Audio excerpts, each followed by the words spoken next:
Also jetzt hast du vorhin extra gefragt, wie ihr neues Projekt heisst. Ich denke, du machst das Intro. Ja, grüezi wohl, meine Damen und Herren. Wir sind da mit Sveti und Grü. Hola. Hola. Ihr kennt die von Irony of Faith und Diagnosis. Aber heute wird noch mehr erzählt über Neues. Aber ich würde sagen, tu mal kurz vorstellen. Wie geht's? Hey, gut, danke, wieder schön da zu sein.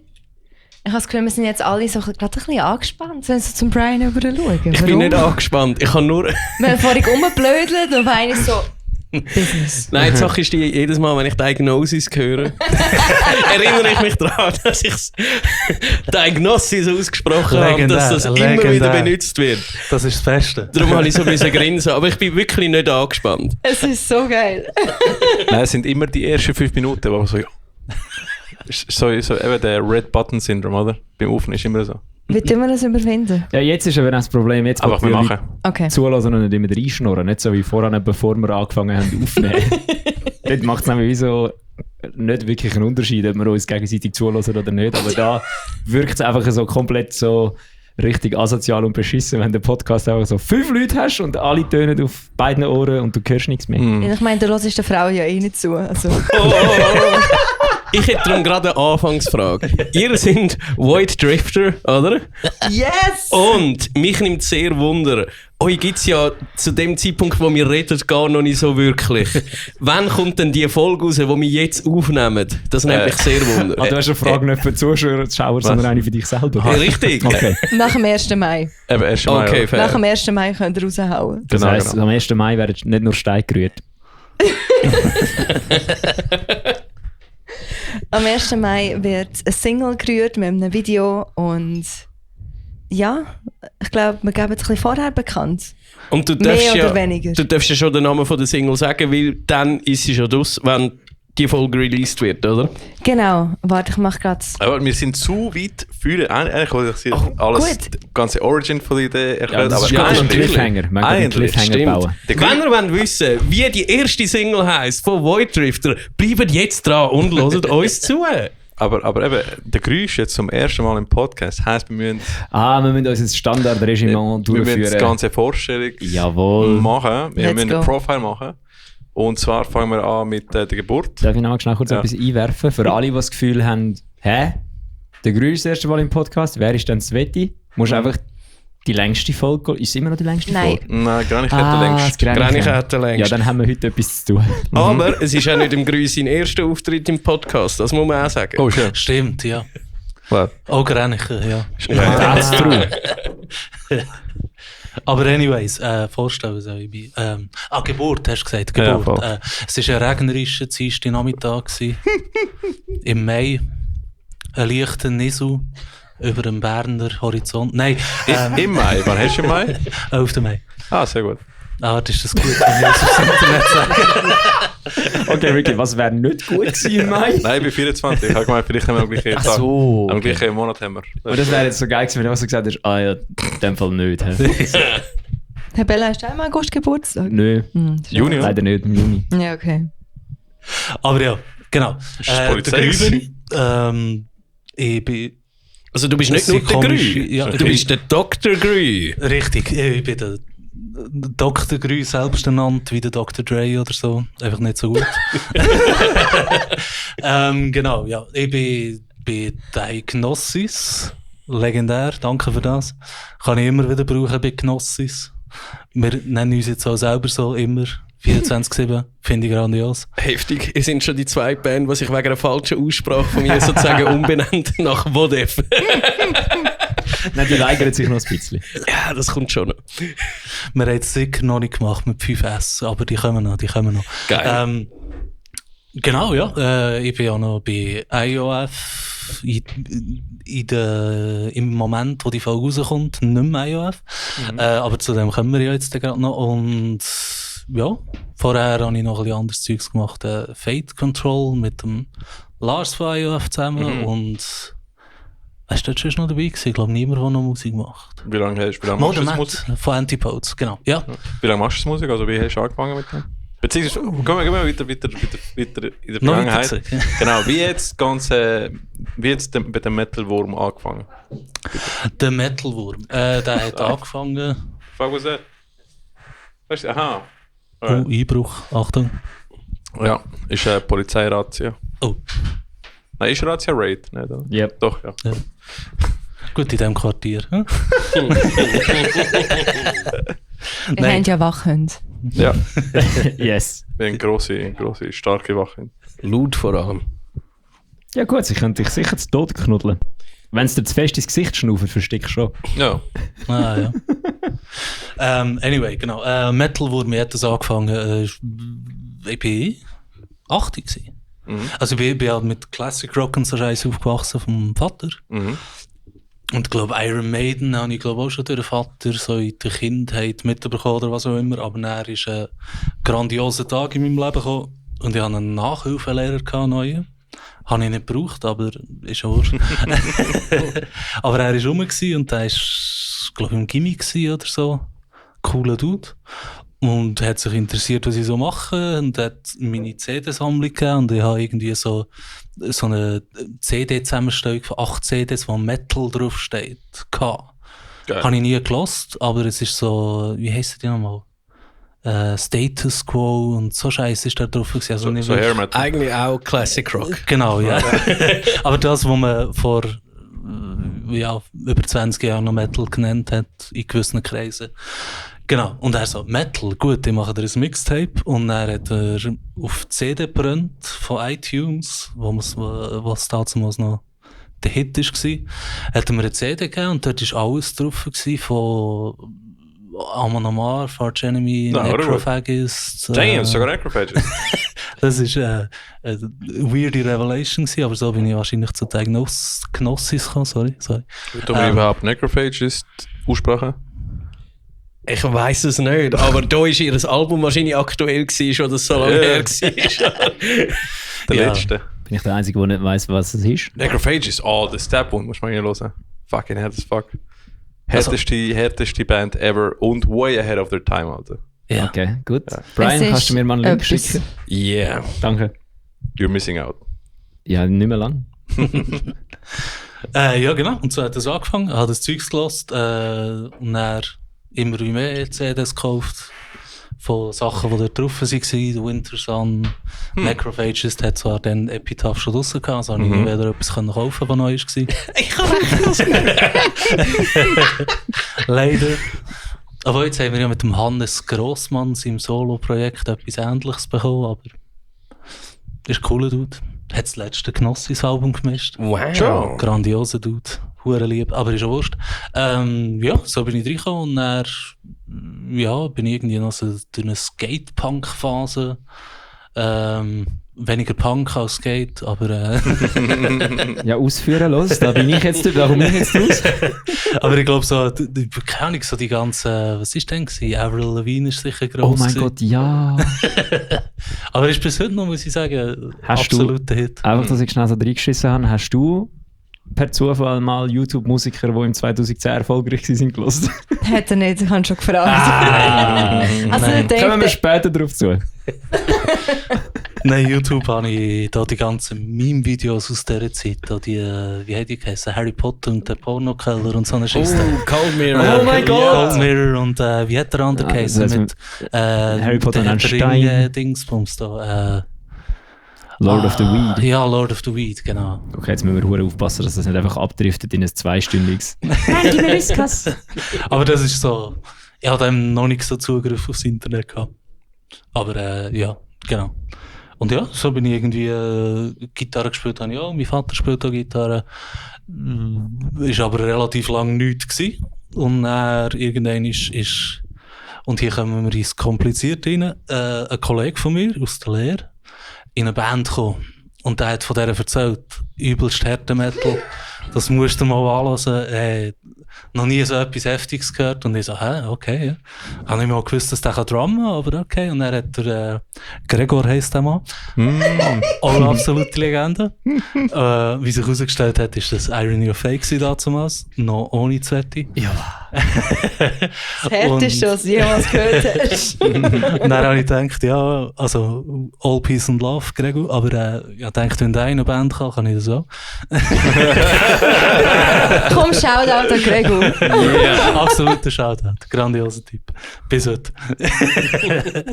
Aber ist ja wurscht. Und ja, bin ich zu Fake Control gekommen und dann Ist das der Originalname von Irony of Fate, oder was? Nein, Fake Control war andere Band. Irony of Fate hat es hier ja schon gegeben, einfach ohne das Wetti. Genau. Und auch ohne Grün. Jetzt macht es Sinn, ja. Genau. Ja, natürlich. und Fake Control hat den Bandraum nebendran gehabt, mehr Genau. oder weniger. Also 10 Minuten, 3 Türen weiter. Genau. 10 Minuten? 10 Minuten, sorry, 10 Meter habe ich Ja, je nachdem, wie besoffen das bist, hast du schon 10 Im Minuten. gleichen, im gleichen Kellergebäude. Fehlt nur noch Fate of Faith. Ja. Nein. Ein Broken Fate. Ja, genau. Ja, Random Broke. Hat es jetzt das Fate-Fest mal gegeben? Ich glaube nicht. Ah, schade, das wäre lustig gewesen. Aber ja, genau, in dieser Band war der Lars, auch von IOF. Habe ich ihn dort drüber kennengelernt. Die anderen Boys von IOF habe ich schon noch irgendwie kennengelernt. Ja, mit dem Refu bin ich auch noch in True, weil er das Jahr wiederholt hat oder so. Anyways, habe die Jungs kennt und er, was eins nicht mehr Jungs gegeben hat, Shoutout, zum nicht mehr Boy sein. Nein, genau. Als habe sich der Gentleman's Club ausgelöst hat. Genau. Aufgelöst, nein. Ja. Oder konvertiert ist zu einem Gentleman's Club. Ja. Genau. Und so habe ich irgendwie alle gekannt und man hat sich gekannt, man hat Zeugs gemacht, ich habe irgendwie 2-3 Mal angeboten, so, hey, wenn ihr irgendjemanden braucht, ich wäre da. Einfach so als Joke, mehr oder weniger. Ja. Und dann irgendwann ist es total gekommen, dass ich gesagt habe, hey, wir brauchen einen Gitarrist. Und dann bin ich gekommen und dann sind wir, ja, vor etwa, wann ist es? 2 Jahren. Ja, ungefähr. Ein bisschen mehr. Genau. 2,5 Jahre. Also kurz, also nicht so kurz, aber kurz vor dem Anfang von der Story, wo wir heute drauf eingehen. Dum, dum, dum. Nochmal ein Genug Cliffhanger. geredet, merci. Da habe ich noch eine Anschlussfrage dazu. Was war zuerst gewesen? Du bei Irony of Fate oder eure Beziehung? Warum beantwortet das nicht die liebe Dame da? Ja, er ist zuerst in die Band gekommen und dann wie ein paar Monate später hat sich das entwickelt. Schön. Ja. Ja. Und jetzt sind wir so weit, dass wir aus dieser Band raus sind und eine neue Band zusammen gegründet haben. Also das ist eigentlich eine richtige Hollywood-Love-Story. Oh mein Da, Gott. könntest du wirklich, da könnten wir jetzt einen Schweizer Metal-Underground-Hollywood-Film daraus drehen. From Bandroom with Love, Alter. Wie heisst Oh ich habe mein- jetzt, ich habe ja. jetzt gar kein Deutsch mehr. Wie heisst das, wenn man das zweite den Fisch macht von irgendwo? Durchbrennt, oder? Ja. Ist nicht Ja. das zweite jetzt, Wir sind ist durchgebrannt, nicht das ja. zweite durchbrennt? Also Elope Ja. auf Englisch, gell? Nein, das ist Ist nicht nicht das. Elope. No. Elope ist heiraten, aber ohne Gäste oder so. Schon. Vielleicht habe ich gemeint, ist so Habe ich abhauen. gemeint. Ja, es ist schon abhauen, aber zu Schon. zweit. Aber ja, nicht allein.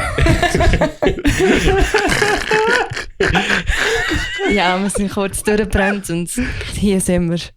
Ohne die anderen Jungs und Mit neuen Jungs. ja, mehr oder weniger. Aber Schon. wir haben neue Jungs. Oh, okay, jetzt wird es Oha. wirklich spannend. Das Jetzt weiß wahrscheinlich noch wird's eine gar Polybeziehung. niemand. Also, nein, es ist keine Polybeziehung. Um Gottes Willen, nein. Nein, so Sachen machen wir nicht, wir sind traditionell, okay? Ist gut, ist verstanden. Ich werde nie mehr etwas in die Richtung sagen heute Abend. Also, no hate gegen Poly-Leute. Ja, natürlich, so. You do you, ist okay. Ich habe dann aber auch noch eine anhängende Frage zu deiner Origin-Story, Grü. Aber erzähl mal weiter. Nein, frag du Wir sind ja noch zuerst. ein bisschen- das- So schweifen wir wieder ab. Okay, fair play. Jetzt das, was der Ricky eigentlich noch wollte fragen, ist, was war deine erste Gitarre gewesen? Woher hast du sie gehabt und weißt du noch, wie sie heisst? Es Und war er- Ibanez, also weiss ich den Namen nicht mehr. Jawohl. Und ich wann weiß. hast du einen Metal Zone geholt? Was? Ein Metal Zone? Nie. Nie. Also mal aus Joke, aber ich habe mir nicht... Also ich habe glaube einfach ein Pedalboard gekauft und dort hat er mir gesagt, es hat noch Pedals drauf, willst du die auch? Und dann habe ich gesagt, muss ich dafür zahlen? Und dann hat er gesagt, nein. Und dann habe ich gesagt, okay. Also du Und- hast auch einen Metal Zone gehabt. Genau, ja. Okay, Ich habe nicht dafür gezahlt, aber ich habe es gehabt. Dann haben bis jetzt alle Gitarristen, die wir da hatten. Das stimmt nicht, ich habe nie ein Metal Zone gehabt, ich habe ein Metal Core gehabt. Okay, der ist der kleine Bruder von dem. Das ist der Babo-Brüder von dem, Alter. Ja, der ist Stimmt, sein HM2, Cousin, der Metal actually Zone oder etwas schafft. Metalcore.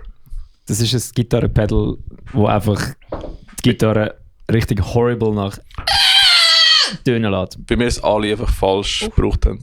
Ja. Okay, danke für die Erklärung. Ich und der Brian haben das angeschaut. So. Es ist einmal so im Gear Talk. Es ist ein legendäres Gitarrenpedal. Es hat, das Ding hat etwa so einen Legendenstatus wie der Snoop Dogg. Wow, okay. Oder der Dr. Dre. Ja. Und das bringt mich zu der Frage, warum Dr. Dre? Ah, gute Frage. Let's go. Hell yeah, Brian. Ich weiss es, also ich glaube, es ist bei Fake Control zustande gekommen. Ich bin mir nicht mehr hundertprozentig sicher, aber ich weiss auch, dass ich heisse ja eigentlich Christian. Jeder kennt etwa 700 Christian und darum nennt mich immer Christian. Verständlicherweise. Ausser meine Mutter und andere Verwandte. Ich manchmal auch. Wenn du hässig bist. Christian! Nein, das ist mir nie vorgekommen. Aber meine Eltern, weißt du, wie sie ihn nennen? Jugos, gell? Christian. Ja. Ah, das ist geil, das hat so etwas Exotisches. Ja, ich habe langsam auch damit angefangen, wenn ich mit meiner Mama über ihn rede, ist so, der Christian. Ah, das ist gut. Ich habe aus Versehen angefangen, dem Domi Domenico zu sagen. Er heisst nicht mal vielleicht Domenico, aber es ist einfach können sagen, Domenico! Dann sagt er so, ja. So, er lässt mittlerweile drauf. Aber ja, Christian, willst du weiter erklären, wie es zum Dr. Grü gekommen ist? Genau.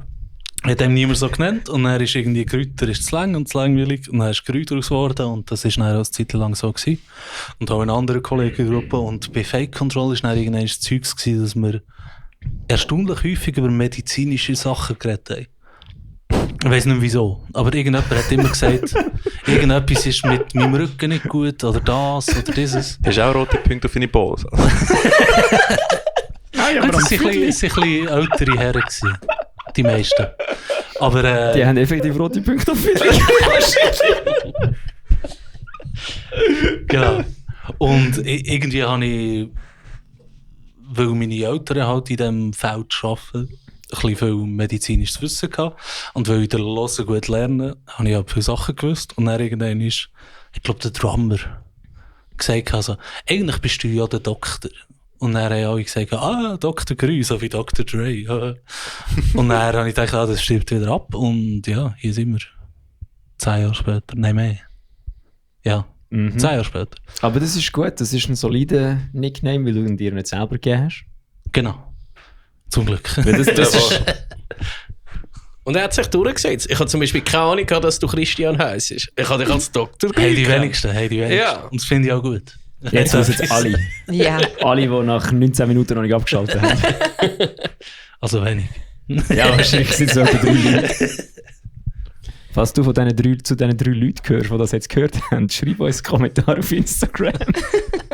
Also gemäss der Statistik ist es 3 mit 2-0, oder? Aber Ah, was? ja, oder?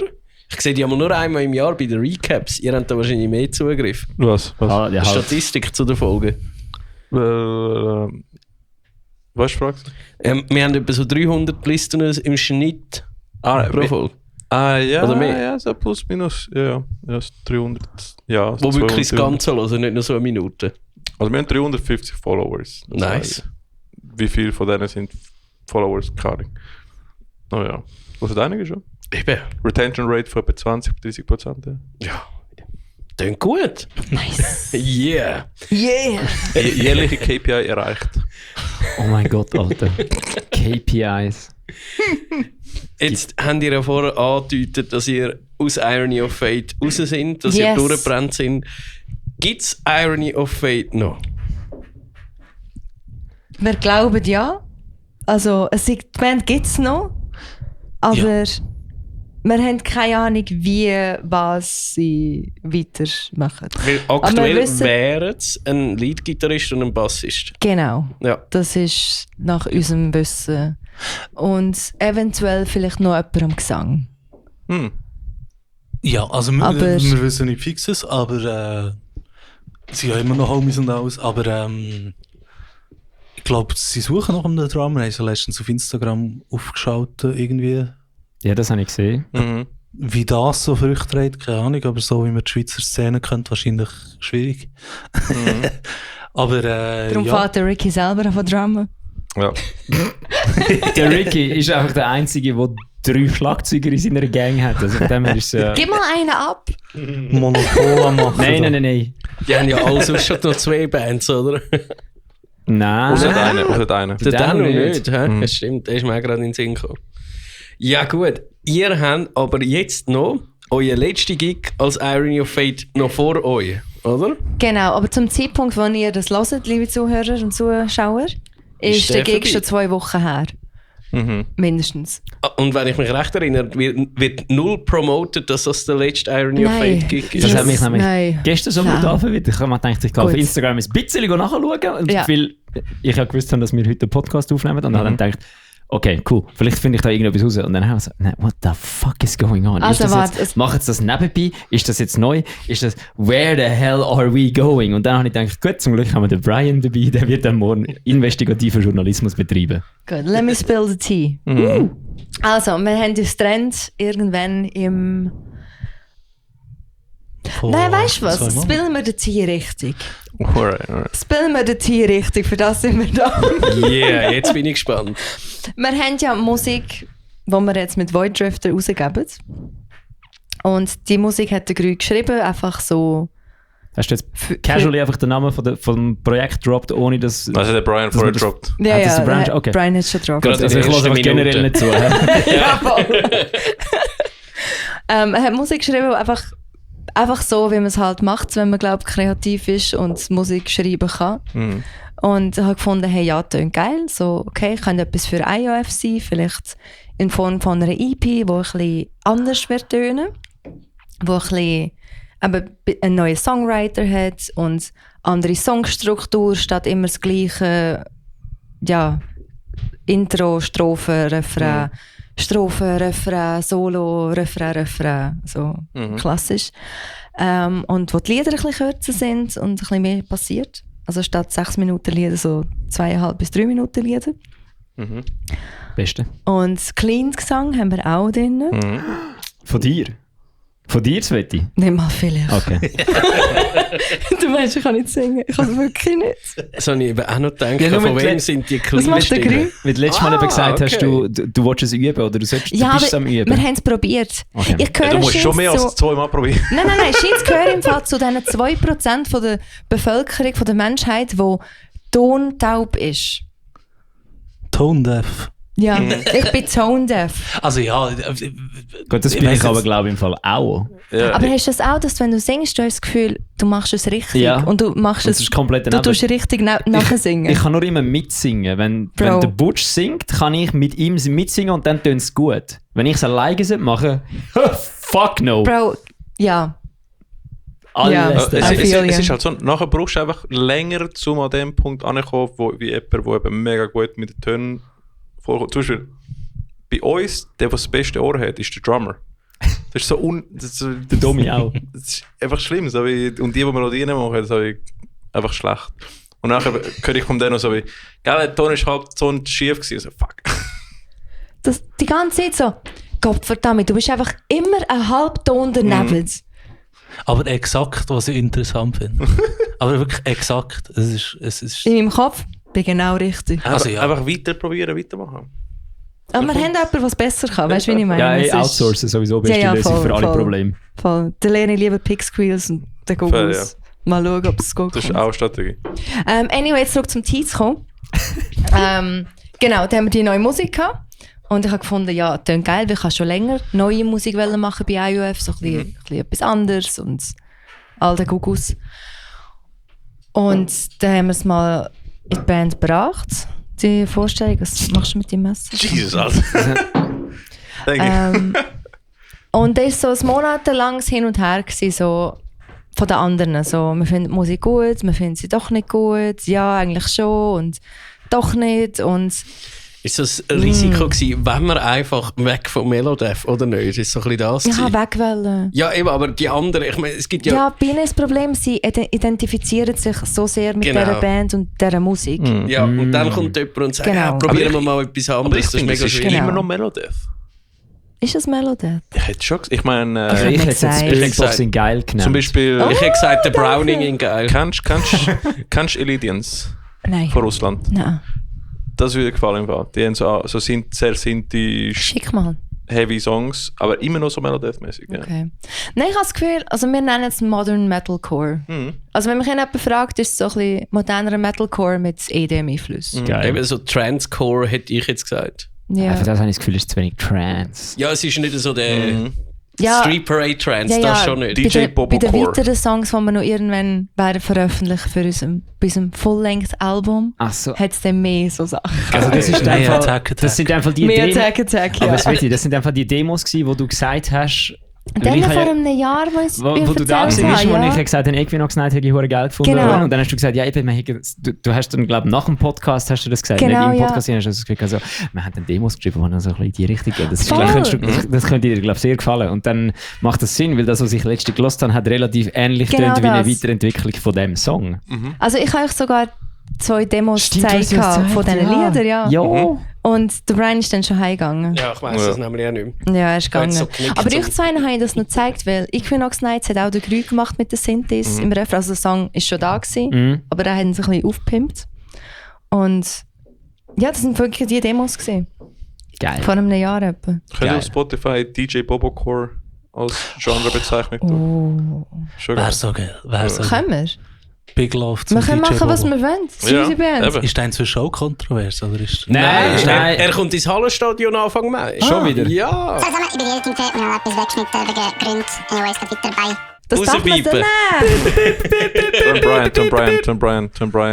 Tom Bryan. Brian ist die A. Und du musst auch Clips... Ist nicht der Brian.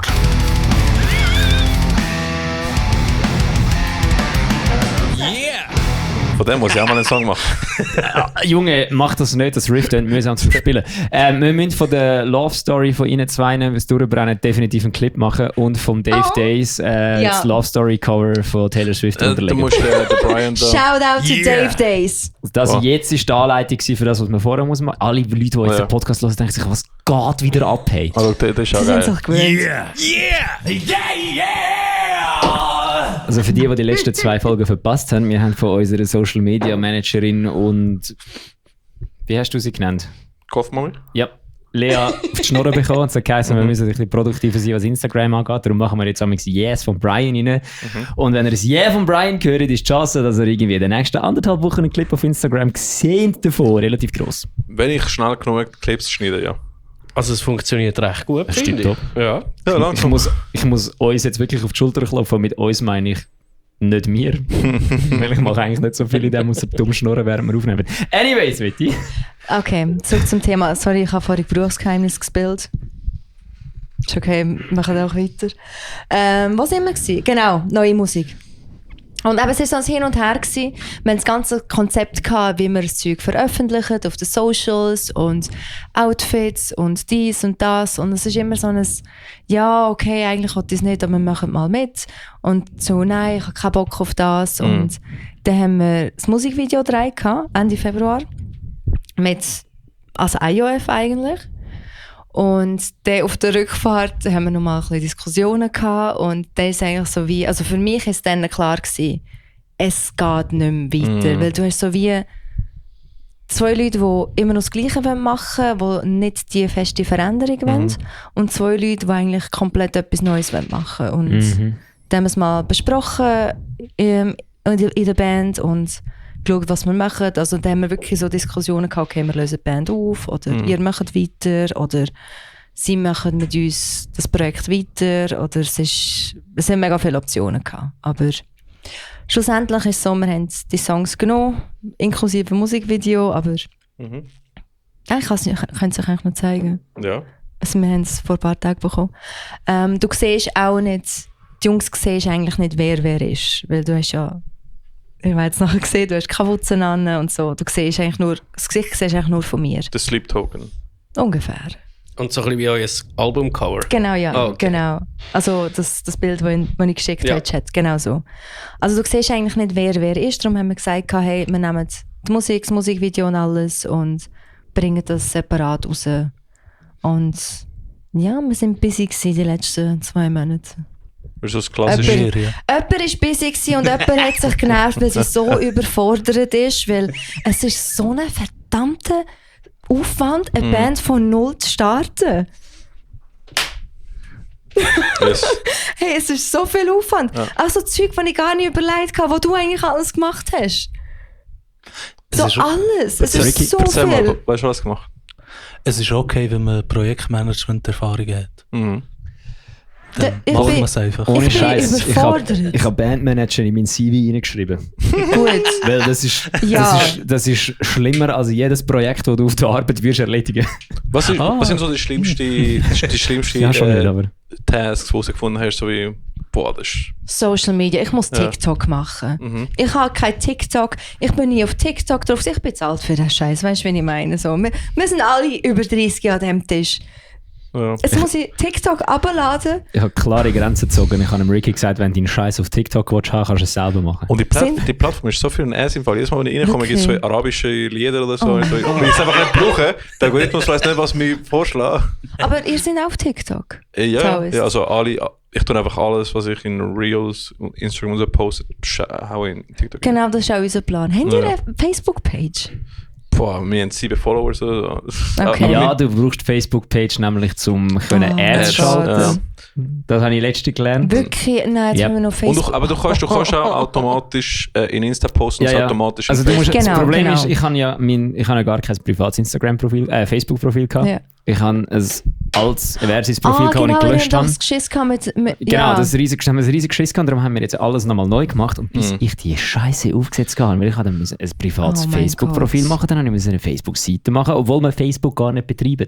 Mhm. Ich mache Werbung exklusiv auf Instagram jetzt und das funktioniert relativ gut, aber ja, du brauchst ein Facebook-Profil, Mhm. du musst dich dort anmelden, du musst das machen, du musst aber das 7000 Sachen, es ist so ein Pain Warte, in the sagst du ass. mir, wir können auf Insta keine Ads freischalten, wenn wir kein Facebook haben? Yes. Scheinbar. Anders. Also, Also man braucht das Meta-Ads. Meta, genau. Genau, und für zum Profil. Meta-Ads reinkommen, musst du einen Facebook-Account haben. Genau, außer man macht es über andere Ja. Ads. Gut, Geschichten. wenn du das natürlich kannst, dann ja. Aber ich habe halt nichts von dem gehabt. Darum, wenn du einfach Ja. generell nicht irgendwie schon Ads oder so Zeugs kannst machen, dann musst du, oh hallo, das ist ein Hund. Nein, doch nicht. Ah, Was ist an meinem Bein? Anyway, ja, dann musst du ein Facebook, das ist, ja, es ist ein Pain in the ass. Ja, heisst das, wir müssen es jetzt darum tun, in der nächsten Zeit? ich mache das einfach. Okay, danke. Ich bin überfordert. Nein, es ist unfair zu sagen, ich bin überfordert, weil er kommt heim vom Arbeiten, der Doktor hat einen normalen Job, so einen richtigen Erwachsenenjob wie 90% von der Leute in unserem Alter, kommt heim und macht Bandzeug und ich bin so, wir müssen am Wochenende irgendwie 2 Tage Songwriting machen, weißt, so Lyrics schreiben für die upcoming Release und ich bin so, boah, also so jedes Wochenende, oh mein Gott. Gut, Lyrics schreiben ist aber auch auslaubend. Ja, Ja? wir machen das jetzt zusammen, ja. Wie Ja. machst du das? Darf ich mal schnell fragen, weil ich bin gerade in einem riesen Loch, was Lyrics angeht. Wie schreibt ihr zusammen Lyrics? Ich versuche gerade irgendwelche kreativen Ansätze, um selber wieder ins Schreiben reinkommen. Okay. Es ist schwierig zu sagen, wir haben glaube ich noch nichts gefunden, wo wir 100%ig davon überzeugt sind, dass es funktioniert. Mal, das funktioniert so mega Also es gut. funktioniert, aber es Also es wir ist so, streiten es, aber es ist Gut, aber das kann ja dann so, auch ein... sonst nie, aber dann schon. Ja. Ja, aber wirklich. nein, ich sage ihr immer, sie soll mir so ein Thema geben oder ein Bild zeichnen oder irgendetwas. Und dann kann ich aus dem Shit machen, sie kann es ausarbeiten. So ein und dann- Moodboard. Ja, mehr oder weniger. Einfach irgendetwas, wo ich... Weil eben, wenn ich von mir aus Zeugs mache, weil es ja die nette Dame sehr opinionated ist, was ihr Instrument angeht, was Ja. ja auch gut ist. Ja, da kommen meine Ideen halt nicht so gut an, was ich auch fair finde. Darum sage ich immer, sie soll es machen, dass ich irgendetwas habe, wo man dann ein bisschen etwas machen kann und dann kann sie es finishen oder meistens machen wir zusammen dann alles zusammen. Also- und einfach, dass man mal einen Titel hat oder irgendetwas. Einfach, irgendetwas müssen wir zuerst mal haben. Weil von dort aus arbeiten ist easy. Für mich auch. Und für uns. Aber von null einfach so, keine Ahnung, tönt halt. Also, Ist schwierig. meistens läuft es ja so ab. So, die Instrumentals sind schon gemacht. Und irgendwann finde ich, okay, let's go. Dann gehe ich runter in unser kleines, herziges Studio, wo am Grüße Man Cave ist, so wie die Man Cave da drin. Sieht etwa ähnlich aus, einfach ohne Schlagzeug. Sehr gut. Und dann ist so, er ist am PC, ich bin am Laptop und er macht bei den Instrumentals einfach so, er hat so meine Screams oder 3 verschiedene Screams irgendwie so programmiert auf dem Pad. Dass er einfach so wie... So etwa. Yeah! Genau. Aber so wie das so silbenmässig, also eigentlich so taktmässig etwas hast. Weil ich habe mega Mühe mit dem, bei mir wird es einfach generic und wiederholend und langweilig. Und er denkt auch ein bisschen out of the box und das finde ich gut. Darum macht er einfach dort irgendetwas und ich habe irgendwie eine Idee, um was es geht. Schreiben wir meistens ein bisschen Sachen auf oder holen wir ein bisschen Hilfe aus dem Internet.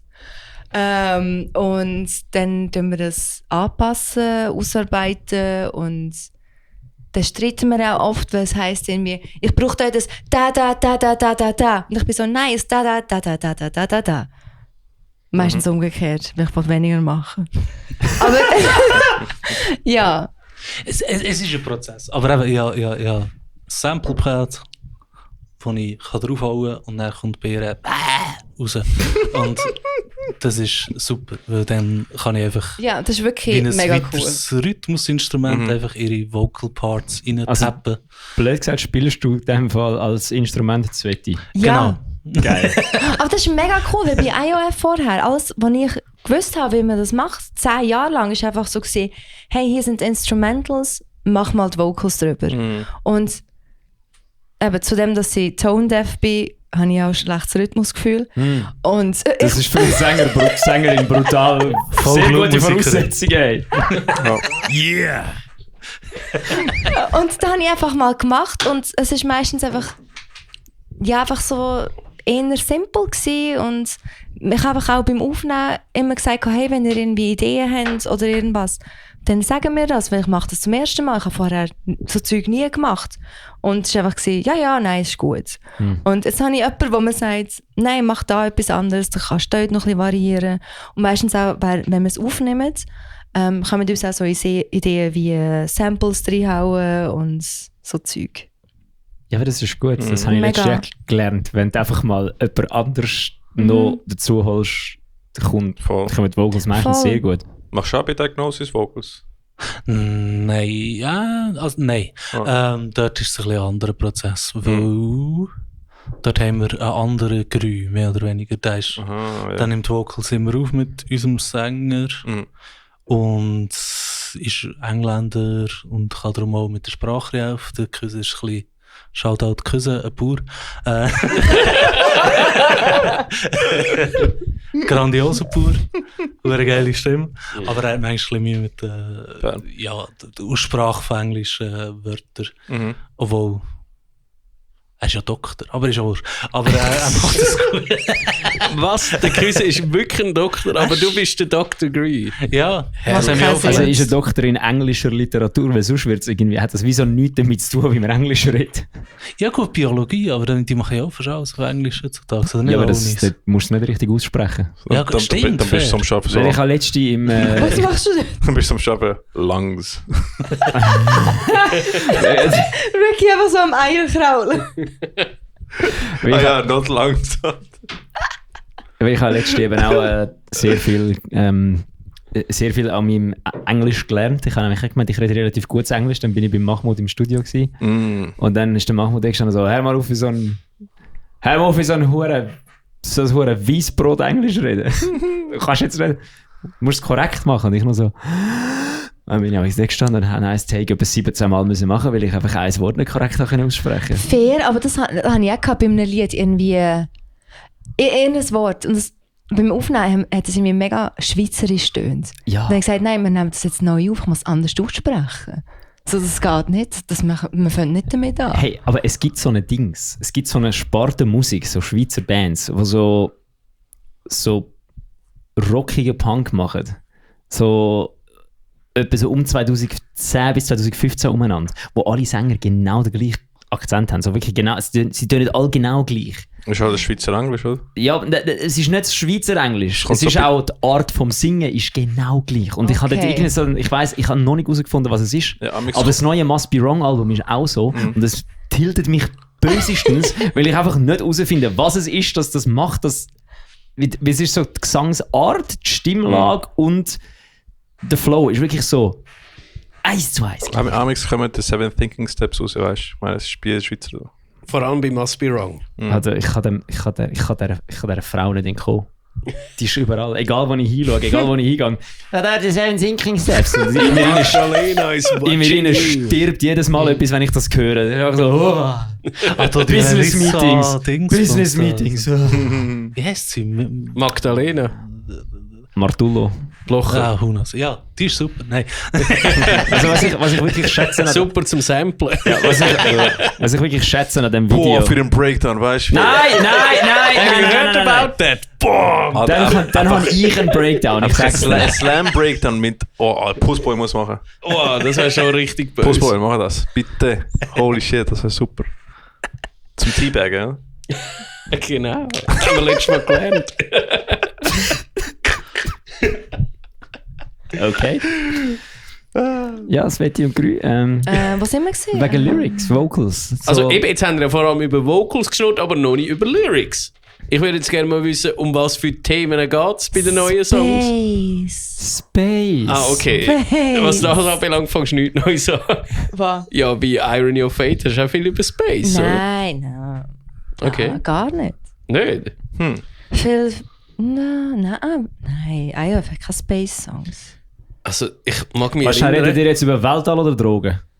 Weltall. Okay, Weltall. gut. Du hast mal ein Foto gemacht, also es war so eine Insta-Story gewesen von so einem Weltall-Buch und du hast gesagt, du benutzt das mega oft zum Lyrics schreiben. Das hast du sogar Habe ich- in Brians im Podcast erzählt, wo du noch bei ihnen im Podcast warst, wo der Was? Brian noch andere Podcast-Partner gehabt hat, glaubst du? Richtig, wo ich kein Beef mit dem habe, wenn das alle meinen. So, die Wahrheit ist draussen. Ein Space-Buch, das ich... Ja, mit so der Milchstraße drauf und mit Planeten drauf und so. Bro, was? Ja, ist kein Witz. Und du nimmst das immer wieder für, wenn du Lyrics machst. Hast du da gesagt? Brauche ich das als Irgendetwas Unterlage? irgendetwas mit Videogames, hast du auch noch gesagt. Nein, ich weiss, bei IOF habe ich mega viel, gut, jetzt auch, aber mega viel, wenn ich irgendwie keine Ahnung, sonst irgendwie keine Ahnung, mich ein Buch inspiriert hat oder ich einen Film gesehen habe oder ein Game gespielt habe, das einfach mega in mir innen ist, dann wollte ich das irgendwie rausbringen. Aber Space bei IOF? Ich kann mich, glaube ich, Ich sogar muss auch die- noch an die Story erinnern. Ich muss die Folge hören. Wer blastet wessen? Wer blasset wessen, der neue Weißt du was, ich Diskurs. werde mir die Folge noch einmal anhören Genitiv-Podcast. und gebe dir Bescheid. Also, Sehr gut, wirklich, ich bin gespannt. Vielleicht Weil ist an dieser jemand, so Folge- verdrängt haben. Aber es ist im Fall sehr funny, weil je mehr so Sachen dokumentieren, ist so wie du siehst, der Ghost of Christmas Past im Fall. Ist so wie, du bist so ein anderer Mensch jetzt, und so deine Stimme ist anders. Und du weißt, was haben die denn gesagt? Das ist einfach mega komisch. Ich weiss es Funny. wirklich nicht mehr. Aber Voll gut, ich will okay. es hören und ich will es Bescheid geben, ja. Nice. Aber ja, die neuen Lieder, also wir haben jetzt ein EP draussen. Oder werden rausbringen. Wo Also, sie wird draussen sein, Sie wenn wird- man das hört. Oh mein Gott, die deutsche Am Sprache. 8. ist schön. 2. am 8. Mai kommt voraussichtlich die EP raus. Sie heisst Prometheus. Und da drauf sind 6 Songs und ein Bonustrack. Und bist du sicher, das heisst nicht Prometheus? Nein, es heisst Prometheus. Prometheus.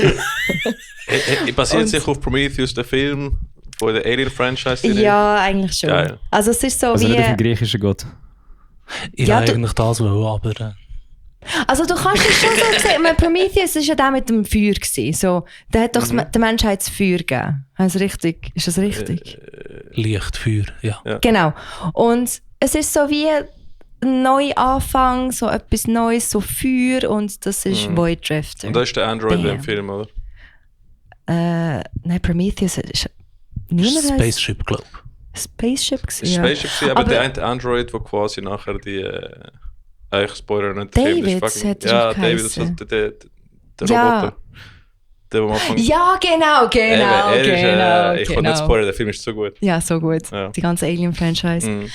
Ja, auf jeden Fall. Ich Also, find, du hast jetzt gerade nicht einen Film spoilern, der seit über 14 Jahren draußen ist. 2012 ist rausgekommen, ja. Banger.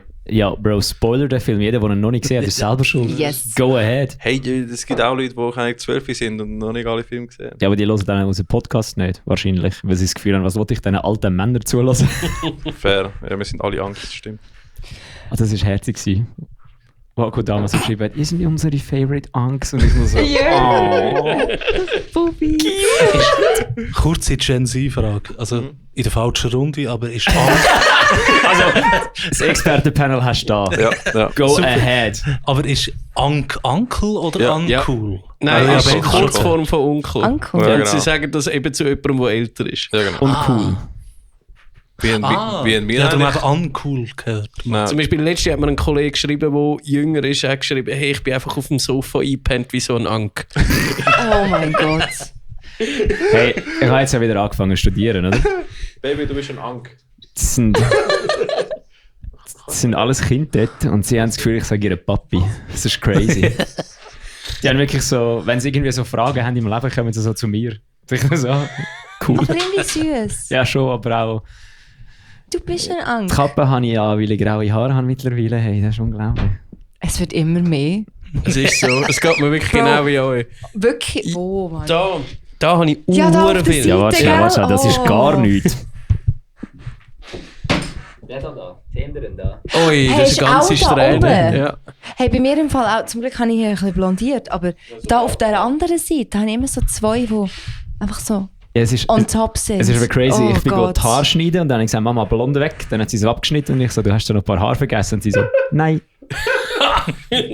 habe ich nicht. Oh. Ich bin gut in meinem Job. Du Bastard. Ricky, hast du auch schon graue Haare? Ich habe graue Barthaare. Ja, okay. Eins sehe ich. Immerhin. Dein Bart wird einfach immer röter. Nein, die rot waren, sind die ersten, die weiß werden. Und Ja, ich habe sehe so- noch ein paar Oh rote, fuck, so. dann bin ich am Arsch, Alter. Hast du auch rote Barthaare? Nein, aber ich habe sehr rote, braune Haare. Am Arsch. Nein, am Kopf. Am Arsch weiss ich nicht, was ich für Haare habe. Aber da könnte ich sonst... Hey, Prometheus. Prometheus. Okay, ist gut, ich frage jetzt nicht. Prometheus, der Film, war ein Vibe gewesen, und ich glaube, das merkst du auch beim Bandfoto, das wir veröffentlicht haben oder werden veröffentlichen. Wir haben eigentlich so diese Atmosphäre capturen. Werden veröffentlicht gehabt. Genau. Futur 2. Shoutout to Futur 2. Luki, kannst du uns kurz fact-checken, ob das wirklich Futur 2 war? Ja. Nicht Danke. mal vielleicht. Und das gibt es in Schweizerdeutsch gar nicht. Auf Schweizerdeutsch nicht, aber wir haben es ja auf Hochdeutsch Ja. gesagt, einfach in schweizerdeutschen Ja. Wörtern. Boah! Mindfuck. Yeah. Und ja, Prometheus. Ja, alle Lieder sind spacig. Also ich habe zum Beispiel Unknown, unsere erste Single, geht irgendwie darum, du schaust raus und du weißt, irgendetwas ist dort und die Aliens, was auch immer, schauen vielleicht auch auf uns zurück. Es gibt auch eine interessante Theorie, dass... Cheers, Jungs. Merci. Es gibt ja auch eine Theorie, dass Aliens, die auf die Erde kommen und uns besuchen, dass wir sind aus der Zukunft. Alright. Das finde ich mega interessant. Ich glaube, ich habe das so gedacht beim Lyric schreiben. Das ist interessant. Aber was ja eigentlich einfach ein Fakt ist, wenn jemand ja 2000 Lichtjahre entfernt ist Genau. von uns und die Erde anschaut, Genau. dann sieht er ja verdammt die Römer rumrennen. Genau. Dann würde ich auch nicht auf die Erde kommen. Ja. Weil das wäre scary. Aber so Sachen haben wir gedacht. Hast du auch schon einen Songtext darüber geschrieben, dass auf der Artemis-Raumfähre das WC nicht mehr funktioniert? Ist das auch schon Ist es wirklich so? anscheinend? Oh mein Habe ich Gott. heute in einem Podcast, der absolut nicht bewandert in diesem Thema ist, gehört. Also von dem her, es kann auch sein, dass es nicht stimmt. Aber dann schwebt es einfach so um, oder? Ja, keine Ahnung, was Ja, es ja. macht. Also, das ist dann auch eine gute Frage. Wenn du dort dann auf dem WC bist und das WC nicht saugt, weil das weiss ich für einen Fakt, weil ich habe sehr viel auch Space-Sachen immer ein bisschen Gut, in hoffentlich meinem haben sie Feed. Poopbags. Ja, nein, aber jetzt, ein Poopbag bringt dir nicht, wenn du keine Gravitation hast. Mal, du kannst ihn so Mal. einfangen. Aha, ja, ja gut, aber das heisst, du musst ihn dann im freien Raum lossetzen. Ist Ja. so wie Butterfly Catchers. Weil es, Ja. Ich habe gerade an Quallenfischer gedacht beim Oh mein Spongebob. Nein, weil so ein WC im Weltraum funktioniert ja so, dass dort wie so ein Flugzeug so ein bisschen Genau. Unterdruck produziert wird und das eigentlich nicht, es saugt dir nicht gerade das Zeug aus dem Viertel raus, aber wenn du drückst, geht es runter. Weil sonst würde das ja einfach am Arsch kleben. Es Ja. geht ja auch nicht weg. Du kannst es ja gar nicht einfangen, weil es geht ja auch nicht einfach von deinem Viertel weg. Was ist, wenn aus Versehen ein Vacuum entsteht mit diesem Viertel? Ja, das ist effektiv das, was passiert. Dann können es auch Nein, es ist kein Vakuum, es ist ein Unterdruck. Ja, also wenn ein Vakuum entsteht, hast du ein Problem, ja. Ja. Aber das wird wahrscheinlich, NASA wird es wahrscheinlich so engineert haben, dass es nicht passiert. Es ist das passiert mit der Kammer, wo Leute, wo Taucher irgendwie es hat immer Das ein Problem mit ist- dem Druck gehabt und dann sind einfach 4 Leute einfach durch so ein Loch Ja, das ist durchgepusht worden. Das ist ganz, ja, das, du meinst dort bei diesen Tiefseestationen, Ja, die genau. nicht richtig funktionieren und dort der Der Druckunterschied ist ja, nicht ja, richtig. das ist gar nicht mal so Aber geil. 4 Aber Leute ich durch finde so ein man Loch hätte jetzt so einen durchgezogen. schönen Clip gehabt mit Scheiße, wo durch das Raumschiff fliegt und jetzt hast du es kaputt gemacht mit toten Menschen. Ich habe gerade eine Idee bekommen. Wir müssen einen Song über schwarze Löcher schreiben. Oder Wurmlöcher. Okay. Das haben wir noch nicht. Oder Antimaterie, die der CERN das erste Mal hat können transportieren vor 2 Wochen. Wirklich? Ja. Alter, wir haben sogar einen Bildungsauftrag erfüllt jetzt gerade. Habt ihr Three-Body Problem geschaut? Nein. Boah, Nein. das tut Nein. eure nächste EP gerade inspirieren. Wirklich? Das müsst ihr schauen. Okay. Fuck. Ich kann es mal schauen. Ist das auf Netflix oder so? Ja, ja. Einfach, ich bin, glaube ich, vorbei und habe gedacht, soll ich nicht? Nein. Demnächst sollte, glaube ich, neue Saison rauskommen. Ja. Ich will es mal Sci-Fi-Shit mal schicken. Gut. Aber Sveti, wenn du so eine Space Girl bist, hast du Chris Hadfield, dem Kanadier mit dem Schnauz. Das ist so ein kanadischer Astronaut, der hat auch viele YouTube-Videos gemacht, wo er im Weltraum oben war. Ich höre den Namen zum ersten Mal, sorry. Ja, ich meine, das ist wieder der Cousin von James Hetfield oder so. Nein, der Chris Hadfield, H-A-D-F-I-E-L-D. Das ist der Wo auf der ISS, der Ukulele spielt. Ja, So genau. Scheiß. Okay. Das ist der, wo irgendwann mal ein Video gemacht hat, wie das Tränen funktioniert in Space und nachher einfach so eine Wasserbubble ja, vor dem ja, Gesicht ja. geht. Hast du dem seine Videos einfach auch geschaut? Nicht aktiv. Weil die sind auch nicht interessant, aktiv. wenn Space so dein Ding ist. Oder ist Okay. mehr so Space dein Ding und nicht, Space. nicht Technik im Space, Nein, ich glaube wir jetzt so Space, sind? Space. Ah, okay. Aber ich bin auch nicht so up to date. Es Space, ist so Space oder Space, Space, Space? Space. Oder? Personal Space in Space. Space. Auch Space. Ja. Weil irgendwo geht es ja auch um einen Planeten, ich weiß nicht, einer in unserem Sonnensystem hat ja hat einen Mond, wo ja so eine Eiskugel ist eigentlich, aber weil sie ja ein Planet ist der Kern warm. Boah, ich kann auch gedacht, das ist ein Hund, Alter. Das Und darum ein ist, das ist mein Fuß, genau. Und darum ist ja unter der Eisschicht fängt dann ja das Wasser an zu schmelzen, weil der Kern vom Planet warm ist. Oder vom Mond. Und das könnte theoretisch gesehen sein, dass unter dieser Eisschicht in diesem riesigen Ozean einfach Leben ist und wir wissen es nicht. Und sie werden jetzt Ja. irgendwie so eine Sonde verschicken, um das herauszufinden. Ist Das das wär- vielleicht das Atlantis vom Space? Das wäre fucking sick. Wenn einfach so, sie bohren dort so rein, dann steht einfach so ein Blau an. Also, hallo! Irgendwie Goshira hat recht gehabt mit Flying Whales. Sie haben recht gehabt. Aber mit Space haben wir wirklich nie genug Themen. Das ist schon super. Wir können einfach eine Star Trek-Folge aufmachen und dann haben wir schon das Thema. Ja. Ich wollte eigentlich das Thema weiterziehen vom Space, aber ich glaube, jemand will ein bisschen so allgemeiner reingehen. Was auch völlig okay ist. Was völlig okay Aber ist. Aber Space passt zu der Musik. extrem. Und Finde eben, dann auch, haben wir ja. irgendwie das Lied Odyssey geht um einen Film, A Space Odyssey. Kennt ihr den gesehen? Leider nicht. 2001. Ja, genau. Ja. Ja, ich Also, glaube auch, aber als mag ich Kind, nicht mehr und recht. das ist einfach so ein Fiebertraum. So gut. Das ist so ein Fiebertraum. Also ich weiß, Ja, als es ist Kind habe ich es wirklich- gesehen. ja. What, ein Monkey, what the fuck? Genau, aber Das wenn du macht- als Erwachsener schaust, ist es Okay. glaube ich nicht mehr so ein Fiebertraum. Zieh dir den Film rein. Ist der von, Gut, mach ich, von, danke. von Kubrick? Ja. Schon? Ja. Okay. Ja. Muss ich schauen. Das ist wirklich so ein Film, den schaust und der bleibt dir einfach irgendwie. Ich gebe noch das Handy um, dass ich die Pizza auswählen will. Ich Okay. habe vergessen. wie wir- Okay. Very nice. Hell Nice. yeah. Hey ja, Space. Das Thema ist Space. Space. Finde ich Space. cool. Jetzt ist mir etwas in den Sinn gekommen vorher. Genau, jetzt weiss ich es wieder. Das Jahr geht ja die Euromir zu. Du was? Euromir im Europapark. Ja. Die Bahn mit den 2 Türmen aus Glas. Ricky, bist du schon Mit mal im der Musik. Europapark gewesen? Schon mal. Und Die mit- die Musik ist mega legendär. Die haben sie so schnell komponiert für die Bahn, zum Anstehen, um das zu hören. Aber die Musik ist eigentlich viel geiler als die Bahn selber. Also Yes. das Anstehen ist geiler als das Fahren. Ja. Obwohl das Fahren cool ist. Yes.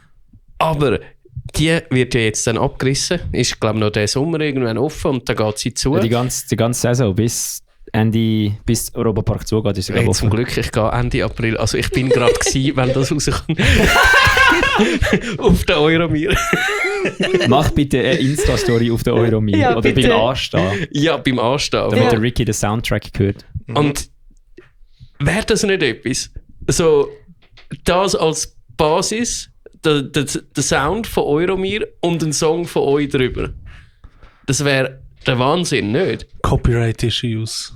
Aber ja. Ja, Ja, aber da gibt es immer so Das Wege kommt und niemand mit Möglichkeiten, über, wie wenn man es man einfach nur samplet. live macht.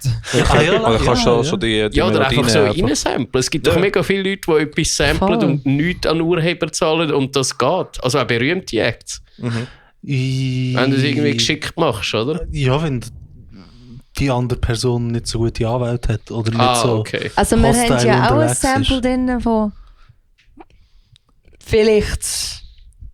Kennt ihr den M.R? Ja, natürlich. Wir haben den Ja, beim- 4-mal schon mit ihm gehängt, letzte Woche allein. Es ist so Es ist eine... dann so eine hohe problematische Person. Nein, es ist so eine Je ein nachdem, wer du Engländer. fragst, ja. Es ist ein Ja. Engländer, Ginger, mit Turkey Teeth. Und der denkt, er ist einfach Jamaikaner. Der Pussy in Red. Ja, irgend so. etwas. Ah, okay. Wie geht der Song? Gymnastik. Ja, der Pussy Split von Bus in Amiet. Aber wenn wir schon dabei sind, im Wenn Hidden... der gesampelt. Geil. Sonst im Fall, Bring Me The Horizon hat einen Lifehack gedroppt mal. Oder der Jordan Fish von Bring Me The Horizon hat einen Lifehack gedroppt. Du musst die Sachen einfach selber einreden und dann ist kein Problem mehr. Voll, das haben wir auch gemacht mit dem... Also wir haben das, for the record, wir haben das immer gemacht. Definitiv haben wir Ah das immer ja, gemacht. natürlich, ja. Ohne Ja. Ausnahme. Sveti hat eine Perücke angelegt und dann hat sie einfach auch so getönt. Nein, jetzt noch Bombaklatsch!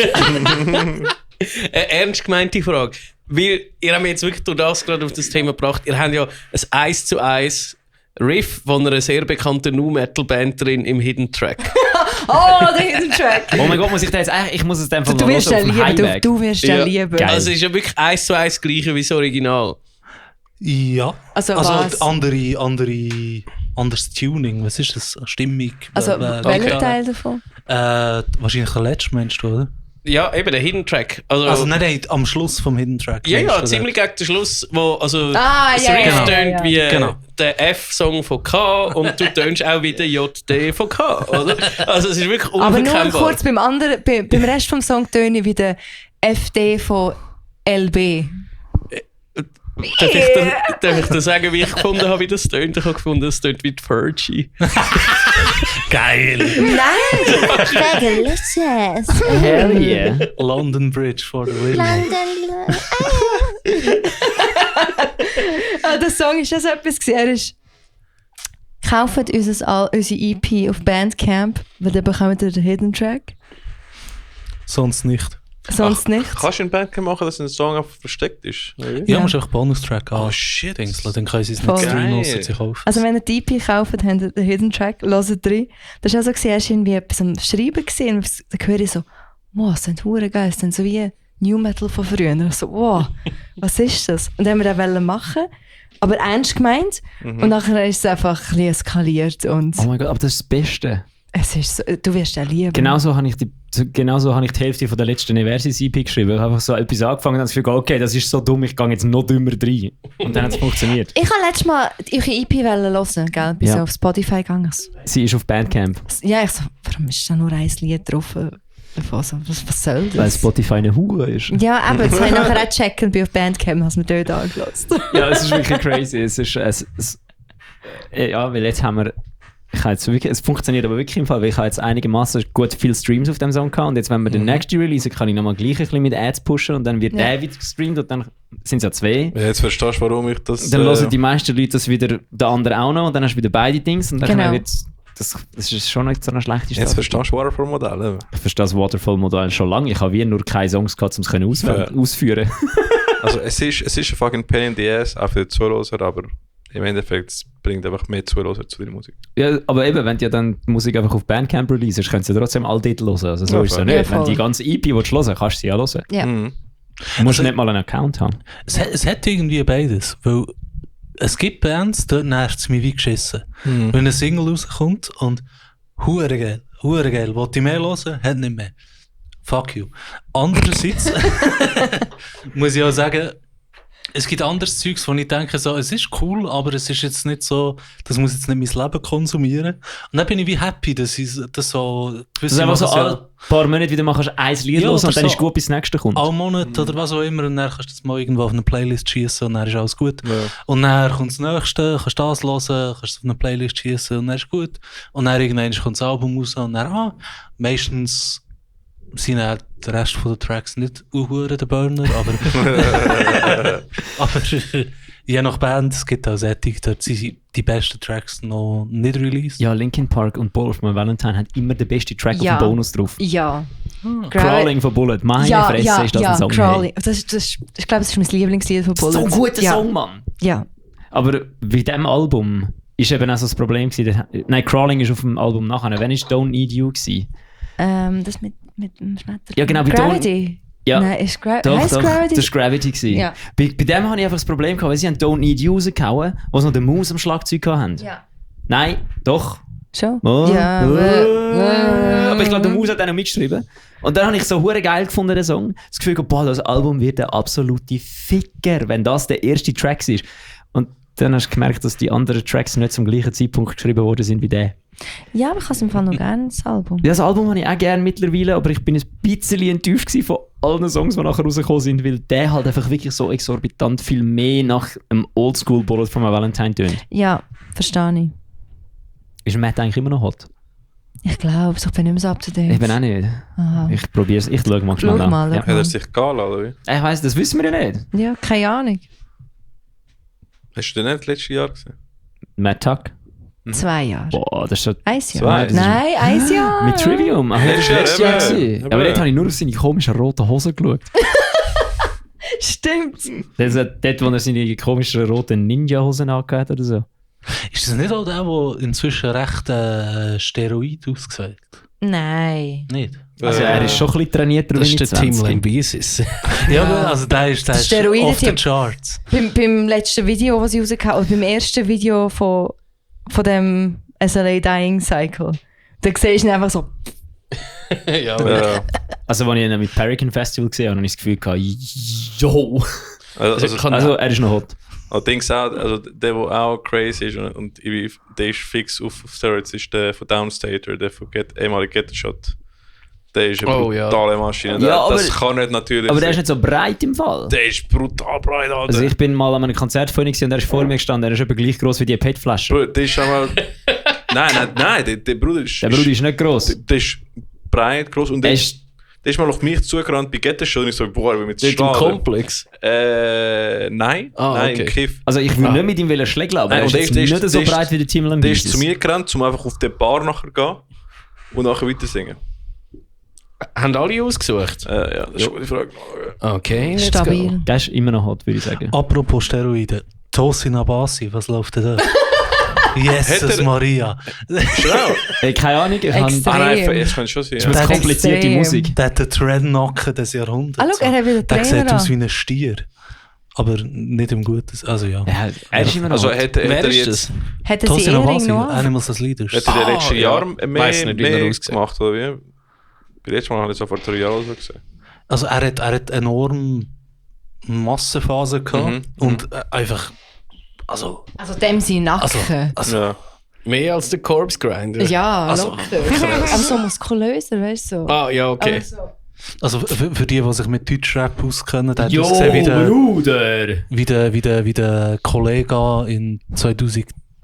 Brother! Sagen wir auch nicht auch? Yo! Holy krass. shit! Ja. Alright, das ist crazy. Gut, er hat natürlich...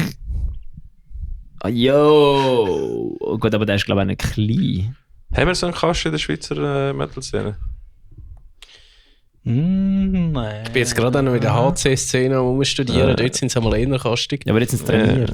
Jetzt sind sie nicht so kastig. Eben, Insanity ist, der Du hast- Sänger von Insanity ist schon parat. da ist so Cardio, also halt so Bodyweight. Er geht schon ins Gym, aber er kann auch seine Muskeln einsetzen. Ja, genau. Ja. Nein, ich glaube, so Steroiden-Pusher haben wir keine. Nein, wirklich. Let's Ja, go. Ricky, let's go! Können wir ganz Battle anfangen? Ricky, Never Sweaty, too sind wir late. ready? Dann kann man gehen, er kommt, was für Pizza der Madame will. I will be right back. Okay. Also, wir sind jetzt wieder bösestens abgeschweift vom Grundthema, was Ja. eigentlich wahrscheinlich auch gar nicht so verwunderlich ist. Aber wir müssen auch sagen, wir haben Hab das nichts anderes Thema erwartet. Lyrics ziemlich abgegrast. Ah ja, oder? stimmt, dort sind wir gewesen. Lyrics Ja. und Vocals recorden ist Ja. ziemlich...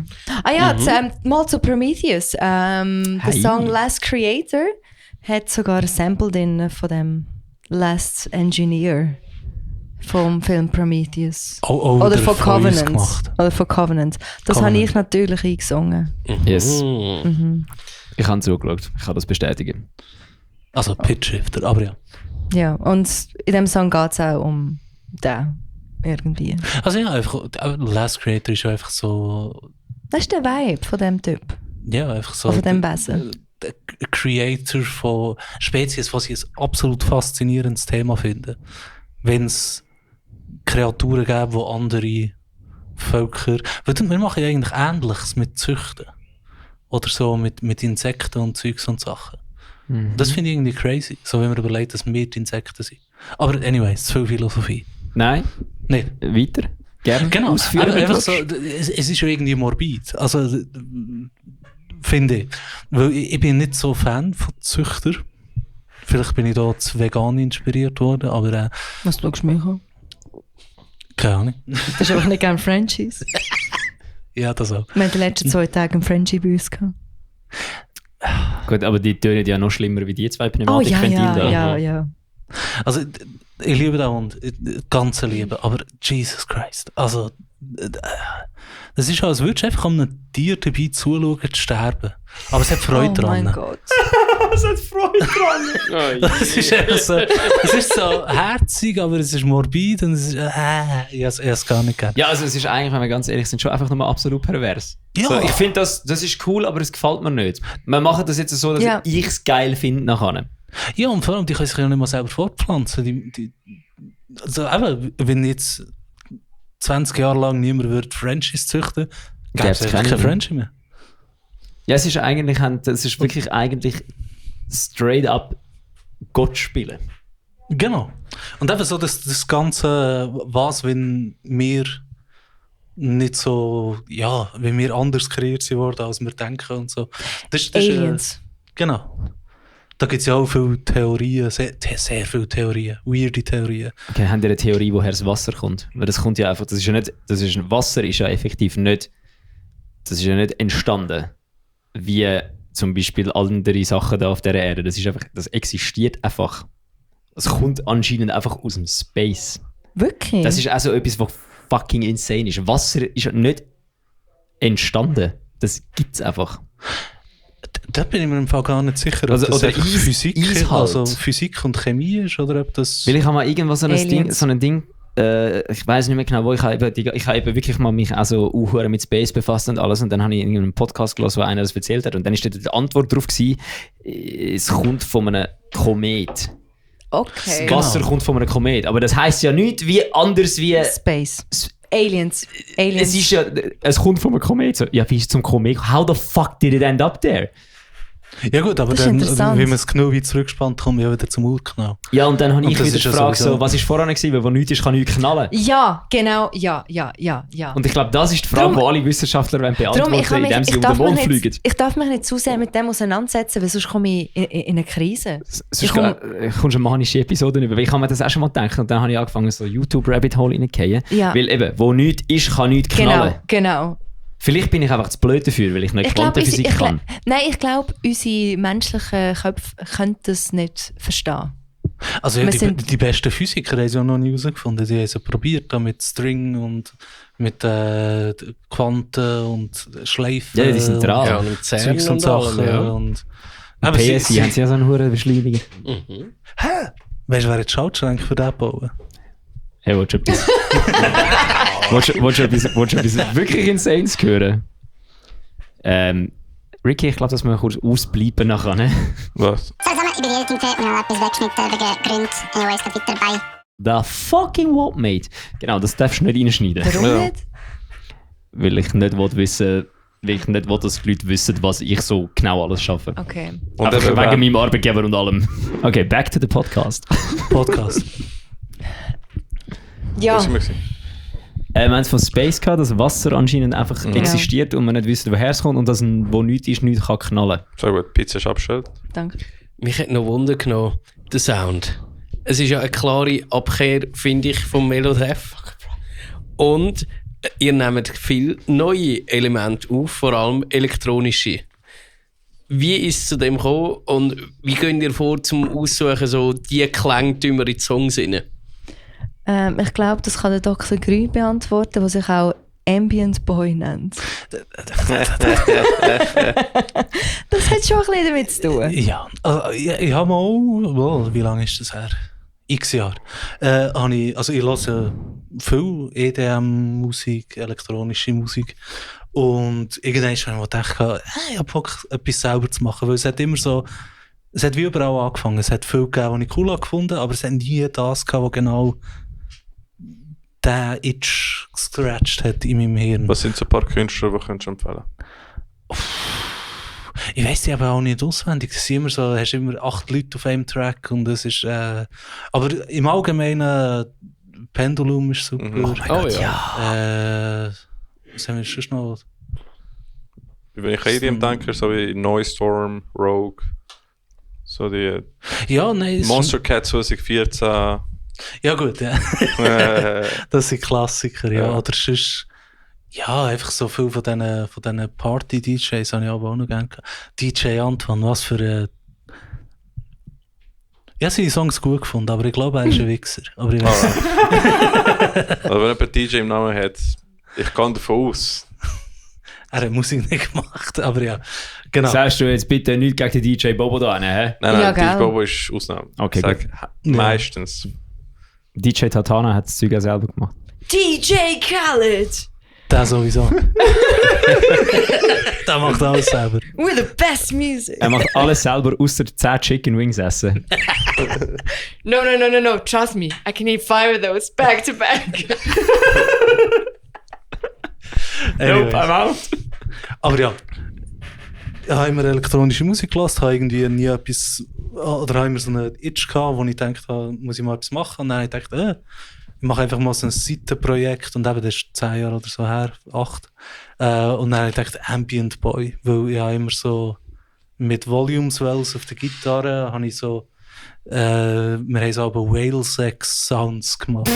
Also einfach so, das ist einfach so, ich glaube, es sind 3 Reverbs und 2 Delays hintereinander. Oh, geil. Müsst ihr nicht rauskommen, aber es ist Das einfach ist so, jetzt schon gut. du spielst einen Ton, tust den langsam reinfaden und dann tönt er etwa 1,5 Minuten lang. Und das tönt halt so wie Whale Sex unter Wasser. Und hat halt enorm viel Bass und so. Und dort drunter habe ich dann so ein bisschen, dann haben sie mich eben auf Ambient Boy nennen, bei Fake Control, schon wieder ein Spitzname.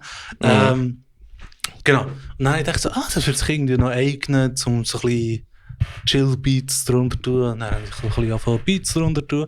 Und das hat noch cool getönt, aber ja, nie Aspirationen gehabt, das irgendwo rauszubringen. Und dann, eben, als ich bei IOF da, wie hat der Song nochmal geheißen? Equinox Nights, habe ich den Refrain gehört und habe gedacht, das wird viel besser tönen mit einem Arpeggiator-Synth drüber. Hat er drüber da, hat cool getönt. Und dann, ja, ist so das, wie wirklich der Spark gsi, wo ich gedacht habe, ich habe noch Songs, die eben eher chorig waren. Und dann tun wir ein bisschen mehr EDM-Zeugs und dann habe ich es so vermischen, dann hat es cool getönt. Und vor allem eben hat sie gesagt, das tönt cool. Und dann habe ich gedacht, ist auch die Motivation da gewesen, weil es ist jetzt immer so ein Jahr gedauert, bis dann mal so Feedback ist zu dieser Musik und jetzt ist es halt sofort im Haus gewesen. Ja. Und dann habe ich einfach immer wie mehr geschrieben und dann plötzlich haben wir die 6 Tracks gehabt. Und ja, so ist das passiert. Aber ja, das ganze Elektronische, ich probiere einfach viel mit Plugins, also mit Serum etc. einfach eigenes Zeugs machen, bis es gut tönt. Und eben, wenn es meine Ohren befriedigt. Das ist dann komisch. Machst du Synths einfach alles mit Plugins? Hast du keine Hardware-Synthes daheim? Nein. Wir hatten das Theremin. Wir haben ein Mini-Theremin. Ein Theremini. Es heisst offiziell Theremini. Moog, genau. Von Moog, Moog Theremin. Genau. Nein, aber ich mache als Plugin, weil das ist ein viel zu teures Hobby, um noch neben all meinen anderen teuren Hobbys zu haben. Ja, das ist fair. Ich habe eben einmal probiert, Synthes in das Ganze reinzubringen bei uns. Nur ich habe es dann mit Plugins nie geschafft, weil ich einfach keine Nerven habe, um am PC irgendetwas einstellen und dann so, wie machst du das? Weil ich muss wirklich das so auf einem Synthi auf der Tastatur können eintippen und dann einfach auf der Tastatur so können spielen und dann mache ich immer so bim, bim, bim, bim und dann irgendwie mit den Dings umstellen. Ich kann das nicht ohne effektiv so ein Knöpfchen drüllen. Hast du mir irgendeinen Tipp, dass ich nicht anfange durchzugehen, wenn ich ein Plugin-Synthi vor mir habe? Lass du es dann einfach so durchlaufen, der Loop, oder, also weißt du, der MIDI-Files? Bei mir ist es einfach so, dass ich höre Töne in meinem Kopf, die ich haben will. Und da ich beim MIDI-Programmieren ja sowieso schon, weil ich ja jahrelang immer Drums programmiert und Bass eine Zeit lang und Zeugs und Sachen. Und das ist halt recht, geht schnell heutzutage für mich. Und dann mit Tönen ist es für mich noch fast einfacher, weil ich sehe, wie es aussieht und ich weiss, wie es tönt. Und dann kann ich es einfach reinprogrammieren. Und dann tönt es so. Und dann kann ich einfach loopen, die MIDI-Noten, und kann dann einfach durch Presets durchgehen.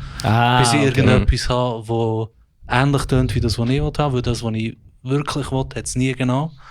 Und dann einfach anfangen umtweaken, irgendwelche Shit immer.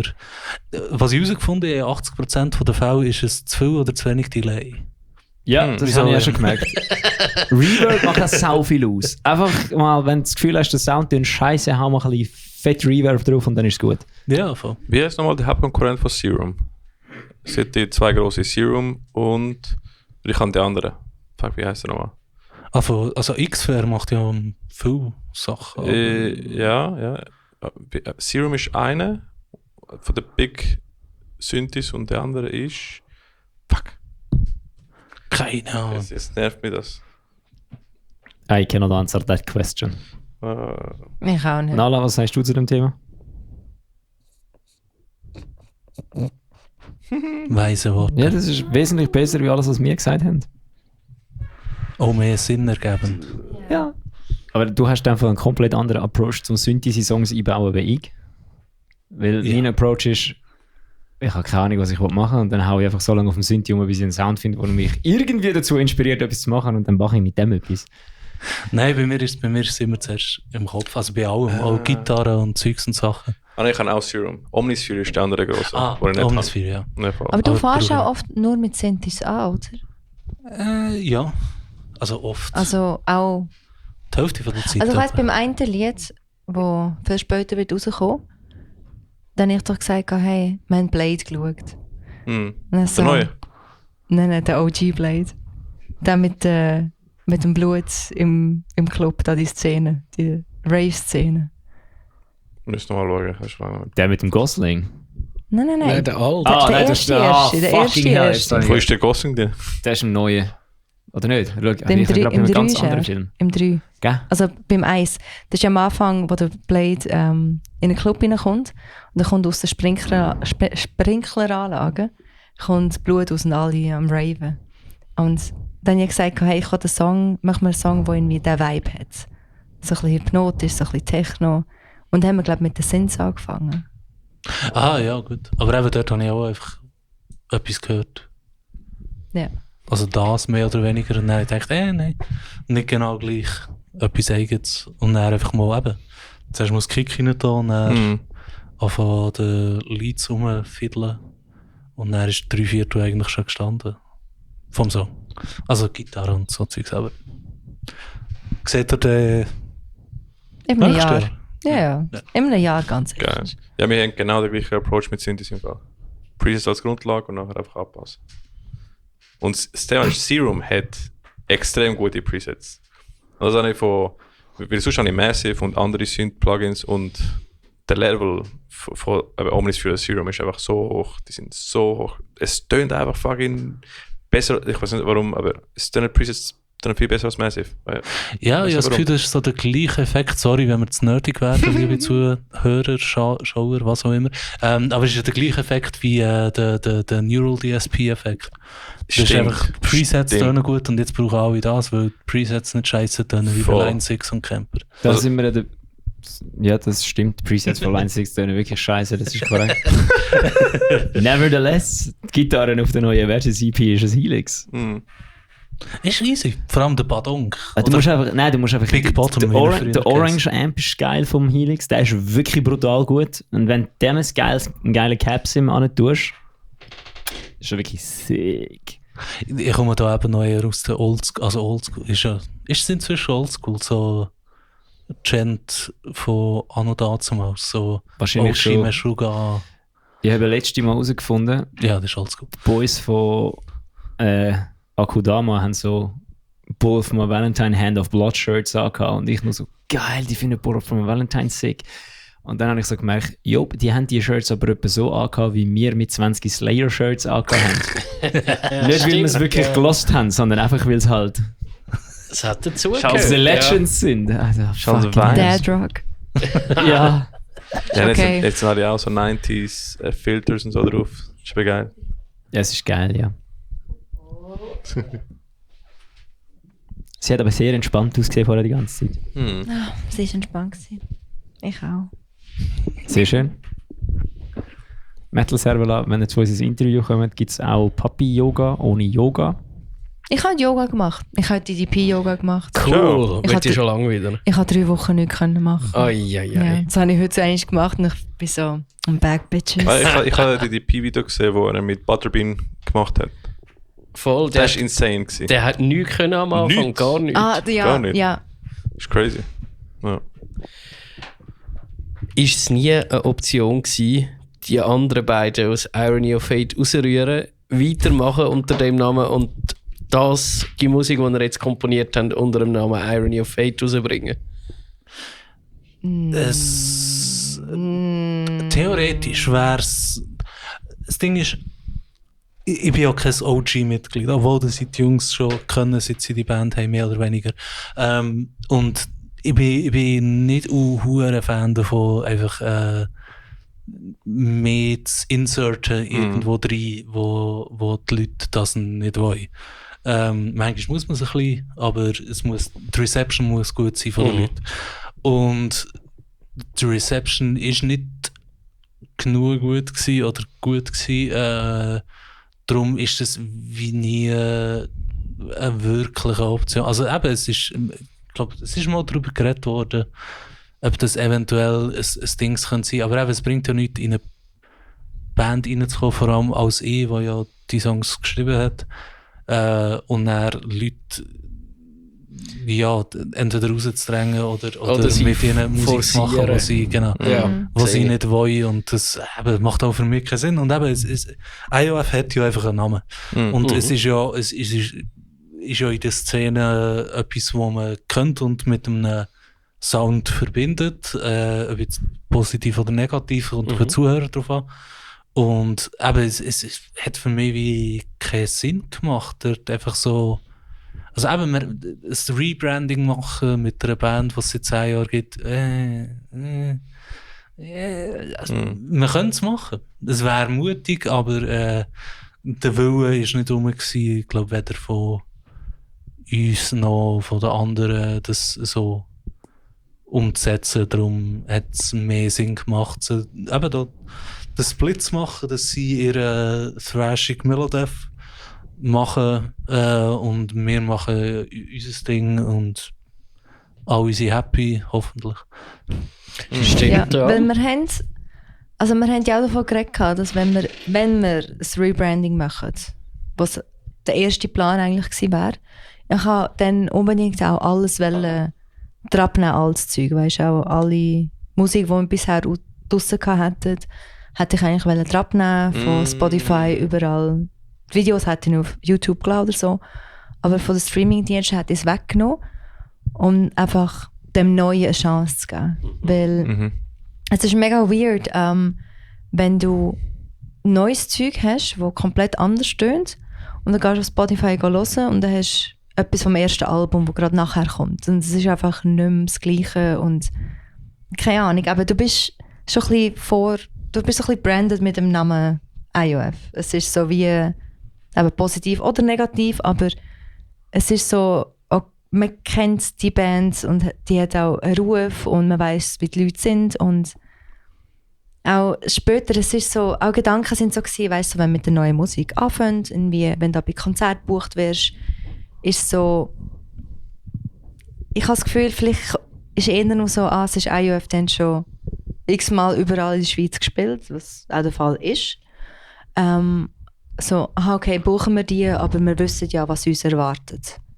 Statt, ich glaube, wenn du eine neue Band hast, die vielleicht ein bisschen reifer tönt als eine neue Schülerband, würde ich jetzt mal behaupten, weil so eine neue junge Band, sondern wir sind älter und haben ja schon Musikerfahrung in Bands. Aber wie ihr mit Tau ist. Oder anderes Paradebeispiel, Kefret. Mit dem Chefret, whatever. Genau. Auch am Bullhead, wo ich so Habe ich müssen heute- ansagen, ich habe glaube immer Habe ich hin und heute- her gewechselt. Habe ich heute eine sehr gute Sprachnachricht Ja. vom Nico bekommen. Der Nico hat einfach so eine Sprachnachricht geschickt, wegen, ich finde es auch top, wie du 5 Minuten lang erklärt hast, wie man Severed ausspricht und der So Ricky gut. 2 Sekunden später einfach es wieder falsch macht. Ja, Chevre, Alter. Es ist Chevret. Sehr Schon schön. so, ja. Chevret. aber sie haben mir dann eben noch Servet gesagt, Genf. am Bullhead haben sie mir gesagt, der Name vom Gitarrist sagt man anders als der Bandname. Genau. Ja, Ich habe ein bisschen voll gelassen. Ich habe gelassen. Hey, auf jeden Fall, es tut die mir leid sind für dich. ja wirklich auch ein gutes Beispiel, weil es sind alles 4 Musiker, die schon Genau. lange Musik machen und dann eine Band gemacht und bam, sie tun voll gut. Genau, es ist anders, wie wenn du gerade die erste Band gründest mit 16 oder so. Und ich glaube, da hast vielleicht, ich denke jetzt, wir haben vielleicht ein bisschen, weißt, die Leute haben ein anderes Bild von uns, wenn sie uns vielleicht buchen für eine Show. Es ist so, es ist eine neue Band, nicht, es ist so, man weiß schon, was uns erwartet. Darum, ich glaube, der beste aber Weg. das Gute ist halt auch dann, es ist zwar eine neue Band mit neuer Musik, aber durch das, dass ihr halt alle schon in Bands gespielt habt, musst vielleicht auch dann euch nicht gerade als erstes einen Opener buchen, Ja. weil ja man durch das, dass du ja, ihr zwei und alle anderen nämlich auch an, schon länger in Bands gespielt haben, auch quasi einfach, dass man weiss, es ist eine gewisse Professionalität vorhanden und die Leute Ja. wissen, wie dass man das Konzert spielt. Genau. Und durch das hast du dann auch wie halt dann ein bisschen ein besseres Standing gegenüber anderen neuen Bands, nehme ich mal an. Ja. Also eigentlich machen wir Taoist nachher. Ist gut. Wo ist euch das B-Kader und das C-Kader? Ah, Du haben hast wir das nicht. A-Kader nicht mehr wundern, Ah, wir sind ja, voll. Gitarre und Ja. Sound. Ja, das also, stimmt. Also, wir haben, also, wie wollte ich sagen, wir sind eigentlich so der Kern von dieser Band. Ist in der Core. Ja, weil, ja gut, wir haben es allein gestartet. Und erzähl mal, ich kann nicht alles. Also, los, wir haben den Drummer, Mhm. Genau. das ist der Chris, der früher bei With One Word Bass gespielt hat. Wait. Der Also- ist, wo jetzt gerade raus ist, der? genau der. Ah, okay. Genau der. Ich habe da den Hookup vom, Und der drummt. genau. So, der Sticks haben wir mir gesagt, hey, ich habe einen Kollegen und so. Und aber bei IOF ist ja der Kevin gegangen und hat den Sticks gesagt, er hat sie mir mitbekommen. So, ja, hey, ich habe einen Kollegen, der wieder drummen will. So, ich so, ja, das ist vielleicht ein bisschen schwierig, aber ja, gibst mal seinen Kontakt. Und es stellt sich heraus, er hat mega lange Bass gespielt, weil er hat auch in England irgendwie gelebt und gearbeitet mega lang.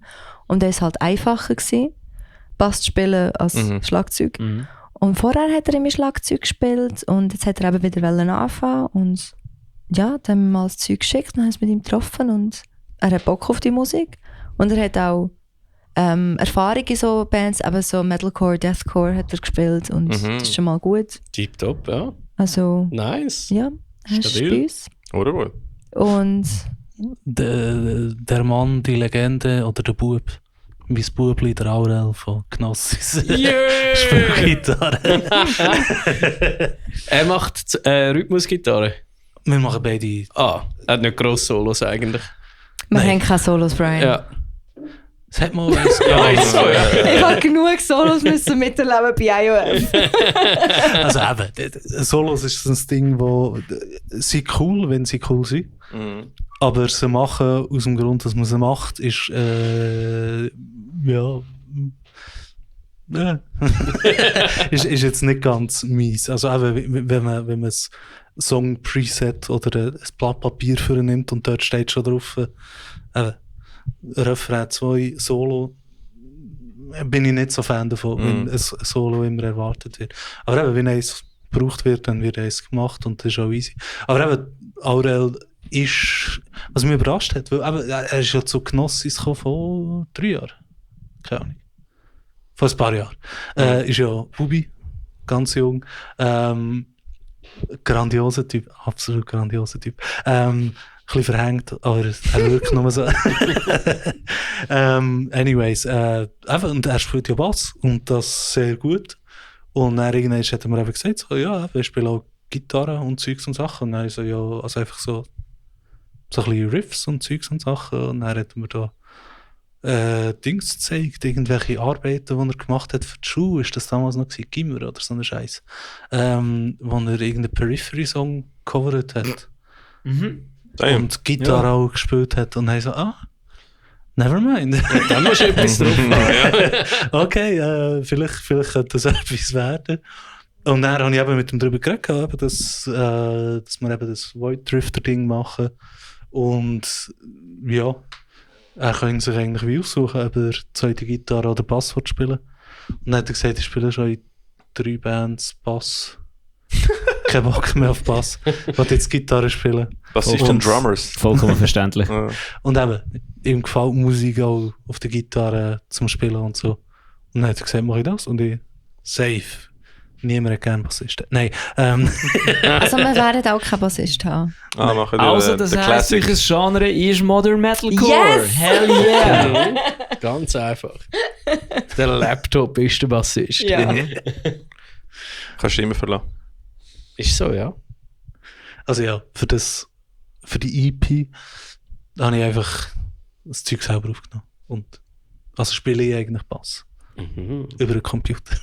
Ah, okay. Nicht so der Carry King, der einfach Bass und beide Gitarren selber aufnimmt. Mama, hat er ja gerade gesagt. Ja, aber live kommt's aber dann über vom den Computer. Computer. Ja. Also, bist du mit einem Bass angehockt jetzt? Ja, Ah, okay, ja, easy. ich habe ihn sogar selber Alles gebaut. klar. Du Okay. hast zuerst selber programmiert und nachher hast du aufgenommen. Nein, ich habe ihn nicht programmiert. Ich schreibe eigentlich alles, was ich schreibe ich ohne Bass. Mhm. Weil mein Gitarrensound hat immer so tiefere Oktaven drin, eben so Wild Charta-mässig. Und Ah. darum Ja. braucht es das wie gar nicht für Demos. Fair. Und dann irgendwann ist eben, habe ich gedacht, jetzt sollen wir es dann mal machen. Und dann hat damals eben, weil es noch IOF war, hat der Tömmli mal noch gemacht. Und dann habe ich irgendwann gedacht, weißt du was, mach es selber. Mhm. Und dann habe ich auch selber aufgenommen. Ja. Aber das funktioniert. Ich habe jetzt gerade so disgusted reingeschaut, wo du gesagt hast, es braucht ja keinen Bass. Ich habe jetzt nur gerade gemerkt, das machen nicht alle die gleiche Musikrichtung wie ich. Ja, voll. Yes. Bei mir würde es nicht funktionieren, Nope. ohne. Aber bei euch geht das ziemlich Aber sicher bei- sehr gut. Bei gewissen Musikrichtungen oder Songs braucht es einen Bass. In unserem Bonus-Hidden Track braucht es einen Bass. Definitiv. Mhm. Aber Ja. das bei den anderen Liedern ist so Nebensache. Wenn es nicht alles so faule Gitarristen sind wie ich, dann braucht es dann braucht's keinen Bass. Ja. Aber eben, es ist, wenn wir irgendeinen Bassist finden, der Bock hat oder was auch immer, kann man ja darüber reden. Aber Sascha, deine Chance. Stimmt, ja. heaven knows. Momentan ist es nicht geplant, weil es ist auch einfacher. Weil Es ist so viel einfacher mit weniger Leuten. Es ist so viel besser. Ja. Ja. Ja, 5 voll. Leute sind zwar super, weil dann kannst, wenn du jetzt in so einer scheiß demokratischen Band rumhängst wie ich, kommst du nie hin. Also kommst du mit 5 Leuten eben irgendwo hin, weil dann hat einer, wenn sich keiner enthalten, gibt es einen mehr meistens. Aber sonst mit 4 Leuten ist Abstimmen immer so ein bisschen. Ja. Es Pain. gibt halt so etwas wie zu viel Löffel in der Suppe. Oder? Ja. Oder zu viel Ja. Köche Das in der haben die Küche. letzten 10 Jahre durchgemacht. Ja. Ist okay. Muss schon sagen, die Diktatur ist schon sweet. Geckers. Ja.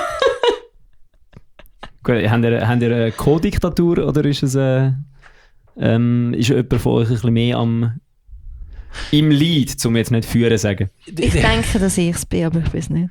Ja. Also ich bin mehr oder weniger so der Poster-Imperator, mehr oder weniger. Also das heisst, du machst das Nein. korrekt. Du gibst ihr das Gefühl, dass sie mehr am Führen ist, damit du dann trotzdem kannst das machen, was du willst. Das ist der CTO. Das ist CEO. Nein, er Oder macht nein, einfach alles und ich bin einfach so...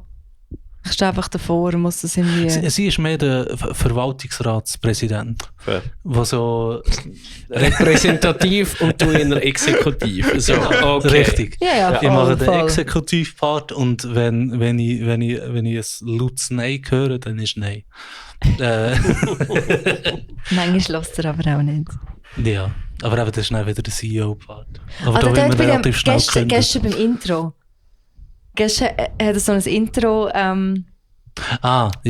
so, wenn wir den live spielen, so ein Intro gemacht und so ein bisschen einen Übergang gemacht und da hat er irgendwie etwas drin gehauen und ich fand, oh, Junge, nein, mach es ein bisschen anders. Und dann hat er es anders gemacht und das ist schön. Ist das eine Story, die am Morgen mal aufgewacht ist? Nicht? Nein. Nein, sie hat es. Ich zeige ihr alles, weil ich nett bin. Nein, ich einfach irgendetwas Lustiges gemacht, weil ich dachte, ja, cares mal machen. Und dann habe ich sie ihr gezeigt und dann hat sie gesagt, nein. Und dann ist. Und dann Obwohl ist es auch eigentlich nein. meine Idee war. Aber Genau. nicht so. Nicht so umgesetzt. Genau, und wie ich sie will. kann das nicht, ich kann das nicht Verwaltungsratspräsident. Das ist umsetzen. einfach- Hm. Gut, aber das kenne ich. Ich habe nämlich auch Ideen beim Songwriting und dann alle so, das ist eine scheiß Idee. Das ist so eine scheiß Idee, aber du bist so überzeugt davon, wir machen das jetzt, dann nehmen wir es auf und innerhalb von einer halben Sekunde bin ich so, ja, okay, ihr habt recht gehabt. Das müssen wir jetzt doch nicht so machen. Das haben wir ja schon oft gehabt, ja. Ja. Das ist gut, ich glaube, so das nächste Mal vielleicht von Anfang an. Ja. Wir Spoiler machen- Alert, ich glaube es nicht. Wir machen das gut, wir machen das gut. Ich meine, für jeden Release-Song hast du irgendwie 3 Demos da im Google Drive, die einfach am Verstauben sind. Nein. Wenn es bei mir eine zweite Demo gibt, wird der Song einfach gelöscht. Ich habe rigoros angefangen damit. Wenn ich nicht mehr weiterkomme, dann wird es einfach gelöscht. Fair. Wenn ich es nicht geschafft habe, zum inspiriert zu sein, zum es fertig zu machen, dann ist das nicht wert. Ja, bei mir hat es auch immer 2 Versuche. Ich mache ein Demo, also ja, meistens etwas Kürzeres, zeige ich es ihr und wenn sie nicht überzeugt ist, gibt es noch eine Chance. Weil teilweise ist es einfach so, dass nicht alle Sachen sind, die sie gerne hören würden. Oder die man braucht, damit dass man die Idee dahinter versteht. Okay. Und dann, wenn es beim zweiten Mal immer noch scheiße ist, dann there you go to the bin. Und sonst, ja. Eigentlich ist es 3-mal gegangen. Stimmt. Ich bin froh, dass der Song irgendwo sonst gelandet ist. Ja. Ja. Das ist ja nicht so Diagnosis. Also das ist ein Teil davon. Irgendwann ist vielleicht. Aber das ist wieder. Outsourcen, das Beste, ich sag's Ja, immer wieder. voll. Es passt nicht zu uns, es passt zu ihnen, ist okay. Ja, ist ein bisschen zu proggy gewesen. Ja. Und. Hast du das wie der Stick to Your Guns Breakdown, wo Architects ihnen geschenkt hat? Gar nicht gewusst. Ja, oder ist es umgekehrt gewesen? Nein, ich glaube, Stick to Architects, ich glaube, wenn ich das jetzt, das ist jetzt ein gefährliches Thema, weil Architects und tote Gitarrist und Szene-Kids, das ist, Das ist okay. das ist Dan gefährlich. ist Auf der jeden Fall. Drummer. Ja, aber ich glaube, eben, der Dan hat einen Breakdown geschrieben, wo glaube dann sie nicht gebraucht haben oder das Gefühl gehabt, der passt nicht auf den Song, aber der würde zu Stick to Your Guns passen. Und dann hat er glaube einfach mal so Stick to Your Guns Geschichte und das ist aber ich glaube der Breakdown ist so alt, dort hat eben der Gitarrist noch gelebt. Okay. Und dann hat er einfach so mal in einer E-Mail einfach so, hey Jungs, ich habe da einen Breakdown für euch. Wenn ihr ihn braucht, feel free. Wenn ihr ihn nicht brauchen, auch okay. Und ich glaube, der ist auf irgendeinem Song, von einem neueren Song drauf. Und dann haben sie den eben dann irgendwie, glaube so 6 Jahre später, haben sie den dann, glaube ich, gebraucht in einem Song effektiv.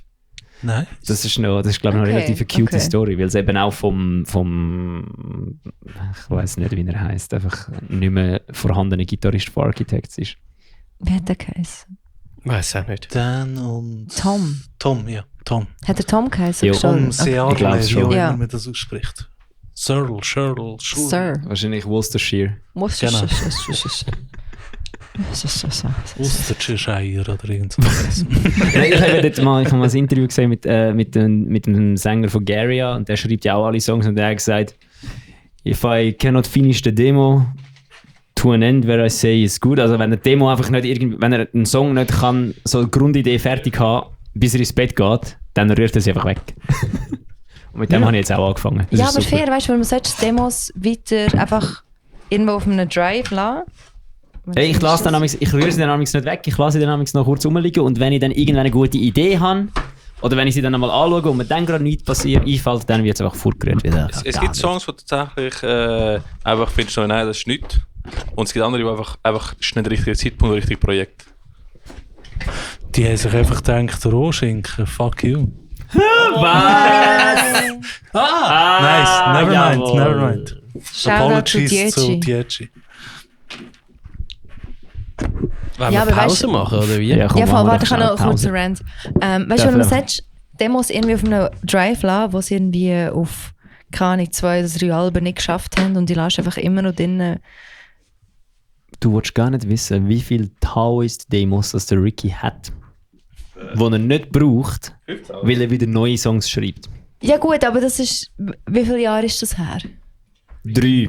Ja, eben, 3. Aber mit die werden, jetzt 15 Jahre auf dem Drive bleiben, weil der Ricky gesagt Oh ich mein habe da Gott. jetzt 15 Demos geschrieben, aber ich schreibe wieder neue Songs, die dann veröffentlicht werden. Ricky, hast du zu viel Zeit? Nein, ich habe im Fall letztens, Ja. also letztens vor einem Jahr habe ich nochmal alle Whitehot-Demos aus dem Drive mal aufgeräumt, die ich geschrieben habe. Ich habe etwa 50 Demos, die ich nicht release. Alright, in dem Fall. Also, wir fressen und Wir dann wünschen kommen euch einen guten Hey, und bis guten. später. Ciao, ciao. 5 minutes later. Ay, hola mi amor. Ich hoffe, ihr habt alle gut gespissen. Wir haben unsere Pizza verdruckt. Das ist geil Sie gewesen. Sveti fliegen. hat Samuela L. Jackson auf dem Schoß. Yes. Und wir sind alle wieder ready zum Weiterschneidern. Let's go. Let's Schneidern go. mal. Weiss irgendjemand noch, was wir vor der Nacht besprochen haben? Themen rund um Band weiterführen oder eine neue Band von Grund auf gründen. Jawohl. Ja. Genau. Wir haben ja noch ein kurzes Thema gehabt, so in der Synthes. Zwischenpause wegen dann.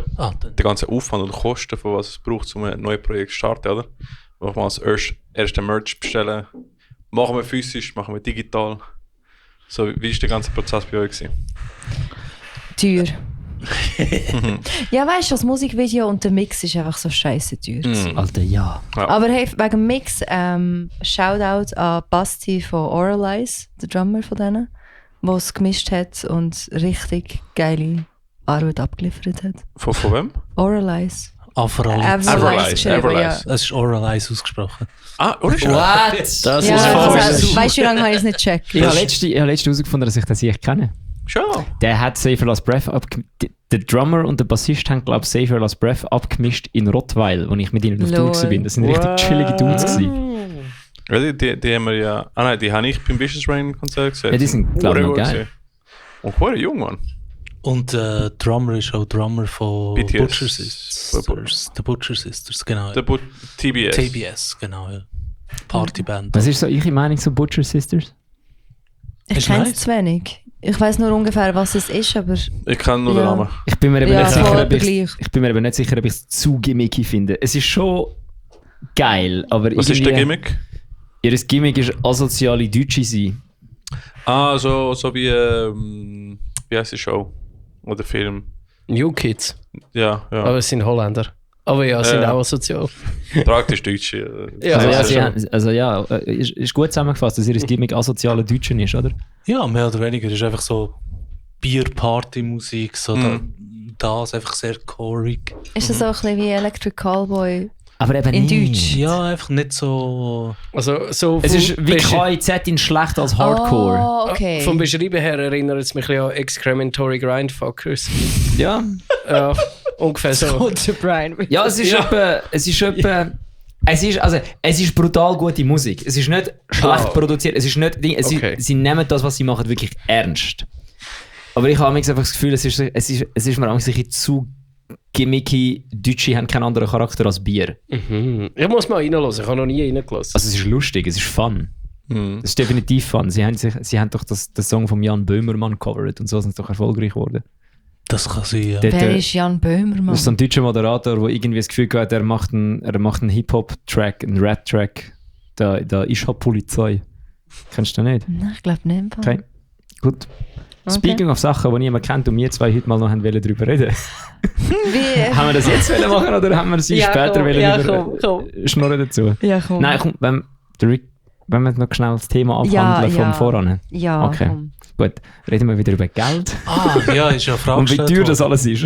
Nein, Es ja, ist scheiße teuer, du kannst nicht alles machen, weil du einfach keine Kohle hast und dich nicht selber in den Ruin treiben und darum machst du einfach das Nötigste und wartest, bis mehr Geld reinkommt mit der Band, wenn man Konzert spielst oder so. Es klingt so pessimistisch. Es ist so viel Geld. Es ist auch... Und wir Also sind ja. das Zweite, weißt du, wie ich meine? Du kannst es nicht durch 5 teilen. Ja. Aber es ist viel Geld, aber eben, es ist einfach priorisieren halt. Es ist eben, was muss man haben, was ist optional, was kann man outsourcen. Und ja, wir bringen es irgendwie hin, dauert halt ein bisschen, aber who cares, jede Band fängt an. Und ja, wenn die Leute Musik genug gerne haben, dann kann man auch warten und who cares eigentlich. Aber es ist halt, es sind eben Any-Rack, Zeugs und Sachen, Licht, was wir noch machen, jenes und eins. Ja, es Gut, ist... also irgendwie einfach voll rein. He? Ja. Sorry, wie teuer ist Licht? Licht. Ja. Richtig teuer. Ich schaue es gar Wenn nicht so- an, weil ich weiss, dass es teuer ist. Ja, Ja. Ja, es kostet viel, es kostet alles viel, was Spass macht. Aber wenn es Spass macht, ist es gut.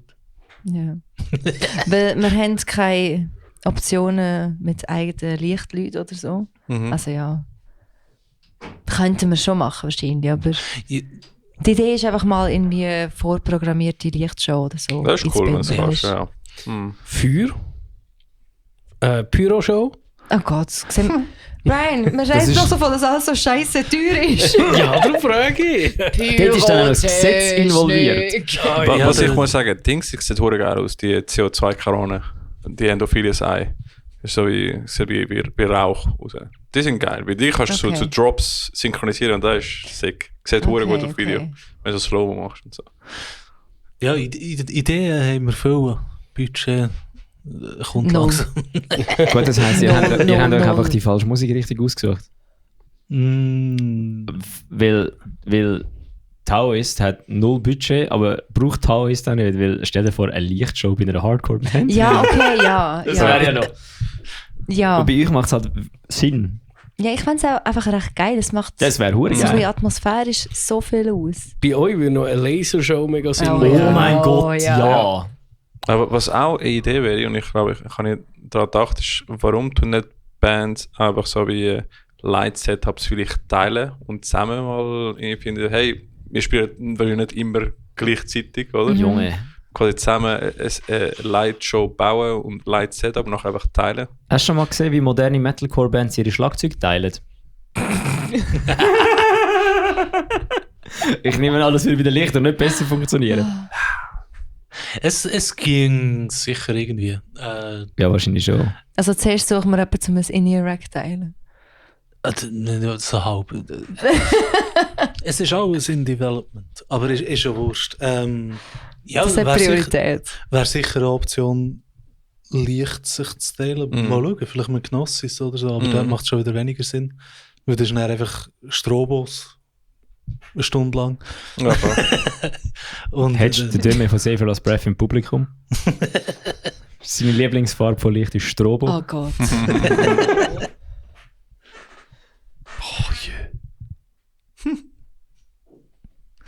Anyways, aber ja. Man fängt Sehe sie an, man nicht. macht und eben bis alles draussen ist, hat man auch alles, was man braucht. Und ich habe da keine Sorge. Es gibt. Okay, gut. Jetzt machen wir einfach Onlyfans. Onlybands. Das habe ich mir schon mal überlegt. Man sollte, der Ricky will die ganze Zeit einen Onlyfans machen für Metal-Servola. Aha. Aber wir machen doch ein Band-Tinder. Ja, aber das ist ein bisschen etwas anderes. Der Onlyfans für Metal-Servola wäre so der Behind-the-Curtain-Talk.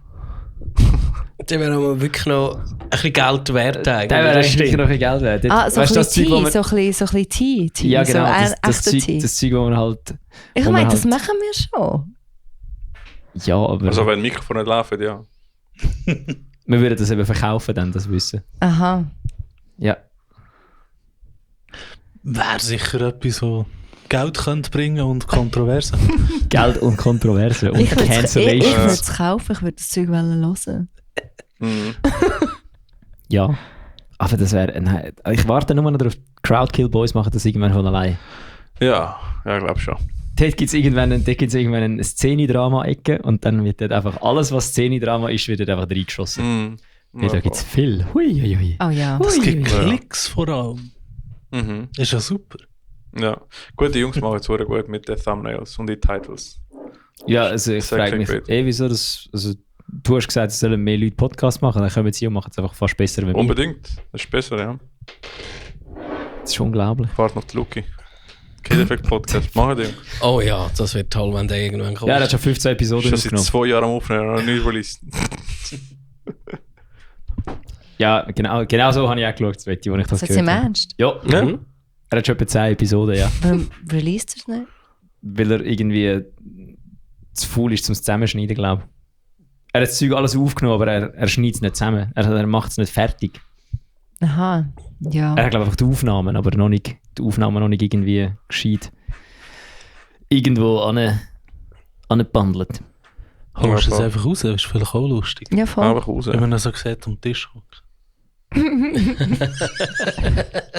Tun damals die hässliche Musik Luzern-Jungs damals Interviews auch releasen oder zeigen sie nur Clips? Weiß nicht. Ja, müssen wir mal schauen. Einfach, release einfach Sachen. Einfach rauspushen. Das muss nicht perfekt Ach so. sein. Der Ricky wäre eine perfekte Hebamme. Einfach rauspushen. Oh mein Gott. Was ist ein... Releasen einfach Sachen, einfach rauspushen. Einfach Raus mit dem rauspushen. Zeug. Du jetzt nicht so. Was bist du da schon 12 Stunden, wo wir schreien? Jetzt rühr das Ding raus. Das ist so wie Ja. der, das ist so wie der Rat beim Bouldern. Einfach auf. Einfach Im Fall, wenn dich jetzt dort hebst, gehst du nicht runter. Ja, Ja. genau. Einfach Ricky, rauf. Genau. auflangen. Nein, merci. So. Schön mache ich das Es ist, glaube ich, ein Contest im Dahinschmelzen. Ich weiss nicht, wer mehr schmilzt. Samuela oder Sveti. Wir schmelzen zusammen. Sie sind beide jetzt dann so 2 Pfützen am Boden. Ja. Hey, ja. Was gibt es sonst noch zu erzählen? Ich bin, glaube ich, gerade im Fresskoma. Es fällt mir Ja, nicht same. ein. Geht mir ähnlich. Shit, Ja, Brian. Nein, Also, du- hauen wir raus, was für Tee haben wir? Was gibt's für Tee? Ah, nicht so viel. Nein, wirklich. Ich bin jetzt wirklich am Fresskoma. Es fällt mir auch nicht mehr ein. Haben wir Tee? Wir haben immer die. Ja, wir haben eigentlich sehr viel Tee. Erzähl mal. Nein, ich nicht. Nein, also was mich noch wundern, erste Gigs, wann und wo? Buchen uns mal. Los! Stimmt, jetzt zu dem Zeitpunkt kannst du das sagen, weil es ist ja schon Musik draussen. Mhm. Ah, ja. Also, ja, Es gibt auch Leute, die Konzerte spielen, ohne dass sie Musik rausgebracht haben. das stimmt, effektiv. Aber das wäre jetzt Fair, wie ja. ein bisschen insane, wären sie schon gebucht worden, weil es weiss ja noch gar nicht mehr, dass die Band existiert. Stand heute. Oder sehe ich das Ja, falsch? ja, eigentlich Richtig. voll. Also wir haben da, weißt du, irgendwie nicht irgendwie Booking Agents oder so. Also, Mhm. ja, wir sind hier. Nein, wir releasen. Schauen mal, wie es Musik. läuft. Und die Leute, die es cool Wo kann man finden. euch dann buchen? Wie macht man das am besten? Auf voidrifter.org. Wow, wir haben Sogar eine Webseite. booking@voidrifter.org. Genau. Da drauf ein E-Mail schreiben. Wird beantwortet in einem Business-Tag, hoffen wir jetzt mal. Okay, jetzt habe ich... Gesundheit, Gesundheit. Ricky. Jetzt ist es einfach so, dass wir halt einfach alle E-Mails schreiben, Gesundheit. aber die meisten Leute sind jünger wie mir. Das heisst, wo erreichen die euch? Weil die wissen nicht mehr, wie ein Outlook funktioniert. Instagram ist Insta. sicher gut. Wir haben eben auch so einen TikTok da. Und Facebook-Profil habe ich gehört. Schreibt einfach auf Insta. Oder auf TikTok. Wird In der lustig. Snapchat. Nein. Haben ihr Also, Snapchat? wenn du über 30 bist und noch Snapchat hast, musst du einfach wirklich deine verdammten Hat Lebensentscheidungen jemand von euch mal hinterfragen. Snapchat gehabt? Also Nein. ich habe sie immer noch. Wirklich? Oh, Brian, du musst die Lebensentscheidungen Brauchst du hinterfragen. das auch? Ich brauche es selten, aber etwa die ist lustig. Jetzt bin ich gerade froh, habe ich meine Aussage nicht gemacht. Hause, Dr. Grün. Ich habe so eine Theorie gehabt, Leute, die in meinem Alter sind und bist du ja, und Snapchat aktiv brauchen, sind hauptsächlich Pädophile. Ich kenne sehr viel, also offiziell können ich sie nicht, aber ich kenne da sehr viele Männer, die auf Snapchat irgendwelche Sachen verschicken. Dickpics. Und wenn du mal fragst, wer ist das, dann ploppen irgendwelche Frauen auf, die Dekaden vorher geboren sind. Also, Ja gut, weil die brauchen das Zeug wirklich. Aber Zu dem Zweck benutze ich es jetzt tatsächlich nicht. das ist auch gut so, Brian. Ich würde es einfach, eben generell, meine Aussage vorher, wenn man 30 ist und Snapchat braucht, sollte man seine Lebensentscheidungen hinterfragen. So, ein bisschen das Thema reingeschossen. Oh, ja. Ja, ich würde sagen, TikTok geht auch in das. TikTok hat auch in das, ja. Aber Das habe ich nie generell, gehabt. generell sollte man keine Dickpics verschicken. Nein. Ja, Machen ist das besser, nicht, wenn Jungs, nicht. machen Und das wenn, nicht. falls doch, dann im Snapchat. Nein, Brian, nein. Nur wenn man aufgefordert wird dazu oder lieb oder du gefragt machst es hat. wieder Winkel und schickst in Bandchat. Gut, das ist etwas anderes. Hey, nein. Dickpics in Bandchats ist ein anderes Thema. Das ist Das ganz passiert wild. einfach. Aber ja, schickt Dickpics nicht. Und wenn ihr es schickt, nur wenn ihr aufgefordert werdet. Selbstverständlich. Und wenn ihr es unaufgefordert schickt, schickt es einfach direkt an Mark Zuckerberg. Er hat sicher Freude dran. Ja, fair. ja. Oder um Donald Trump. Das wäre schon funny. Boah, das wäre fucking funny. Einfach um Donald Trump Dickpics schicken. Das hat sicher schon jemand gemacht. 100 Pro hat das schon. Ganz Ich glaube, ich sicher. mache es nachher selber. Aber Aber einfach am Department of Justice einfach Dickpics schicken. Junge, im Instagram, im White House Instagram, einfach Dickpics schicken. Habt ihr das? Oh mein Gott, habt ihr das hure Wii Sports Video gesehen vom Weißen Haus? Oh, der ist Nein. insane. Mit dem Golf ist es, glaube ich. Ja, mit allem. Mit Ja. all den, einfach es gibt ja so Wii Sport Highlight Reels, oder? Und das Weiße Haus hat ein Video gepostet, wo sie so ein Wii Sport Highlight Reel haben, aber wie sie Sachen im Iran bombardieren. Ja. Es ist Das ist absolut wirklich schlimm. unterste Schublade. Alter. Es ist wirklich komplett daneben. Das geht etwa in die gleiche Kategorie wie Nein, das geht nicht in die gleiche Kategorie wie Look, ungewollt dick. hättest du vor Mal, es ist 2 beides daneben. Beides nicht machen. Schau, hättest du vor 10 Jahren eine Black Mirror-Folge darüber gemacht, hätten die Leute einfach nicht glauben sollen, nein, das ist zu crazy. Das würden Leute nicht glauben. Und jetzt leben wir drin. Alter, jetzt ist Jetzt sind wir hier. Dickpics im Weißen Haus. Mhm. Ja, einfach, okay, alle Ich glaube, das Dickpics. gibt es schon länger. Alle im Donald Trump Darum Dickpics tanzt schicken. er ja mal auch so. Oder die Kennedys können davon singen, glaube ich. Mhm. Aber das sind nicht Dickpics. Dort haben wir es noch manuell gemacht. Oh Gott. Du machst einen Weißt du, Dickbeef. früher war so ein Skandal noch, gewesen, dass irgendeiner einen Blowjob bekommt im Weißen Haus. Ja. Also das nennt man inzwischen auch. So, wenn du während dem Arbeiten unter dem Bürotisch einen Blowjob bekommst, nennt man das ein Bill Clinton. Warum weißt du so Sachen? Brian hat auf einer Bank geschafft. Ja. Ich bin nämlich gut 31 geworden, bis ich herausgefunden habe, was das heisst. Also, dass das so heisst. Siehst du nur, das habe Und ich ich schon bin lange. Das habe ich nicht 34 und gewusst. habe es erst jetzt erfahren. Ja. Crazy shit. So Hey, kann es gehen. Ich glaube, jetzt ist der richtige Zeitpunkt. Okay. Hau raus. Brian und Grü, ihr sind einfach Casualties in dem Ganzen. Oh je. Eigentlich müsste jetzt die Lea noch da sein, gell? Hat sie auch Ahnung davon? Sie ist Nein, da- eben nicht. Sie ist auch dort geguckt, wo ich das sie ist- Ganze sie ist mal in da- Rolle gebracht Sie ist habe. da in Spirit. Gut, weil es geht darum. Der Ricky hat beichtet, dass er absolut keine Ahnung hat dass er einfach nicht über YouTube in das ganze Musikzeug reingekommen ist. Und ich habe mich dann wirklich mit dem Dave Days nochmal befasst. Hey, Der grüne Poloshirt Sorry, tragen. wenn ich drin schnorre, Gang aber rein. okay, letzte Folge. Also ist das die letzte Folge, die vorletzte? Ja, letzte. In der letzten Folge. So geil, wo du Dave Days erwähnt hast. Und der Shoutout an die 1,76er. Ja. Aber Dave Days ist so, wow. Einer, der den kennt, niemand kennt den. Wer hat das gemacht?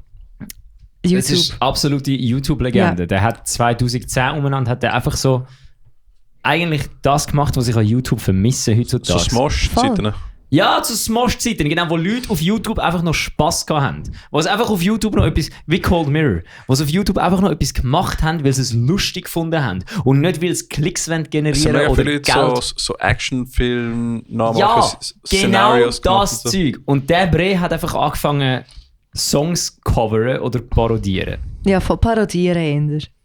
Ja, aber irgendwann hat er angefangen, seriöse Covers zu machen. Er hat, glaube ich, mit so seriöse Covers angefangen. Das hat eben der Weird Al schon in den 80ern gemacht. Weird Al, Weird Al ist der ja. OG. Exakt. Und dann habe ich mir das Ganze, der hat dann so Taylor Swift Songs covered.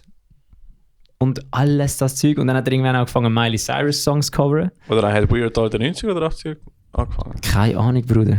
Wer jetzt? Weird 90er? Al? Weird Al ist eben nicht Ist meine in den Kindheit. 80er. 80er. Nein, er hat Schon? zum Beispiel Edith von Beat It, das ist Ja, etwa stimmt. im 85 rausgekommen. Ja, er hat ganz früh Einfach angefangen. gar Also Dave Days ist my Weird Al Yankovic. Das ist fair. Nein, aber ich habe es dir schon gesagt, sein Cover von Lollipop von Lil Wayne. Ja, das ist aber geil. So gut, wirklich so gut. Also auf jeden Fall hat der Es Bre ist dann... einfach so, er macht einfach Lieder in Pop-Punk. Ja, aber lustig aber und lustig. gut. Nicht so all die Punk Goes Pop oder Ja. Pop Goes Punk Compilations. So, er hat es eben wirklich gemacht, weil er Spass daran hat. Und ja, voll. er hat dann immer noch ein Video dazu gemacht, weil du es auf YouTube auch gemacht hast. Und es war immer Fun gewesen. Und dann irgendwann hat er angefangen, Hannah Montana Songs zu coveren. Ja, er ist gerade letztens. Und dann ist er das ist ja dann der ultimative Kicker gewesen an der ganzen Sache. Weil du hast mir dann geschrieben, oh mein Gott, Dave Days. Und ich so, ja, macht der Breno etwas? Und dann bin ich auf YouTube und er hat literally einen Tag voran hat er ein Video hochgeladen. Der hat 5 Jahre nichts mehr Ja. gemacht. Schon. Hat einfach wieder ein Video hochgeladen, weil, jetzt müssen wir den Bogen wieder zurückspannen, wir wieder dran anfangen.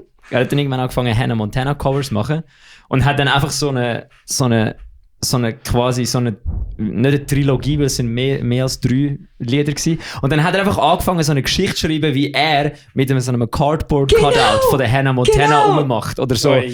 Er ist dann so obsessed gewesen mit dem Cardboard-Cutout und hat immer so da, als ob das seine Freundin wäre. Und dann sind eben so andere YouTubers immer auch noch dort gewesen. Zum Beispiel der Mystery Guitar Man. Mhm, den kann ich. Geil. Der hat noch mehr so Sachen Mit gemacht. seiner Sonnenbrille. Genau. Und dann haben die dann immer quasi so sich über ihn lustig gemacht, weil er ja mit dem Pappkarton Hannah Montana am Rumflirten ist und weiss ich nicht was. Und dann irgendwann hat er effektiv die Miley Cyrus in einem Video gehabt. Also sie hat dann nicht mal gesungen im Lied, sondern er hat dann einfach einen Song geschrieben, dass es jetzt der letzte Song ist, weil... Hat er dann aufgehört? Nein, der letzte Song für Hannah. Aha, Also okay. der letzte Hannah Montana Stalker-Song, blöd Ja. gesagt. Und dann hat er eben das gemacht und dann ist das Lied ist dann eigentlich fertig gewesen. Und dann haben sie ihn eben die ganze Zeit, eigentlich 15 Jahre vorher, haben sie ihn immer gemobbt, indem dass sie so geläutet haben und dann so das Hannah Montana Cardboard Cutout aufgehabt hat. Und er hat immer hure Freude gehabt, dass jetzt Hannah Montana vor der Tür steht. Und dann sind sie immer nur seine Homies gewesen, I got you, bro. Haha, du stehst auf dem Karton. Und dann hat er eben das ist eben so der erste YouTuber gewesen, der es dann geschafft hat, so eigentlich vom YouTube-Zeugs eben so richtige Promis oder Hollywood-Stars Oder der... zu bekommen. Also der ist so der erste, der die Brücke geschlagen hat. der Equals 3, Alter. Ja!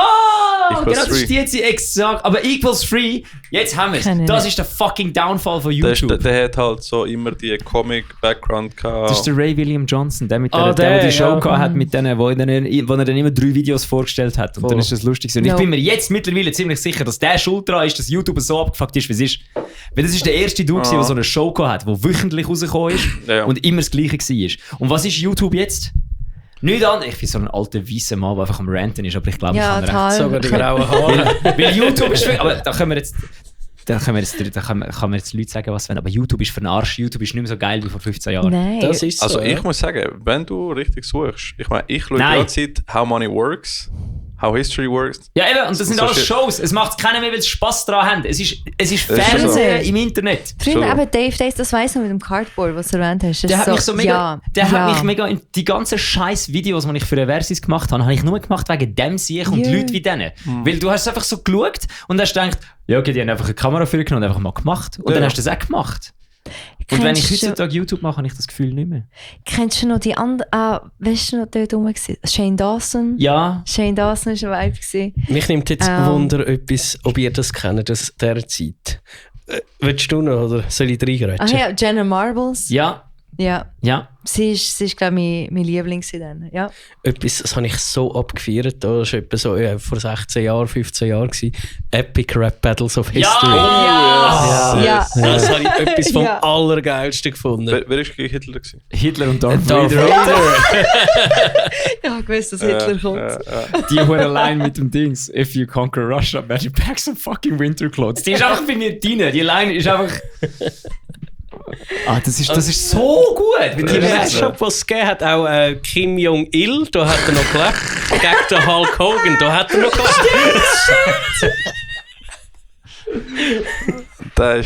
Die haben richtig geile Scheiße gemacht. Das ist so gut gewesen, das Zeug. Das ist Aber wirklich dort genial. hat YouTube eben noch Spass gemacht. Richtig. Dort hat es noch nicht gewirkt wie einfach nur Fernsehen. Content Factory. Ja, voll. genau. Immobilienmakler. Ja. Ja. Es ist wirklich so das, was jetzt wahrscheinlich auf Twitch ist. Ja, ich glaube, das ist TikTok heutzutage. Ja. Ich glaub, dort. Ja. Weil das Zeug schwappt ja immer rüber zu Ja, Instagram. das Und ist was so. du manchmal findest, Aber das Ding ist eben, bei diesen YouTube-Sachen, dort haben sich dann irgendwie alle darüber gefreut, dass der Dave Days nach so einem Monat wieder ein neues Video verkauft hat. Oder dann hat Miley Cyrus ein Lied rausgebracht und dann ist so gewesen, okay, wenn? Ja, voll. Wann hat er seine Version fertig? Ich bin dann das Zeugs durch und dann hat es nicht einen Song gehabt, der hat irgendein Lied von der hat er covered, wo dann eben bei ihm ist die Version dann gewesen, I'm Just a Girl oder If I Were a Girl. Ja, genau. Das ist ja der Song, genau. der Originalsong ist ja If I Were a Guy. Ja, Und seine Version ist If I Were a Girl, Ja, even das just ist for perfekt, it. Ja, genau ja, das alles. ist so ein geiles Video. Es ist wirklich so funny. Und das Zeug ist so lustig gewesen. Und dann eben hat Hannah Montana ja wieder ein Video, ein Lied veröffentlicht. Vor etwa einer Woche. nein, sie hat nicht irgendwie das Disney-Special rausgegeben. Ja, irgend so Das- etwas ist es gewesen. ja. Auf jeden Fall hat er dann wieder ein Video gemacht und du siehst einfach alle Kommentare so. Es ist ein Video von Dave Days, wo er einen Hannah Montana Song singt, wo er über die Hannah Montana singt und er hat ein grünes Shirt an. What the fuck ist es 2010? So gut. Es war wirklich super gewesen. Er ist einmal Bring wieder, it back. ja, bring it. Macht wieder Leute, macht einfach wieder Sachen aus Spass und Make nicht aus YouTube Content. fun again. Ja. Das muss ja von mir aus auch nicht auf YouTube sein. Aber ich sehe das eben auch bei den Bands und so. Es sind alle immer so verbissen. Also ich habe immer langsam das Gefühl, es hat keiner mehr Spass daran. Das machen jetzt alle einfach nur noch, weil alle etwas machen und du musst ja deine Freizeit mittlerweile monetarisieren, sonst hast du ja nichts gemacht. Das sonst hast macht du so nichts keinen geleistet. Sinn. Gell? Aber es ist einfach zu dem geworden.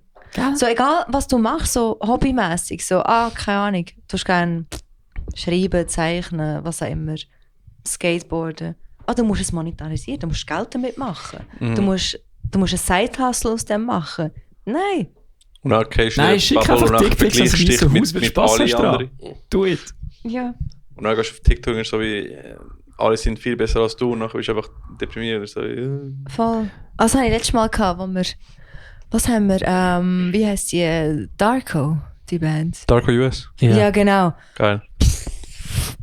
Wir haben die mit Videos von denen geschaut, die haben mir das eine Lied recht geil, das Dragon Chaser. Ja.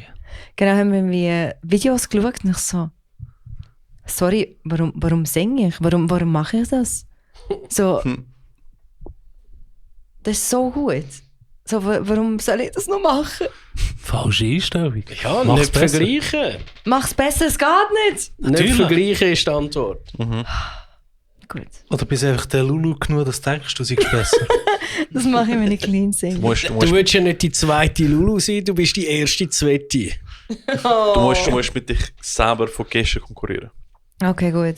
Ja, aber dann sind wir wieder beim gleichen drin. Dann sind wir schon wieder beim alles monetarisieren, alles muss besser Nein, werden, nein, alles muss... nein, nein, Mach es nein. einfach, weil du Spass hast dran. Ja, das auch. Also ja, außer du hast natürlich eine Band, dann wäre es natürlich schon sinnvoll, wenn sie sich auch irgendwie weiterentwickelt, weil du hast ja selber eine Freude daran, wenn etwas besser tönt. wie Voll. vorne. Voll. Aber eben, wenn du merkst, dass du keinen Spass mehr dran hast, hör auf.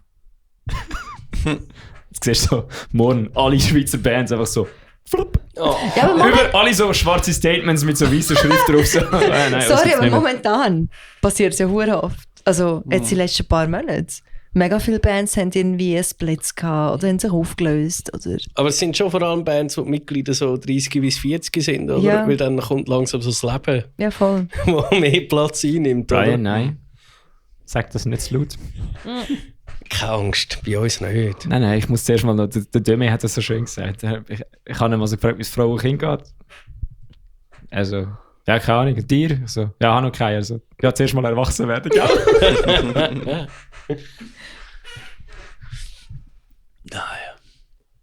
Nein, das ist super. Das ist super. Ich mag nicht mehr. Was?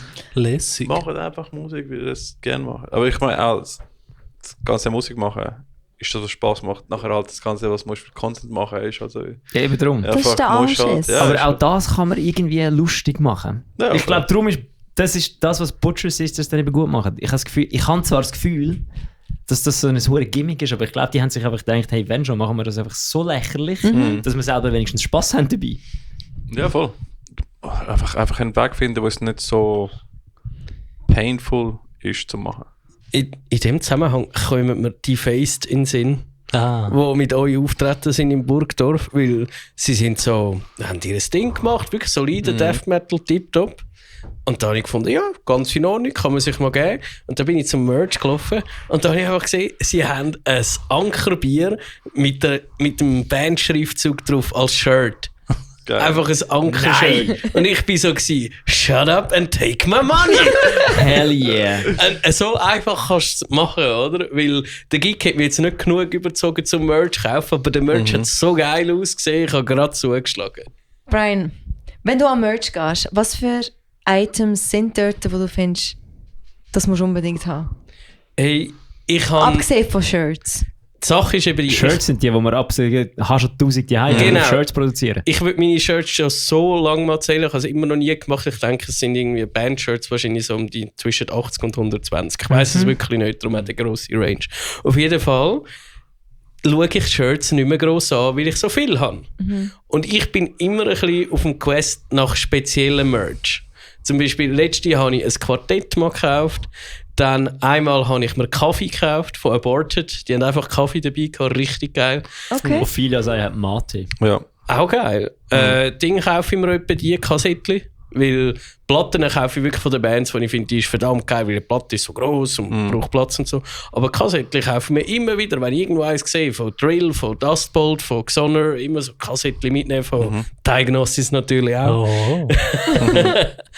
Es sind so die Sachen, also die einem sonst nicht in den Sinn kommen. Darum, ich reg mich auch bis heute auf, dass ich keinen WC-Deckel von Stillbirth verwünscht habe. Oh Gott. Es ist der beste Merch. Okay, ja, fair. Ja. Also, WC-Papier wärst in.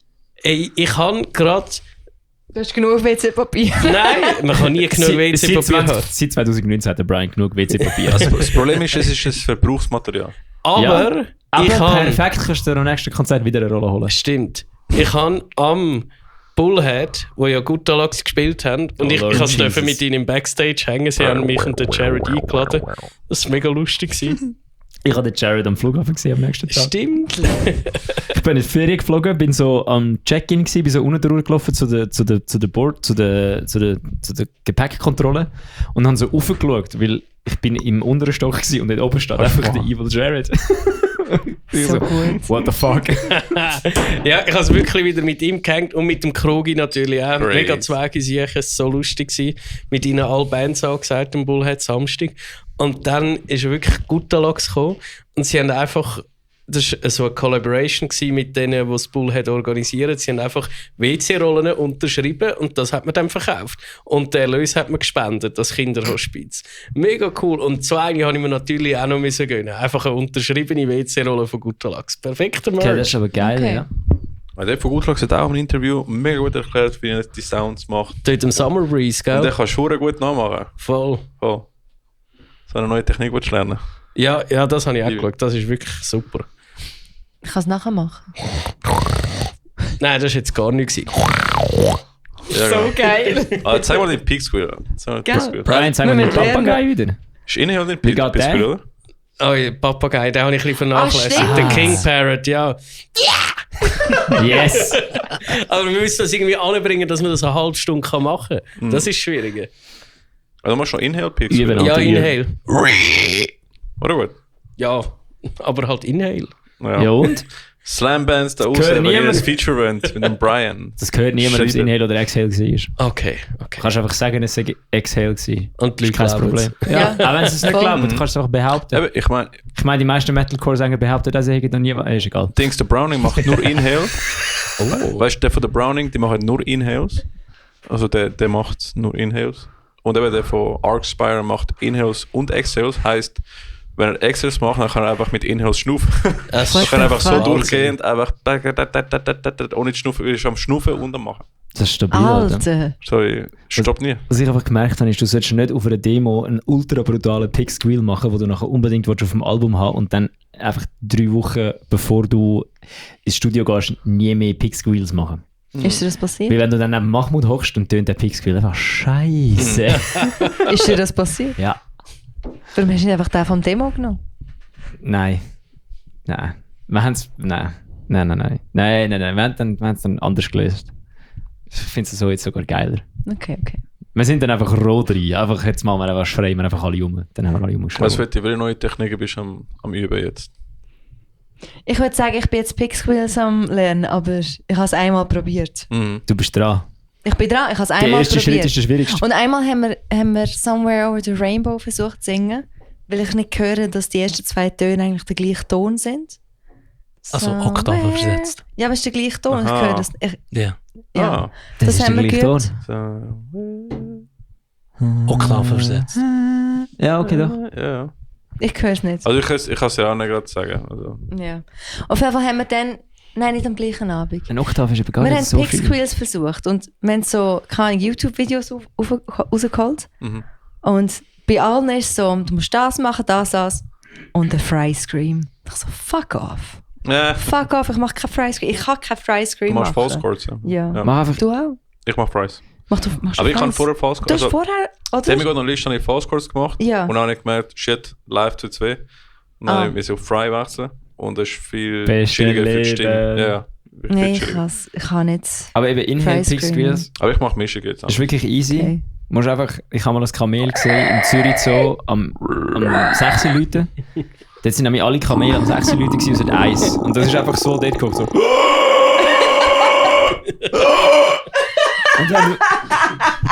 Und wenn du das machst und einfach noch das Mikrofon so hebst. Alter! Nicht schlecht. Ja, siehst du? Ja. Ja, und dann musst und dann, dass du eben nicht anfängst zu husten, das ist ein bisschen das Lernen mit Okay. umgehen. Ich Aber schick das Video der von- ist brutal gut gewesen. Ich schicke das Okay. Video vom Archspire sagen. Der hat es super gut erklärt, wie er macht es mit die Frau vom Gitarrist von Archspire hat eben auch eine Band, wo sie jetzt auch singt, neu. Und er hat ihr quasi so wie Coaching-Session gemacht, so wie das Video. 20 Minuten oder so. Okay. Wie erklärt, wie er das macht. Das ist super gut. Das Wichtigste ist, dass du irgendwie probierst, da locker zu bleiben, obwohl du Luft reinsaugst. Oh, fuck. Es ist immer Aber der das Secret. Problem ist nachher live, weil ich kann nicht von False Chord auf Fry wechseln. Das geht Aha, nicht. ich rede jetzt gerade von Pick-Squeals, nicht von, Ja, von aber Inhale Picks- Pick-Squeals, ja, aber- nicht von... Ja, aber Pick-Squeals sind mit dem Fry Scream. Nein, eben nicht Inhale Pick-Squeals, ist einfach wirklich nur ein Kamel. Aber das ist ja Fry Scream. Das ist kein Fry Scream. Mal, einfach Nein. mal. Was denn? Nein, weil Fry, also der einzige Unterschied ist Fry, du machst den ist ganzen es? Distortion mit dem oberen Teil vom Moll, oder? Und False Chord kommt von hinten. Also Oder? False Chord kommt ja eigentlich von unten da. Aber du machst die Distortion da mit Das und dann Ja. ist da oben. Fry ist... Oder wir sind gefährlich näher an dem Reel, den ich letztens geteilt habe. Jawohl. Also Fry Genau das. und False Chord. Weißt du, ich Ja. kann's. Speaking of 2010er YouTube-Musicians. Cookie Breed. Nein. Kennst du aber- Cookie Breed? nein. Der hat eine verdammt gute Tutorial-Serie How to Scream. Dort habe ich es nämlich gelernt. Das, Okay. Ich schicke dir die. Gut. Du musst einfach dir jetzt. mehrere Videos durchschauen und einer wird Klick machen. Es ist einfach Ja. immer so, einer sagt etwas, wo so wie, du musst halt denken, wie fängt Kamel da an, oder so, ach Kamel, ja. Also kennst du Und dann macht sie einen Klick. kennst du den Glatzkopf? Der Glatzkopf, der so auch Vocal, Ja. der so Vocal Analysis macht. Ich habe mal dem sein Tutorial geschaut, How to Fry Scream, und ich dachte mir so, nein. Denn das Okay. funktioniert. Egal was du jetzt machst, es funktioniert nicht. Nein, hör auf. Weil sie macht immer so. Und dann so, nein, von dem kommst du nicht hin. Nein, bei mir der Unlock-Moment ist der Vocal Warm-Up von Extreme Vocal Academy. Weil ich habe einfach den gemacht zum Warm-Up machen und dann halt einfach so wie, okay, jetzt machen wir Warm-Up für False Chord und nachher, okay, so ein Warm-Up für Fry und so, da ist schon ein Unterschied. Wow, wurde gut. Okay. Also, der ist super. Das ist ein Melissa Ich glaube, ich Cross, vers- oder? Nein, Melissa Cross ist nochmal etwas anderes. Melissa Okay. Cross ist die können wir uns alle nicht leisten. Nein, die habe ich gekauft, das war irgendwie Black Friday gewesen, für irgendwie 80% weniger. Aber ich finde immer noch der Extreme Vocal Academy einfach viel einfacher. Weiß auch nicht. Ich sag's dir, Cookie Breed Beste. Das war eben auch so einer, so ein YouTube-Bro. Der hat so das war Metalcore Dave Days gewesen, basically. Okay. Und der hat dann, wo We Butter the Bread with Butter bei Rock am Ring gespielt hat, ist der Sänger gewesen von denen, weil der Sänger von We Butter nicht können. Okay. Ja. Ich bin definitiv zu wenig voraus gewesen als Teenager. Aber das Lustige ist, jeder sagt immer, der Secret zu jeder fucking Technik ist einfach, musst locker und relaxed sein. Und dann funktioniert es. Ja, musst locker und relaxed sein, aber gleichzeilich musst du auch pushen und anstrengen. Ficken Das natürlich macht alles noch klein. Sinn. Ich glaube, ich versuche Pick Squeals mit False Chords irgendwie zu machen. Und Ja. das ist as good as it gets. Du hast es ja schon fast geschafft. Ist ja. Ich Also habe der alles vorher hat weg stabil gehabt. getönt. Nein, ich habe es mit False Chord probiert Aha. und ich das alles so positionieren, wie du beim Pick Squeal machst. Und ich habe einfach so scheisse Halsweh bekommen. Ich glaube, du warst nicht aufgewärmt gewesen, aber ja. Mal, wir haben uns zusammen aufgewärmt. Ich bin Das ihm ein stimmt. bisschen Growls am beibringen. Mhm. Das ist auch ein Struggle. Aber ich glaube, der Next Step wird Inhale sein. Bro, ich weiß auch nicht. Weißt du, was kannst du machen? Ja, das war Ja, gut. du bist schon ziemlich weit. Du bist eigentlich schon 85%. Du bist 85% Es dort. kann mehr. Du musst schon mal das Kamel noch ein bisschen. Verreck. Und dann tönst du schon wie ein Spüle. Kamelchor. Oh mein Gott. Core. Darum, Bös. dann hast du also, Ja, du Ja. kommst. jetzt das einfach noch Pitch shiften und noch drüber layern. Ja. Und dann, jawohl. Also gut. Okay. Auf dem nächsten Album Haben gibt's wir, ein haben wir Big uns, Squeals. können wir uns Im schnell Jahr. erholen von Vocal Techniques, rumgelabern, Ja, alle bitte. erzählen irgendetwas. Es ist wirklich, alle erzählen irgendetwas. Das ist Jeder verzapft einfach irgendeinen Scheissdreck und am Schluss hat keiner recht und jeder sagt, ja, weißt, ich mach's so und dann hockst du und machst so, okay, du machst anders, du machst anders, Ja, du machst anders, du machst anders, du es machst ist- anders, du machst anders. Es ist der Blind leading the blind. Also niemand weiß, wie es Doch, geht. einer weiß es. Irgendwie Cookie Breed weiß Irgendwie es. machst du Klick für dich selber und nachher erklärst du über andere, sind wir so, verstehe nicht. Oh ja. Ich glaube, wir machen einfach alle. Ja. Einfach. Jeder hat einen anderen Körper, andere... So, wir machen das. Das ist auch so, wie wir durchs Leben gehen. Wir Ja. machen Also einfach. das Cookie Breed Video ist es nicht ein Video, es ist 9 Video, also es hat 9 Videos. Das war wirklich gut gewesen. Das hat mir wirklich viel gebracht. Mhm. Vorher habe ich es auch nie geschafft. Vorher habe ich es gar nicht erst probiert. Schickst mal in den Chat. Hast du schon geschickt? Okay, danke. Bildungsauftrag schon fast ein Bild. Wenn du screamen lernen, mach das auch. Mhm. Cookie Breeds. Komm in unseren Chat. Ja, komm in unseren Chat. Komm, wir sind Bitte nicht. Komm, nein, wir könnten jetzt... Alter, wir könnten so ein Video machen, wie all die huren Finance Bros. Komm, Komm in die Gruppen, Alter! Komm in Komm in die Gruppen und lern das Kamel! Telegram-Gruppe, genau. Oh je. Komm in die Gruppen und Und nachher lern musst du das 5 Kollegen bringen, damit Ja. du es kannst lernen. genau. Wenn du 5 Kollegen bringst, dann zeige ich dir, wie das Kamel tönt. Wenn du 10 Kollegen bringst, dann zeige ich dir, wie du das Kamel kannst nachmachen. Und dann noch Geld und dann haben wir das Finance Pro System. Ja, ich warte nur noch darauf, bis der Ricky die Kreditkarte von einem Taoist-Mitglieder braucht und nachher hat er... Ich habe schon alle Geburtsfallen. Ja, du hast jetzt dann fast alle Daten, ja. Ja. Der Ricky ist verdammt wholesome. Er hat einfach so im Taoist-Kalender angefangen, alle Geburtstage von den Bandmitgliedern einzutragen. Ich aber muss mega noch eintragen im süß. Kalender. Ja. Jö. Voll. Aber jetzt habe ich fast alle. Ich habe, glaube ich, 13 bekommen. Eine fehlt, ich weiß nicht wer. Er ist einfach so Papa Ricky. Also es sind 14 Leute in dem Chat rein. Nicht 15. Ich weiß es nicht. Warte, wo ist die CD? 1, 2, 3, 4, 5, 6, 7, 8, 9, 10, 11, 12, Ja, 13, 14. Du mal eure CD promoten. 14, ah ja, wir haben, Ja, hauptsächlich jetzt sind ihr zwei da, zum euch ein neues Ja, Band. aber- Okay. wir haben CDs jetzt. Digipacks. Ich kann sie- ich kann Also sie für live das sind wir kaufen. schon lange off topic. Ja, jetzt ist eigentlich... Weißt du, eigentlich habe ich nur eine Ausrede gebraucht, um wieder mal mit euch Aber, hier aber Thema Merch Ich wollte gerade sagen, so, haben ihr eigentlich überhaupt noch irgendetwas zu erzählen oder wenn wir jetzt offiziell einfach über Gott und die Welt Nein, aber labern? Thema Merch-Artikel ist eigentlich noch spannend gewesen. So, was, das wenn stimmt. du in einem Merch-Table laufst, was Weißt- würdest du kaufen? weißt- Was Weißt würdest du, du was will kaufen, Sveti? ein Crop Top.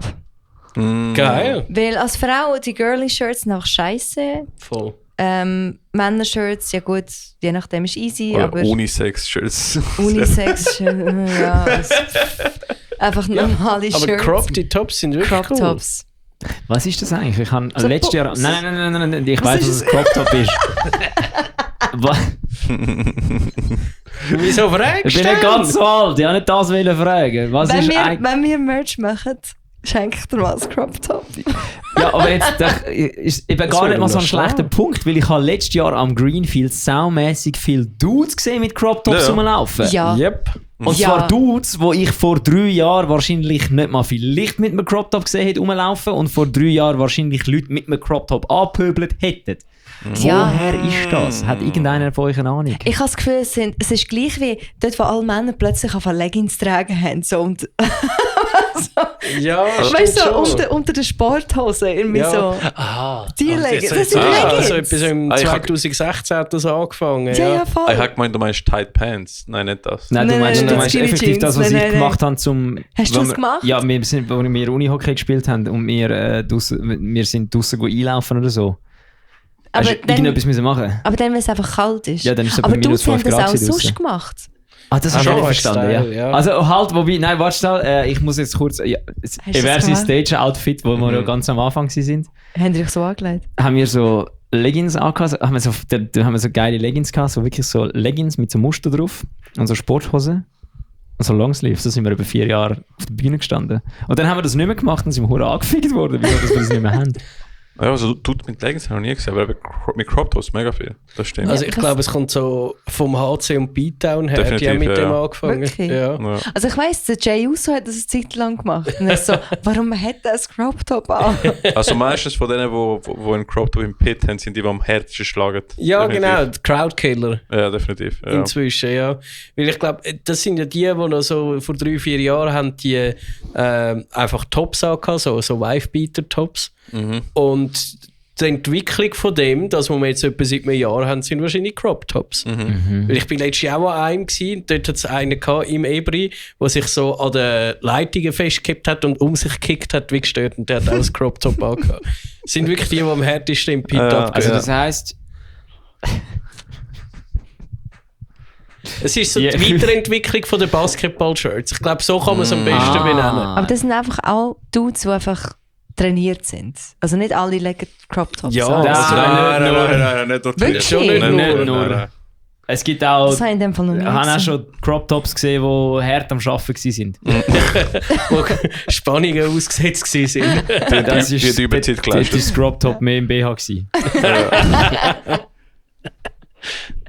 Overtime schaffen. Ich muss mal darauf achten. Laufen die am Greenfield um? Ja, letztes Jahr im Greenfield hat es so viele Dudes mit Da Crop hat's Tops Sicher, gehabt. ja. Gut, Ja, ich oder achte das mich mal. Impericon oder Das so. ist Ah, ja, vor allem, Okay. Hardcore-Shows. wenn das alles straight edge Hardcore Dudes sind, wirst du sie am Greenfield wahrscheinlich nicht sehen. Nein, wahrscheinlich nicht.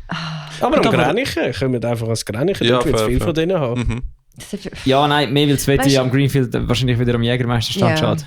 Ja, gut, ich gehe ja gleich auch noch. Ich Gut, das laufe ja stimmt gleich auch wieder, um.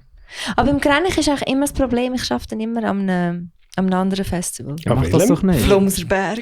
Ja, nein. Oh no! Kennst du das? Meine Oh mein Band, Gott. wo zwei Viertel von meiner Band wollen mich immer dorthin bringen. Bitte komm. Nein, Was läuft Bitte. dort? nein. Schlager. Es ist toll, es ist toll. Nein, nein. Es ist alles so, alle sind richtig rechtsextrem und primitiv, Edelweiss, Hemli, Kuhgurt und rufen irgendwie Ausländer raus und so Zeug. Also es Haben ist... Sie Während sie vor dir am Jägermeisterstand Ah, ja, ja, stehen. ja. Haben Sie voll, den voll, Eidgenoss-Sticker am Auto? Ja, genau die, genau die. Es ist so primitiv im Fall. Dazu sage ich nur eins. Bei den Eidgenossen, die sich Eidgenossen nennen. Hast du den Schwur geleistet? Wenn nicht, dann kannst du dich ficken. In der Das Tat. ist so... Nein, dort würde ich also auch nie hingehen. Nein. Nein, wirklich. Wieso Ja. willst du mich genau dort haben? Willst du Weil ich dort bin. Aha, ja, das ist fair. Aber jetzt, ich habe mir gemeint, du hast so eine sadistische Ader, willst du mich einfach Nein, leiden ich sehen? bin einfach dort. So wie Geistersituation. Darum kann ich das Grenichen. Das ist schade. Und es ist so, ja, ich habe meinen Also, Job. Grenichen Nimm holen die Money. Jägermeisterstand zu euch. Dann kann das Wetti Ja, auch voll. als Grenichen. Yes. Muss ich nicht Schlager aushalten. Es ist so schlimm, wirklich. Es ist so das primitivste Festival, abgesehen von Skispringen in Adelboden. Da Skifahren ist das. Skifahren in Adelboden. Eben, Skifahren, nicht Skispringen. Keine Skispringen ist ein Ahnung. Einsiedler, oder? Ja, Ich weiss doch nicht, ich bin einfach dort an der Bar. aber dort gehe ich gern. Ich weiss, aber die Leute sind so primitiv. Das ist so, aber ich gehe wegen dem Sport. Ich gehe dort effektiv, weil ich den Sport liebe.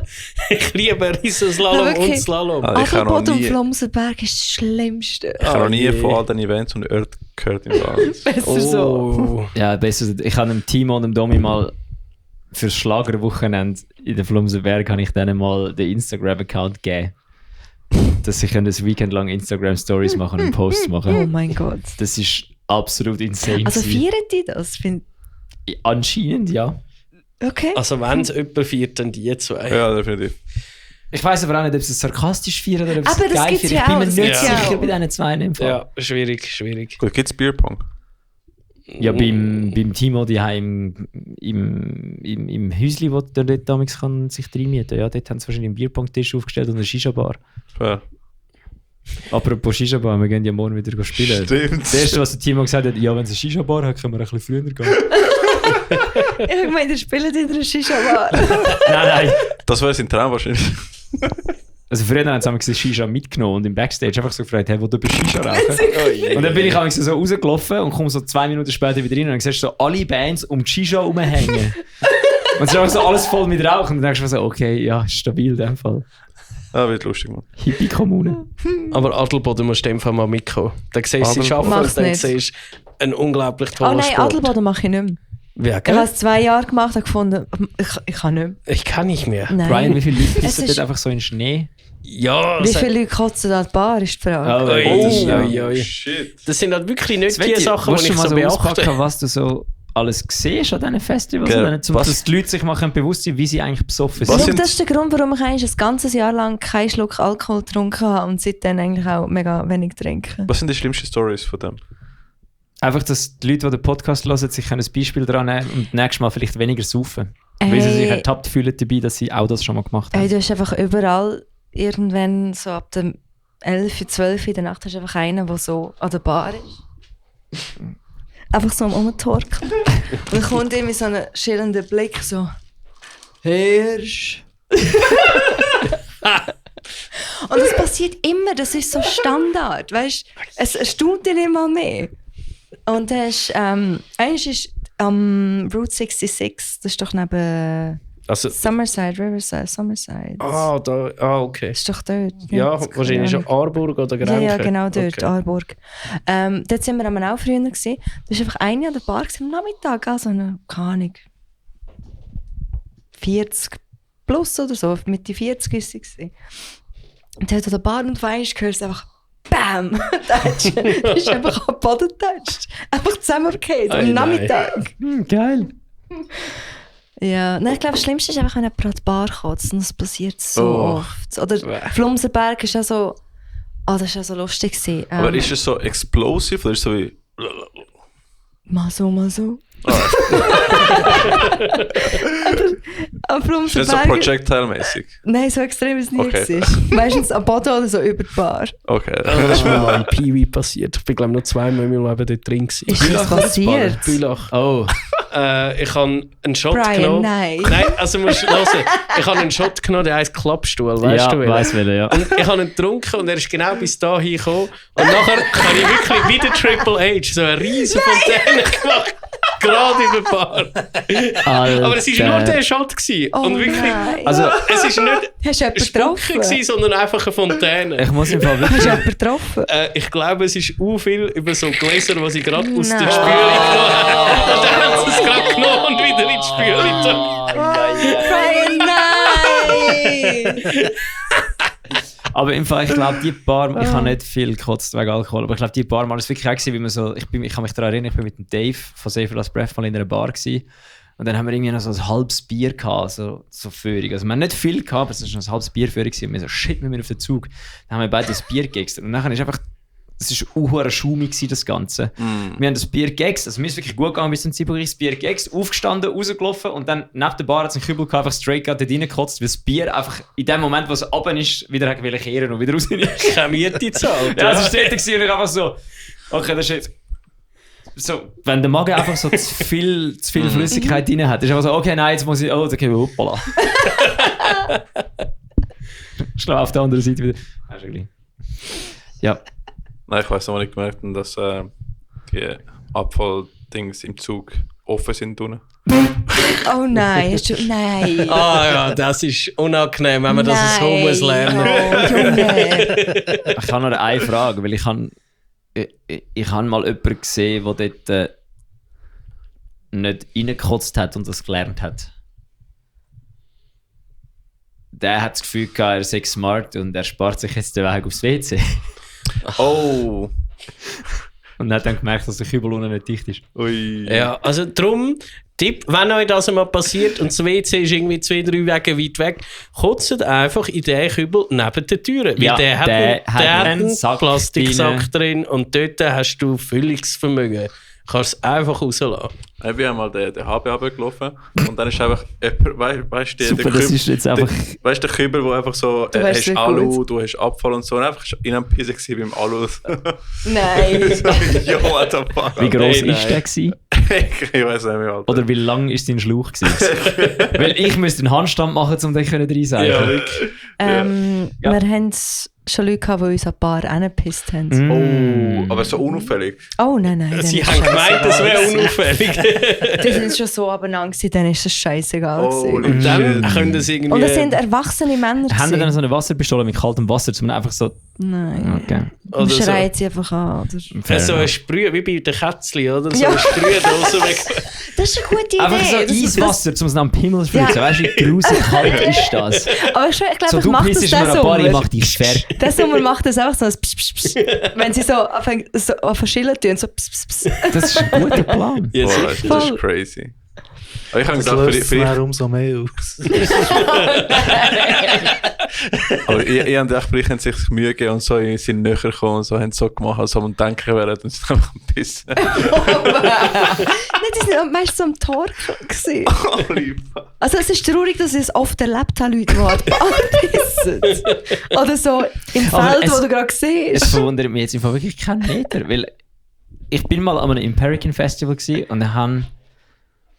Das ist, Am glaube Empiricon drinnen? ich... Ja, das ist glaube ich Komplex. in dem Jahr gewesen, wenn ich gesagt habe, ich trinke keinen Alkohol. Mhm. Und da sind der Nico und ich dort die einzigen verbliebenen Krieger gewesen von der Gruppe.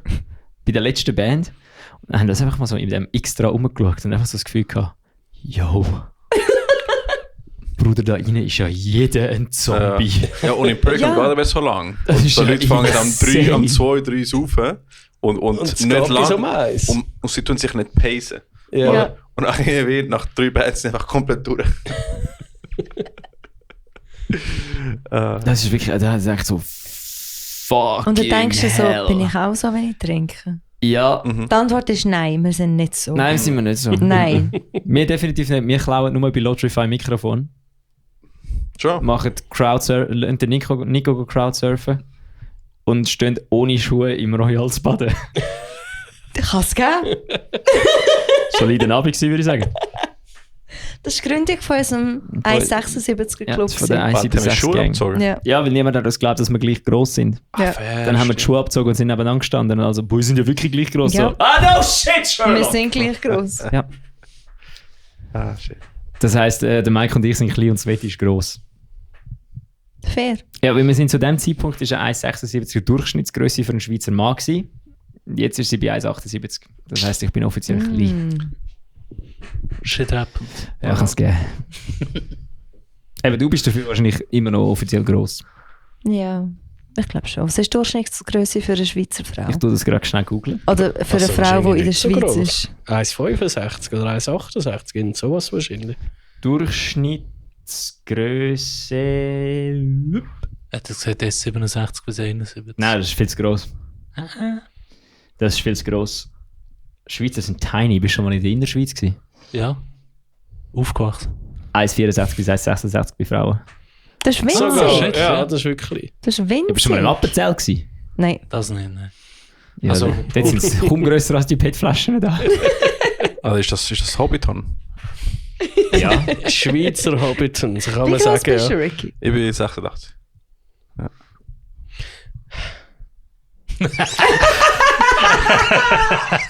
Brian, du wärst aber auch eine grosse Frau, oder? Ja, richtig. Weil meine Freundin ist genau gleich groß wie ich. Wir sind beide 1,71. Ja, easy. Aber weißt du was? Easy. In Bei Peru, welcher Band ist deine Freundin schon wieder Sängerin? Was ist das gewesen? Du hast mir das geschickt. Killswitch Engage ist das gewesen. Nein. der Opener von Der Killswitch. Opener von Aha, Killswitch eben Engage. nicht die. Nein, deine Freundin sieht nicht aus wie der Howard Jones. Und dann wieder andere. Jesse Licha. Wäre legendär. Ja, Also, ich stimmt. hätte das noch Opener von gesehen. denen, ja. Wie haben die? Employed to Serve. Employed to Serve, die Sängerin, ja. Die hat 1 zu 1 Wirklich? ausgesehen wie Brian seine Freundin und auch sich gleich bewegt und die gleiche Mimik gehabt. Ich bin nicht mehr auf das Leben Crazy. klargekommen. Ja, aber weißt du, wie oft habe ich schon Drummer gesehen, die ausgesehen wie der Brian? Du hast eine in der Band gehabt. Jeder zweit. Nein, Leute, die wirklich ausgesehen wie du. Nein, wo Okay, ist, okay. wo Ich habe ist, schon ein paar Mal jemanden geschickt, zu einem Konzert oder so. So eine Brian. ist mega nahe gewesen, der von Orbit Culture. Ist der gewesen, warte. Oh mein Gott, Glaubst ja, du? Orbital Muss das Culture ist suchen? es. Ja. Ich weiss, wir sind alle da gewesen. Ich weiss Ja. nur noch, wo mir ein Video geschickt hast von Anti-Flag am Greenfield, so, wieso bist du jetzt auch noch Roadie? Ja. Aber der Brian Ich sieht finde es aber so aber, aus. ich find's aber wirklich gut, Brian. Ja, das hast du mir mal geschickt. Ja. Brian, aber ich finde es wirklich gut, dass du, obwohl du deine Tätigkeiten bei Anti-Flag als Roadie nicht mehr kannst wahrnehmen, immer noch mit beiden Füßen im Leben stehst. Definitiv. Also, 2 Wochen später ist er dein ganzes Lebensunterhalt genommen worden. das ist einfach ein Job weniger gewesen, ja. Eieiei. Schon krass. Das ist jetzt auch schon wie viele? 3 Jahre her oder 4? Und 3, kein ja. Mucks mehr gehört von dieser Band seitdem. Ja, Kein besser Mucks. ist es auch. Das ist aber hure peinlich für die. Also die grösste mit dem Finger auf andere Zeigband. Und nachher so Welche? Anti-Flag. Anti-Flag. Just Insane ist ja ein Predator anscheinend. Nein, er ist 100 Pro. Weil, sorry, so schnell kannst du die Reissleine gar nicht ziehen. Ja, eben darum. Die ja, haben das alle gewusst. Was ist genau abgelaufen? Ich weiss es jetzt nicht mehr genau. Ich glaube, es war in einem Podcast. hat eine. Eine erzählt, dass sie besoffen mit jemandem Sex gehabt hat und sie hätten das beide eigentlich nicht wollen. Und es ist aber kein Name genannt worden, keine Band genannt worden und am Morgen, nachdem der Podcast rausgekommen ist, hat sich Anti-Flag einfach ausgelöst. Einfach straight Aha. up Zack. Tschüss Okay. gesagt. Aber Und dann hast du mal noch ein beide- Statement gehabt vom Just Insane und nachher hast du nichts mehr gehört von beiden Seiten. Und Okay. durch das, dass es wirklich keine 8 Stunden gegangen ist Aber der Ja. kommt und nicht raus. keine Band genannt worden ist, habe ich jetzt einfach die Theorie, dass das Anti-Flag einfach gewusst hat. Die haben das alle gewusst. Die ganzen Sexgerüsler haben das gewusst, haben trotzdem mit dem Finger auf alle anderen gezeigt und dann einfach, was rausgekommen ist, so, okay, ich wir lesen das auf. Ja, und das Statement war ja, wir sehen keinen Grund mehr, zum die Band weiterführen. Ja, fairer Das ist schon Punkt. heftig. Ja, ist, Gut, sie hätten als Deathcore können weitermachen dann wäre das absolut fröhliches Verhalten gewesen, ja. Oder Pop-Punk. Das ist einfach Ja. Another Tuesday, oder? Ja, sie hätten einfach können ihre Genre ändern. Sie hätten einfach können Anti-Flag anstatt Punk hätten sie einfach Pop-Punk können machen. Ja, voll. fair. Hast du gesehen? Sveti hätte die Lösung gehabt für sie und sie haben nicht gelassen. Ey, gerade Hört letzten auf einen Samstag. erfolgreichen Pedo. Letzten Samstag bin ich Tractomy schauen in der Schneide das Grabenhalle in St. Gallen. Mit- Wer war der Bassist? Ist er ein grosser Haariger gewesen, Ja, oder ein das kleiner dünner? Nein, das war der Harry gewesen. Das ist der Sänger von Decreate. Ah, krass. Mit denen haben wir ja zweimal gespielt. Gerade vor 2 Wochen sind sie am Bullhead gewesen, dort ist der gewesen mit den kurzen Haaren. Ja, das ist eben, glaub, der mit den kurzen Haaren, der hat eben, glaub, bei dieser Band gespielt, wo Safer Last Breath immer auf Tour war voran. Darum kennen die jetzt Haben mehr. sie auch so A- und B-Team und so? Ich weiss es eben nicht, aber Nein, ich habe ich sie glaub- jetzt 5-mal gesehen und glaube nie mit der gleichen Besetzung. Es ändert immer wieder ein bisschen. Weil dort vor 2 Wochen am Bullhead war der Erik Sänger gewesen. Der Erik, Ja, stimmt, der Rico stimmt. Matt. Ja. Was ist das eigentlich gewesen? Warum ist er Ja, bei aber der das habe ich Der mal- andere hat fragen, einen ja. Bandscheibenvorfall gehabt, der Dennis. Aber jetzt ist er wieder dabei gewesen, Wie letzten lange hat Samstag. denn der einen Bandscheibenvorfall gehabt, dass der Erik einfach so einspringen kann? Ja, ein paar Monate, seit dem Ah. September letztes Jahr. Ach so! Ah, okay, Ja, okay. wahrscheinlich ist der Gig jetzt letzten Samstag sein erster gewesen seitdem.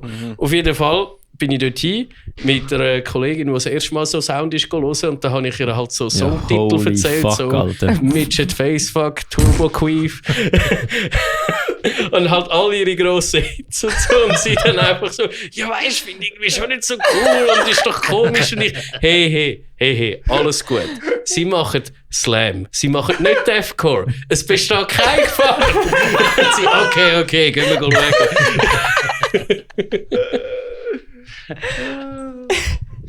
Sie machen Slam und kein Death. Ja, weil dann wären die Bedenken gerechtfertigt gewesen. Das stimmt. Fair, ja. Ich habe letztes Jahr habe ich mal so einen Gedanken gehabt noch. so das Gefühl gehabt, so... Ich glaube, ich habe mich dann mal so gefragt, wie ich so wenn ich so auf Leute wirke, wenn ich jetzt im Dunkeln dann nicht reinlaufe. Mit meinen rosa Vans, meinem violetten Hoodie und meinen blond gefärbten langen Haaren habe ich gedacht, das sei absolut nicht gefährlich aussehen, bis ich gemerkt habe, ich bin eigentlich der Prototyp von jedem Deathcore-Sänger. Also, das absolute Gegenteil von ungefährlich. Also ausser die Frauen sind über 18. Dann absolut ungefährlich.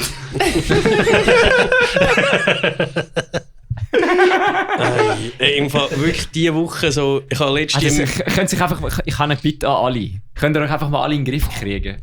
Es wäre schön. Es wär Alle so das schön. Handy Ja. weglegen, vorausgehen, einmal kurz Gras anlangen und einfach mal beruhigen. Auch mal Und beruhigen. keine Dickpics verschicken. Vor allem nicht auf Snapchat, Brian. Sicher nicht!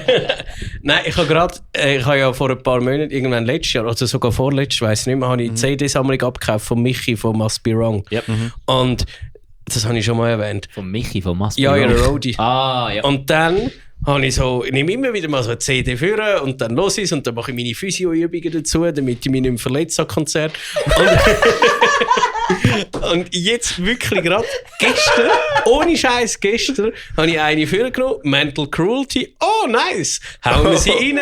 Innen da, nachher schaue ich auf der Rückseite, wer der Sänger ist. Oh ja, es ist der. Nicht gut! Es ist immer, wenn du eine coole neue Black Metal Band findest. Zuerst googlen, Aber ganz so, wichtig. soll ich jetzt, bevor ich das Album durchlose, schauen, ob es Nazis sind oder los sind Oder so warte. im Unwissen? Ganz kontrovers. Wie stehen wir zu Lost Prophets? Ich habe eine These dazu. Was ist da kontrovers? Ist der Fall klar? Ja. Er ist ein Pedo. Also, er ist nicht ein Nein, Pedo, nein, so da- 15-, nein, nein, 16-Jähriger. Er ist so Nein, 15 Brian, Monate. Das ist nicht das Problem, Brian. Da sind wir Okay. uns, glaube ich, alle einig. Okay. Ja. Es kommt jetzt niemand um die Ecke und macht Thesen auf. Also ich finde, wenn sie 15 Monate alt sind, Nein, dann wissen nein. sie es ja noch nicht und können sich auch nicht daran erinnern. Das sagt keiner. Nein. Nein, es ist schrecklich. Schön ist von uns gegangen. Es ist... Ah, er ist gekillt worden im Ja, Gefängnis. ja, gell? ja, Stimmt! ja. Das habe ich verdrängt. Er ist ja. schon mehrmals abgestochen worden im Ja. Gefängnis Von schon. Shoutout an den Bruder, der abgestochen hat. Aber... Es sind etwa 15 Leute, die ihn abgestochen Geil. haben. Das ist- Aber bitte tun mich nicht canceln. Lost Prophets haben gute Musik gemacht. Das dürfen wir auch sagen. Ja, ja. Aber ich Lost bin froh, Prophets- ist er tot. Lost Prophets sind Bangers. Lost Prophets Mega. haben Banger-Songs Die geschrieben. ersten 3 Alben. So gut. Killer Song Last Train Home ist einer der besten Songs ever. Und ich habe vorletztes Jahr am Slam Dunk eine Band kennengelernt, die heißt The Blackout. Und die ist auch oft mit Lost Prophets auf Tour gewesen. Und ich habe dann mich ein bisschen mit The Blackout befasst, weil ich die Band, die haben Lost Prophets Vibes, also vom Sound her relativ ähnlich. Also könntest du glaube ich auch cool finden. Okay. Und dort hat der Sänger mal ein Interview oder einen Podcast gemacht und dann hat er eben auch über die ganze Lost Prophets Dings geredet, weil sie ja mit ihnen auf Tour sind und alles. Und dann hat er gesagt, er findet es asozial, also nicht asozial, aber was er wirklich krass schade findet, ist, wie das, der Bandname von Lost Prophets mit dem Ian Watkins gleichgesetzt wird. Voll. Weil es ist nicht die Band gewesen, die das gemacht hat, es ist nur der Dude gewesen. Ja. Und der Dude hat allen, der ganzen Band eigentlich, den Lebensunterhalt versaut mit dem, was er gemacht hat. Ja, Und dann hat er eben gesagt, er ist sich auch zu 100% sicher, dass die Band nicht gewusst hat, dass der sich das macht. Weil, er kann das beweisen. Und zwar ist das dann, hat er dann gesagt, dass einmal an einer Warped Tour sie Ian gesagt haben, Kollege, wir spielen morgen früh, du gehst jetzt nicht so lange raus saufen und wenn, dann bist du morgen parat. Und dann hat der andere den Auftritt verpennt und ist irgendwie so 10 Minuten zu spät gekommen. Und nach dem Gig hat der Gitarrist einfach windelweich geprügelt. Oh. Weil er zu spät gekommen ist. Jetzt stell dir mal vor, was passiert wäre, hätte der Dude herausgefunden, was der andere gemacht hätte. Also was der andere gemacht also ich hat. glaube, wenn du das weißt, dann ist der Fall klar. Also, ja. Also der hätte wahrscheinlich nicht nur verprügelt. Aber es ist ja nicht so okay, du hast mit einer 16-jährigen Dickpick geschickt Eben oder genau. so, sondern Es ist eben, Babys. genau, darum, das ist die These, wieso dass der Rest von der Band das nicht gewusst hat.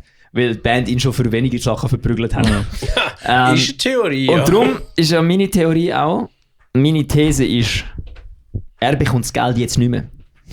Man kann es wieder hören. Das stimmt. Das ist meine Sind Theorie. sie wieder auf Spotify Das mittlerweile? ist schon länger wieder auf Hätte er Spotify. noch Geld bekommen, wenn er im Knast noch Ja, logisch. gewinnen will? Royalties. Ja. Ja. Aber Nur weil du im Knast bist, heisst es nicht, dass deine legalen Sachen aufgehoben werden. Aber seine Verwandten oder so. Ja, die können ja Erben nicht den dafür. Scheiß. Es ist alles Ja, wieder Die sind es auch drauf. nicht gewesen. Seine Verwandten sind es auch nicht gewesen, seine Band ist es auch nicht gewesen. Gut, ich habe die Band nie gelost. Also ich habe nicht Darum von ist, denen jetzt, gewusst, darum ist bis eben das die Frage, passiert die ich mir auch ist. schon gestellt habe, Es jetzt, wo er tot ist, darf man es wieder hören. Ich glaube, ja, es ist alles wieder drauf. Weil Also, eben, ja. weil das Einzige, was dich ja eigentlich könnte davon abhalten, also nicht das Einzige, aber das, was dich ja könnte hauptsächlich davon abhalten, ist, dass du ihm immer noch Geld gibst. Und Ja, das ist ein bisschen Reichweite und so, grusig. ja. Also es singt dir halt, du hörst Ja, die Stimme von jemandem, der genau. ein Baby vergewaltigt hat. Das ist ein bisschen grusig. Das ist so. Und dann Das ist so. wenn es instrumental wäre. Okay. Ja, aber das Ding ist halt wie. Das Ding, es ist so. Aber so bekommt wenigstens die Band noch ein bisschen Geld. Wo einfach jetzt Aber die jahrelang. haben ja eine neue Band. Jetzt Ja, aber sind das hat neue ja Bands nicht, die hat ja kein Geld gemacht. Nein. Also die hat ja literally, denen ist ihre komplette Lebensunterhalt von einem Tag auf den anderen weggebrochen. Also so wie SOL Dying und und Woven Woven War. War. Ja. Ja, aber bei SLA Dying ist nicht der komplette, die haben, die Ja, das ist, Band glaub ist ich, nicht so schlimm komplett tot gewesen. gewesen. Ja, aber Woven War hat nie gezogen. Nein, Nein. aber eben SLA Dying ist nie komplett tot gewesen. Ich glaube, Es ist einfach- Lost Prophet hätte sich nie können nochmal gründen. Nein, okay, nein. okay. Also, Nein. der Bruder hätte nicht können aus dem Knast raus zurückkommen, sich entschuldigen, die Band nochmal gründen und dann Nein, hätten alle gesagt, nein. weißt du was, wir geben dir nochmal eine zweite Chance. Nein. Von dem her, ja, es ist halt. Also, du musst sagen, meine These ist jetzt, du musst selber wissen, ob du es hören, aber ich Ja, finde, fair. Also ich könnte es nicht hören. wenn du es hören, hast du jetzt wie der moralische Dings, dass quasi der Bre unterstützt ist. Ist wie weg. Jetzt bekommen nur noch Leute. Bist du da am Quietsch? Ja, das ist der Stuhl von Okay. mir, der ist auch crazy. Ich muss nochmal. So, jetzt bekommen eigentlich nur noch, festigen. blöd gesagt, nur noch die Leute Geld, die eben nicht Scheiße bauen haben. Ja. Ja, sehe ich. Mhm. Also ja, sehe ich den Punkt. Ja. Ich sehe sie jetzt schon. Es wird, sobald die Podcast-Folge Wir werden rauskommt. alle Es ist, kennen. es ist halt, etwas, wo Werden man wir kann alle diskutieren kennen, das ist kann. es ist im Endeffekt eine persönliche Entscheidung. Ich habe zum Beispiel auch, ich höre nicht mehr als LA Dying. Aus persönlichen Gründen, weil ich finde so. Ich bin ganz langsam auch auf den Sack halten. Tim soll sich einfach mal, Ja, soll sich so- mal in den Griff kriegen. Oder andere Leute sollen mal lernen, dass er sich nicht in den Griff kriegt. Ja, voll. Ist so. Es gibt andere Bands. Macht er noch sein Arnold Schwarzenegger-Ding? Nein, ich glaube, das ist. Oder? Das wäre ja im Kiff gewesen vor etwa 2 Jahren. Irgendwie schade bin ich nicht gegangen. Was macht er? Das ist absolut, Austrian Death Machine. Ah, das es ist absolut er. insane gewesen. Das ist Alter. er. Ja, das ist er, ja. Lol. So heisst die Band, oder? Austrian Death Machine. Ja, eben, ja. Ja. Also Ja, er das macht ist den er. Arnold nicht nach, das ist ein Kollege von ihm. Okay. Aber das ist absolut insane gewesen. Butter Cookie Down. Ich bin mit dem Radar da gestanden, es ist wirklich einfach so, was geht jetzt ab, Alter? Wir gerade noch sagen, give me your boots, your Epis and your I need your motorcycle. boots, your clothes And your motorcycle. Get in the chopper. Der beste Song ist ja... Take my hand.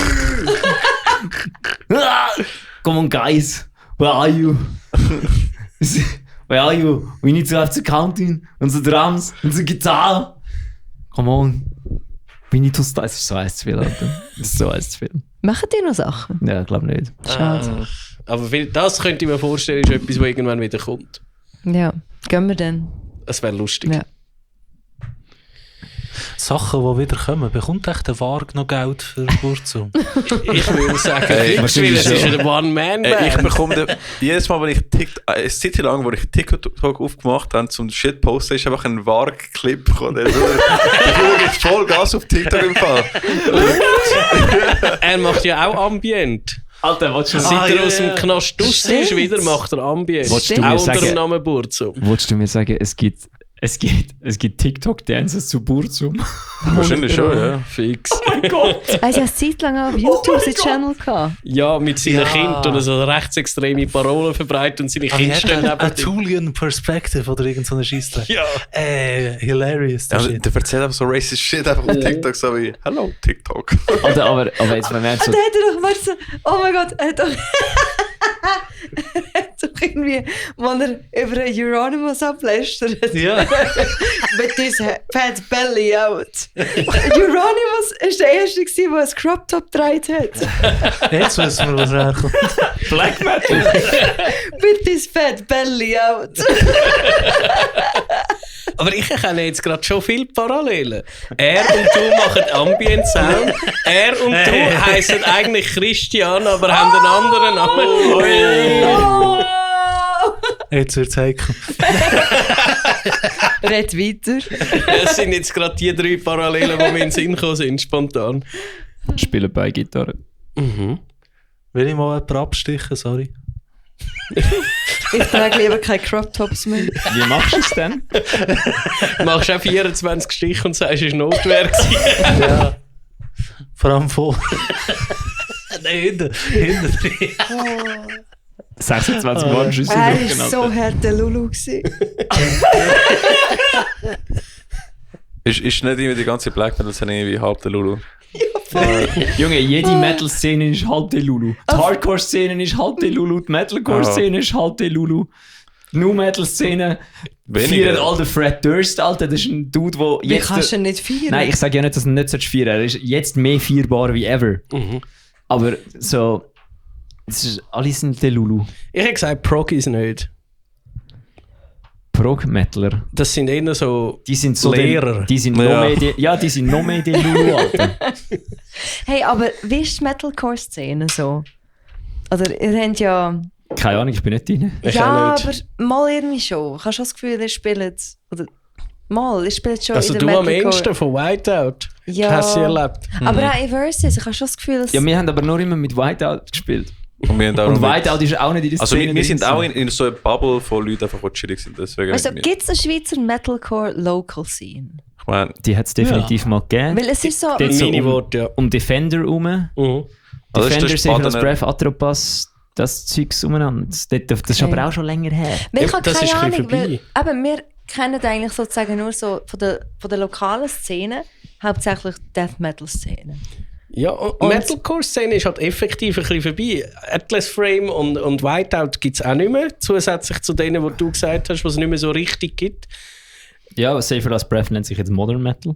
Ja, also sie Die sind gibt's aber ja auch noch, nie aber wirklich in der Metalcore-Szene drin. nein, das ist ja eher Ja. Deathcore, also Dings, Gitarristen Black and Deathcore ist das Gitarristen so von Atlas Frame. Der eine macht Reggae, der andere macht Janus Christus und der andere macht Pop-Punk. Ja, voll. Perfekt beschrieben. Stimmt, ich habe mich eigentlich immer darüber Also- aufgeregt, dass alle Metalcore machen. Das macht ja gar niemand mehr Ja, es Metalcore. ist so. Ja, let's go. Corona war ein bisschen der Umbruch gewesen, weil so im 19. war ja Defender das Maß aller Dinge gewesen, oder? Und du bist der Krassisch gewesen, wenn du ein Kollege bist. Und jetzt ist das weg. Ja, Vicious Rain machen die Vicious weiter. Rain ist jetzt. Ja, Ja. aber nicht mit dem Ausmaß. Also Sie ziehen die grossen Gigs an, aber du hast nicht mehr so eine Szene um sie herum, oder? ja. So, was für Leute gehen an solche Shows? Keine. Wer sind die Leute? Eben nicht genug. Keine. Wer sind Also die bei Leute? Vicious Rain ist jetzt das 0815 Metalcore-Publikum. Aber wer sind Die haben es die wirklich Leute? geschafft. Also, so meist- Leute, Meistens Leute, die in eine andere Band spielen. Das die... ist Nein, bei Vicious Rain ja nicht. Aber Nein, ihr eben zwei schon, sind ja eben letztes Mal schon. an dem Alter, Gig gewesen. Nein, jetzt Baden bin Am ich Vicious Nein, Rain aber- Gig im Fall habe ich so viele Leute gesehen von anderen Bands, Ja, aber die ich schon lange wie gesehen voll ist das Werk gewesen? Ist noch recht voll gewesen. Ja, wenn das Werk recht voll ist, sind dort mehr Leute, wie Leute, die in Bands spielen. Fuck, ich habe mich die ganze Zeit gedreht, weil ich jemanden gesehen habe von anderen Bands. Ja gut, aber das Lied einfach daran, wie wir alle kennen. Eben. Aber so bei Vicious Rain, die sind glaube ich schon ein bisschen eher auf dem, auch so kleinere deutsche Metal, kleinere, grössere, gerade am Durchstarten die deutsche Metalcore-Bands am Anziehen, Fans. Ja, und das mag ich ihnen auch gönnen. Ich habe das vorher nicht irgendwie kleinreden. Nein, logisch nicht. Aber Aber ja, die Szene, so die Locals, die seit immer... Corona ist das kaputt. Genau, die immer so ein bisschen Werk 21 und so rum sind. Ja, Whiteout, Atropas, Defender, Also Safer as das Breath. ist ja wirklich so... Kate-Effekt Kate Effect, Ja. Das ist Ja. effektiv eine Szene gewesen. Auch nicht Also, jetzt die Mycelia. alleroffenste überhaupt, oder? Weil es halt immer die gleichen Leute sind. Aber das ist verbrochen. Ja. Gut, Mycelia spielt eigentlich Ja, die sind halt jetzt alle auch mittlerweile... Ich kann mal schon kurz Handys wegnehmen Also von das haben wir ja Mikrofonkabel. in anderen Folgen auch schon gesagt. Das ist mehr... Heute machst du eher so ein bisschen so Beatdown-Sachen. Das ist eine Szene von jungen Leuten, Das sind von den mega viele junge 20-Jährigen. Leute, ja. Oder dann machst du anderes Zeug. Die Bubble, wo Drill und so drin sind. Ja, genau. Aber dort habe ich auch keine Ahnung.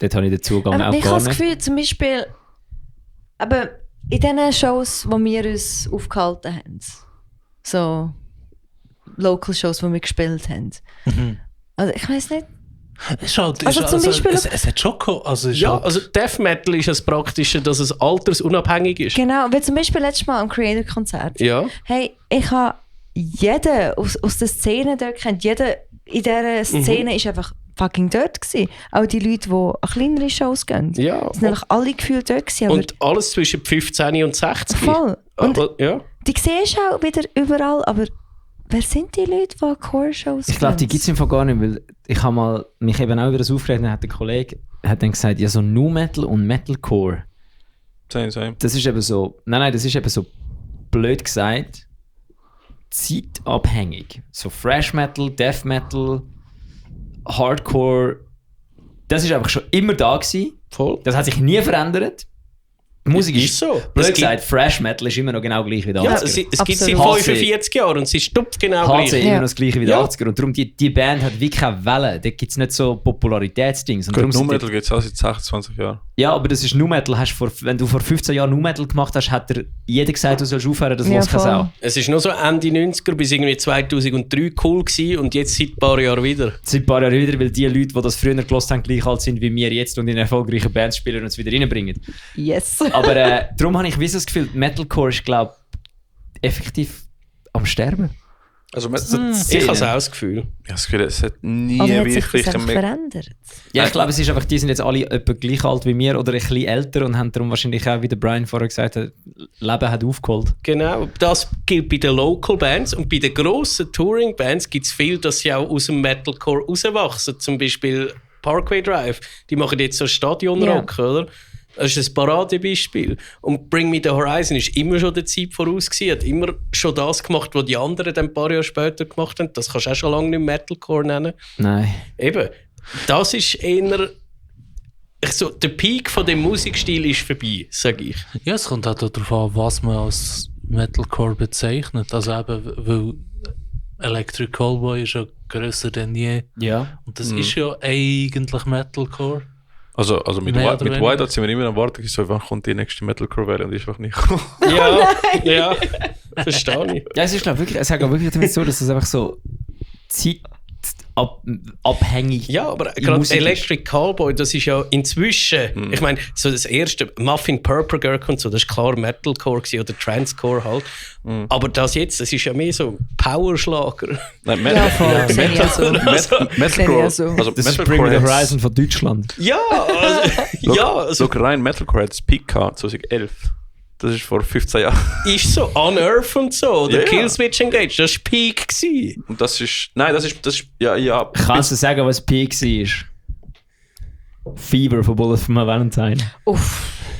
Das war Peak Metalcore gewesen. Ja. Nachher ist es Bach Aber abgegangen. ich glaube, so Killswitch, All That Remains und so sind so halbe Proto-Metalcore. Ja, ja, fair. Nachher sind wirklich so Breakdown, Stimmt, lastige. sie sind die den Weg geebnet Genau, haben. genau, ja. genau. Und die haben so eine Mischung aus Melodeath und halt Hardcore. Ja, das andere Genau. sind alles so Szene-Bands gewesen, wo alle Dudes die gleiche Frisur gehabt haben wie du, aber sie wesentlich weniger gut haben können tragen. Alles Seth Rollins. Und ausgesehen haben wie die Boys von Panic at the Disco. Keiner hat genau gewusst, was läuft. Also, Das ist genau das. Metalcore und YouTube sind gleichzeitig gestorben. Du hast gerade Attack, glaube ich, gut beschrieben. Schau, der Peak in meinem Früher. Kopf. Metalcore und YouTube sind Schau. gleichzeitig gestorben, weil wo Metalcore aufgehört hat, Fancy, hat YouTube aufgehört, Fancy und beides Damn. wird an Relevanz Schau, verloren. der Peak von Metalcore ist dort gewesen, wo alle Breakdown of Sanity Moshbands hatten und die Hälfte von unseren Kollegen einfach krasse Emo-Frisuren hatten. Ja. Ja.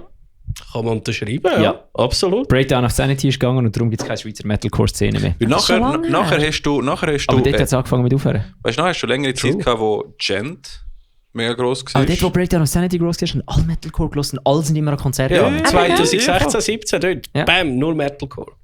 Ich hätte, Dreamshade. ich hätte ihnen gesagt, ja gut, 16, 17, ja, hast recht.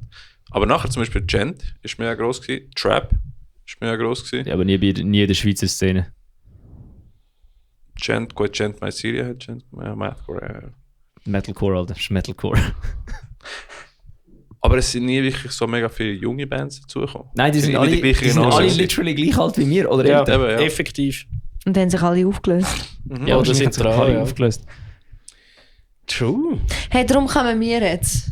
Ja. Gut ist es Metal. In einem Nitpick Eben. von Metalcore. Und ihr macht auch nicht den Prototyp Metalcore, gar nicht. Also überhaupt, ja. Nein, es ja. ist schwer. Also, aber so das Ding mit Genre, es ist Modern so... Metal draufklatschen, schicken, Aber gut ist ja, mal. Ja. wirklich. Ich meine, Alternative. ich finde, unsere Community in der Schweiz ist einfach so ein Mischmasch. So, alle machen Hardcore, Metalcore, Nu Metal, Melodeath, whatever, alle spielen miteinander. Ist gut Ja, so. voll. Ja, das stimmt schon. Das Ich ist meine, jetzt wir eher haben- mega. Ich wollte mehr mit Bands spielen, die absolut nicht das gleiche Genre machen. Ja, wie ja, wir. aber das gibt es ja immer noch. Das Ja. ist schon gut. Das hat es so. eben früher hure wenig gegeben. Ja, aber das ist jetzt besser. Zum Beispiel dort, wo wir, wann ist das gewesen? So das letzte Konzert im 24, wo wir auf Oerlikon Mundwerk sind. Oh. Weißt du? Es sind 4 Bands gewesen, die alle mein wirklich gar nichts miteinander zu tun Das hatten. wilde Ding genremässig. dort mit Ja, Another Approach, All Life Ends, dann noch so eine Emo-Gen Alpha-Band Ja, und nochmal etwas, so eine Instrumental-Band, Pollen, glaube ich. Nein, Ja, ist nicht Oh, Pollen. Pollen. Vielleicht ist Pollen gewesen, ist ja das kann wurscht. sein. Ja. Ja, das war wild. Gewesen. Wer ist die Gen Alpha Band? Wir haben die geheißen auch etwas mit A. Ain't You Run? Mhm. Nein. Die, wo alle gesagt haben, das sagen japanische Aura Core-Band. Coma. Ja, genau die. Die sind jetzt wieder zurück. Ja, die spielen wieder. Crazy Dort sweet. sind wir beide überfordert gewesen. Mit der Gesamtsituation, ja. Ja. Sie haben eine Tänzerin dabei gehabt. Oh, wow. Oh. Ja, ich bin nicht mehr rausgekommen. Ich auch nicht. Und nachher hast du einfach alle Fans auch noch dort, weißt du? Okay, nice. Das war Krieg. gewesen. Ja, wirklich. Aber so Sachen finde ich eben grundsätzlich sehr geil. Ich liebe das. Von Ja. mir aus können wir auch mehr mit Hip-Hop-Acts zusammen Konzerte machen. Ey, das ist. Ja, ich habe gesehen, der Johnny, der eben die ganzen Hardcore-Shows organisiert jetzt eben auch Hip-Hop-Shows dazu. Hell Er muss jetzt auch yeah. mal einfach. Gut, aber Mix- Hardcore und Hip-Hop will Make ich sehen it happen. zusammen. Ich habe Das geht, ja. Ja. hab letztens im Ricky geschrieben, weil ich hatte eine Erleuchtung hatte. Hardcore ist Hip-Hop für Weisse. Das hat etwas, ja. Sehe den Punkt, ja. Weil es kommt ja beides aus Amerika, beides aus dem Ghetto. Es ist einfach Hardcore ist Hip-Hop für Weisse. Ja, Sehe es ich, ist ja. so, Ja, wirklich voll. so die hässigen weißen Leute, die arm sind, ja. Ja, ich sehe es. Aber nachher jede Gruppe gibt so den eigenen Flavor. So wie die Latinos in Kalifornien, oder? Ja. Die haben ihre Art Ja. von Voll. Hardcore. Weil Oder? der Latino-Hip-Hop und der Latino-Hardcore ist auch gleich. Mhm. Ja, So definitiv. Suicidal Tendencies Eben, ja. und Alle haben Bandanas an. ja, alle haben Bandanas an. Und Für New York sie kannst du das hätten- Gleiche Sie hätten sagen. auch schon Breakdown of Sanity Moshpants gehabt, jetzt hier Breakdown of Sanity ist okay. Ja, ja. Hey Ricky, lässt du eigentlich auch mal das Bandana an? Boah, Ich du will darfst, das du noch kannst sehen im Fall. Spanisch. Ja. Eben. Ja. Aber das ist gut. Guter Punkt. Aber das sagen alle im Publikum, meinst du, bist cool, weil du Bändeli hast. Hey, ich habe einfach Sei so, niemand im Publikum, weil keiner ich habe das einfach auch Video ein bisschen kennt. Spanisch versucht bei unserem Hidden Track. Geil. Der Brian hat es gelost, aber hat es wahrscheinlich nicht. Nein, ich habe das, Gehört. ich habe das als Jonathan Davis Geräusch abgetan. Jetzt hast du es verraten. Nein, das habe ich doch nicht Der verraten. JD von K. Ich habe immer gemeint, das sagt der andere, dem Turk sein Kollege. Der JD. Oh no. Nein, ich habe so eine Line auf Spanisch. Alright. Kannst du jetzt? Nein. Schade. Kaufe das Album auf Bandcamp. Hell yeah. Yeah. Ja, wenn ihr eine coole Band mit Sins buchen, dann bucht, ich habe noch einen im Kopf. Void Drifter. Ich hätte Void etwas anderes gesagt. Void Drifter. Ja, wir haben, was für Namen haben wir rum? Void Walker hast du Spitballs. gesagt, ja. Void Walker war zuerst, gewesen, aber das gibt's, irgendetwas gibt es schon. Ein Film, ein Buch, Ja, irgendetwas. es gibt so vieles. Wir Ja. hatten auch Void gehabt, wo wir cool gefunden haben. Mhm. Und du hast einfach ein Wort wählen, das wie aus 2 Wörtern besteht. Ja. Ist Void Drifter separat, oder? Ist nicht das Wort. Wir schreiben es mit, eigentlich wär's so, ja. wir schreiben es mit so 2 Slashes. Aber wenn du es ohne schreibst, für mich ist es ein Wort. Es ist Es ist eigentlich ein es Wort. ein Ja. Wort. Es ist ja so wie eben, einfach ein zusammengehängtes Wort. Ja, voll. Ja, Bare Tooth. ja voll. 2 Wörter. Mir ist Aber- jetzt gerade, apropos Attack, mir ist gerade aufgefallen, der Ricky ist der Schweizer Caleb Shomo. Wieso? Ja, was machst du alles? Beartooth. Ja. Du hast vorher in einer Metalcore-Band gespielt. Dann hast du einfach ein Album selber geschrieben und recorded. Und produziert. Und gemixt und gemastert. Und übernimmst die Schweizer Metal-Szene. Warte, bis ich meine Drummer-Saga anfange. Alter. Ja, ich sag ja. Ich sag Der ja. hast aber auch Crop Tops an. Ich muss ein bisschen mehr trainieren. Aber. Okay. Nein, ich fände, du solltest eben nicht mehr trainieren. Ich fände, du solltest eben real behalten. Du solltest eben real keepen. Und einfach jedes Mal im Video, wenn die Kamera so zu näher durchfährt, so den Ranzen slappen. So. Das wäre fucking funny. Dann droppt er dann aus S. Ah nein, es geht nicht so gut bei deinem Namen. Wir haben das mitbekommen. Wer ist der Franz? Er macht das S an, Ricky Garcias. Da steht er der Booty. Garcias! Der Franz, der war ein Der Pfosten. Franz hat Alter. doch immer gesagt, seems like Caleb dropped the S. Ja, und dann hat er sich 2 Tage später so halbpatzig entschuldigt. So, ja, Ja, voll. Aber was ist, genau hast du das nicht so gemeint. aber was ist nochmal dort passiert? Das ist ja nicht so gecheckt. Ja, wie der Caleb, also Beartooth hat ein neues Video rausgegeben und da ist der Caleb wirklich so, das Glitzertop hat er er hat angegangen. das Frauenglitzertop an, so Spiegel- Skinny Crop Top. Pants, ist einfach so am Shaken. Er ist einfach sexy. Ja, er fühlt sich einfach. Und aber der Franz hat es nicht so gefühlt. Aber der Typ ist oh Gott. Aber ich glaube, wenn der Franz etwas Schlechtes über dich sagt, dann hast du es einfach geschafft. Ja, oder? ich glaube, er ist ein bisschen mein Idol im Fall, meine Stilikone. Weil dort, wo wir mit Attila, wo wir bei Attila und Born of Osiris gesehen haben, ist so auf die Bühne gekommen, so Shades on, Gold Chain. Ich will das auch. Und ich glaube, seitdem habe ich bei IOF angefangen, Sonnenbrille ab und zu anlegen, Grills Trainerhose. tragen, Gold Chain. Ja. Krass. Only Franz. Only noch nicht Franz. Eigentlich hätte man es in dem Fall einfach schon länger können sehen können, weil das Outfit das hat gar nicht zum Sound von einem gepasst. Nein, aber verstehst du, was ich meine? Ich habe irgendwie dann schon mit dieser Band wahrscheinlich, oder mit dem Sound von dieser Band abgeschlossen gehabt. Und ich habe einfach null Bock gehabt auf die Musik und habe gesagt, ich müsste mich lustig machen. Ja, fair. Ich habe mir Spass Sehe ich. gebraucht, darum habe ich auch Adidas-Hosen angelegt. Sorry, Sehr gut. Ricky. Das ist sehr gut, ne? Wir haben genau die gleichen an. Sind es genau die Welche Nein, gleichen? der Ricky hat so Stripperhosen, die ich abziehen kann. Weil ich Ja, meine habe auch. inzwischen so 4 Farben oder so. Okay, nein, ich habe einfach die normal, die mit der breiten... Ja, same. Ich habe Ja. 3 von denen. Nein, 2 von denen. Ja. Ja. Der Ricky hat vor dem Wacken Metal Battle ist er so gekommen, hey Jungs, ich habe noch eine Idee gehabt, dass wir am Wacken so etwas Frisches haben. Wir können alle so Adidas-Trainer anlegen. Und ich habe so, Bro, nein, wir sind nicht Butcher Sisters. Machen die das? Ja. Oh. Also, Taoist hat meine Sammlung von Adidas Tracksuits angefangen. Go for it, wirklich, Ja, go ist for geil. it. Mhm. Jetzt suche ich noch Pink. Pink muss ich noch holen. Ich hoffe dich, dass Lara den Podcast nie lost. Warum? Also, sie zieht inzwischen alle meine Adidas Ah, Pullis. Ja, sehr sie war ein gut. Hater gewesen am Anfang. Aber Ja, sie ist Hat eben sie nicht ein gern gehabt? Hater gewesen. sie ist sechs. Das ist ein Vibe. Eben, finde ich auch. Ja, schon. Also ich fühle mich irgendwie verbunden mit meiner Herkunft, mit dem Adidas-Trainer. Fair enough. Ja, es ist... Ich bin im Ewig gewesen nach der Show und dann kommt einer so wie, gell, du bist Slav, oder? Und ich so wie, ja, meine Großmutter ist polnisch, wie hast du gewusst? Ach schon, mit der hat früher Jugo-Trainer, genau. Adidas-Trainer auch gehabt. Ich könnte schon als Jugendtrainer sagen, ja, das ist Jugo-Trainer. Ja, das stimmt. Adidas ist das Nein, Zeichen, dass du es geschafft hast. Ja, der wirklich. Vater von der Lara hat den Tracksuit von Hugo Boss, grün, von den 90er. Jo! Geil. Das ist so sick. Das ist Geil. So sick. Ja. Bruder, heiraten und erben. Ja, fix. Erbe. Fix. Weißt du wie? Der Mann von meiner Chefin hat einen Gucci-Trainerhose-Anzug an. Jo. Aber echt. Und er ist so, sie gehen auch immer auf Saint-Tropez. Es ist so eine Vibe, wirklich. Es ist fast ein kleines Meme. Und Fast ein klein? Er liebt es Kleines wirklich. Meme? Er hat das Cap, also King of Saint-Tropez. Ich finde es Hammer, wirklich. Weil wenn es durchzieht, ist geil. Aber meine Chefin, seine Frau, sie findet es überhaupt nicht geil, der Gucci-Anzug. Wir haben alle gemeint, es ist fake, aber nein, das ist echt. Es ist wirklich ein Pro-Gamer-Move, Ja. Mann.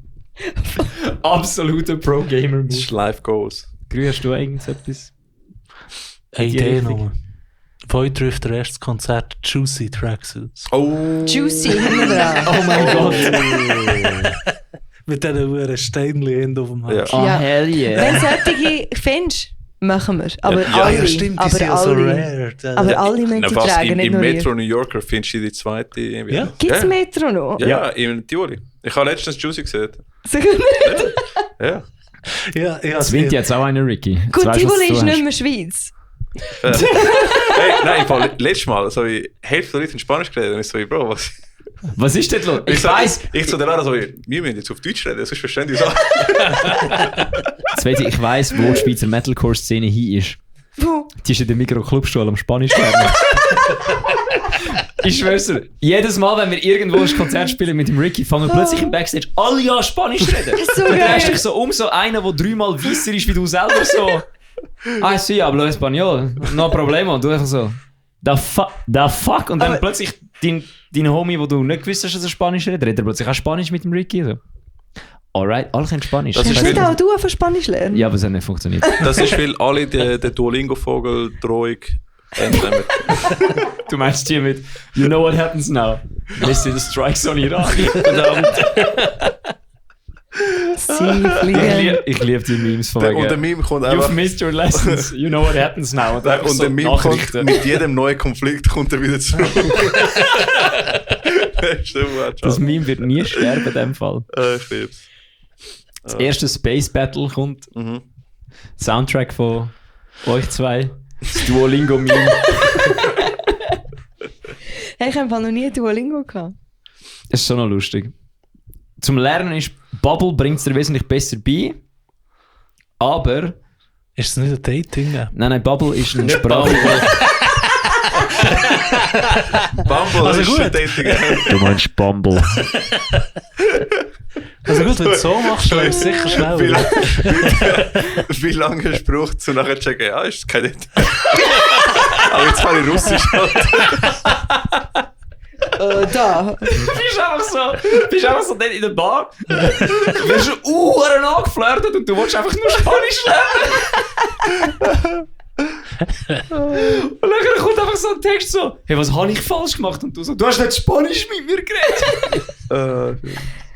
Soll ich einfach Spanisch lernen? Unbedingt. Also mit Duolingo bringt dich mehr dazu, eine App zu benutzen. Weil es ist einfach so wirklich Gamification. Es ist wirklich, Duolingo ist einfach ein Game und Bubble ist so ernsthafter Unterricht. Okay. Ich hatte eigentlich beides nicht. Clubschuh. Nein.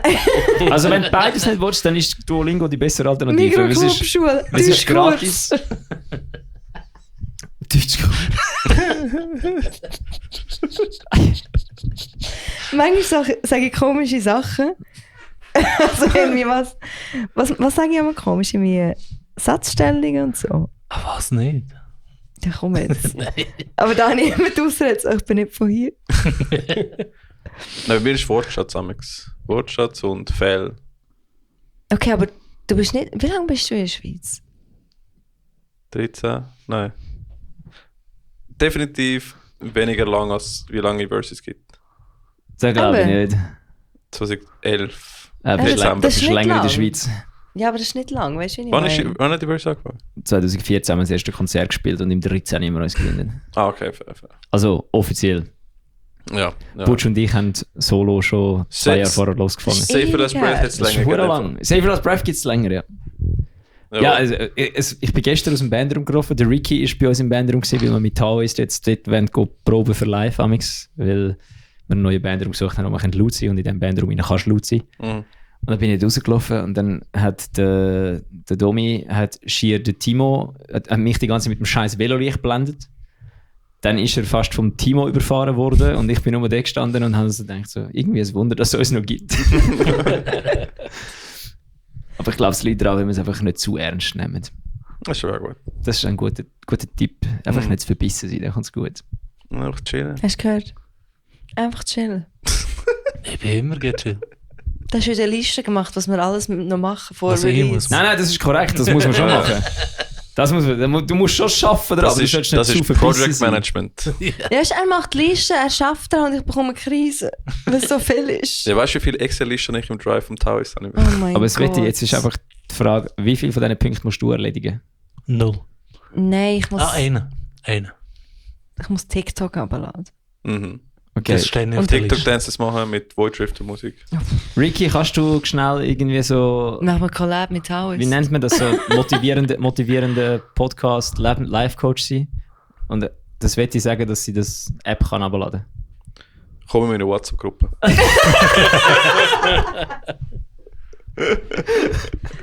Wie viele Leute muss ich bringen? 5 oder 10? Okay, gut. 99.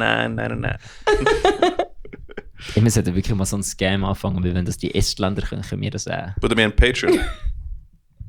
Hast du gerade Patreon einen Scam genannt? Autsch. Habt ihr Patreon? Ja. Was macht ihr auf Patreon? Nicht. Patreon hat das gezahlt. Ah, wirklich? Es ist Aber wirklich- macht ihr so... Keine Ahnung, macht man nicht so irgendwie wöchentlich... Nein, der irgendwie- Ricky hat Es gesagt, ist- wir machen nichts auf Patreon, Wir haben es aber wenn am ihr uns Anfang gesagt. unterstützen könnt, Ah, wirklich? genau. Wir Okay, können das das finde ich machen. aber eine coole Einstellung. Wir haben vorher gesagt, Leute, wir haben keine Zeit, wir haben kaum Zeit, um den Podcast zu machen. Aber wenn ihr den Support cool findet, dann können wir mindestens den Dings... den Brian Pokal- und ich können bezeugen, es wird keine Gewinnausschüttung gemacht Ende Jahr. Ist es so? Also Luxury Communism. Ja. Yes. Wenn wir das auch machen. Ja. Ich habe einfach das Du bist Gefühl, der Kommunist, du weißt nicht. Oh ja. ich habe einfach das Gefühl, das wird gar nicht mehr so schlecht funktionieren, weil es gibt ja all die Instagram-Models haben ja ihre Bio so die Buy Me a Coffee Links und so. Und die machen das so shameless. Und bei allen Bands ist das einfach so, nach Geld fragen ist so hure Voll. im Verruf. Oder Und du ich- machst irgendwie das Crowdfunding und Ja, so. und es sind alle, aber ich denke, Das ist halt wirklich nicht cool.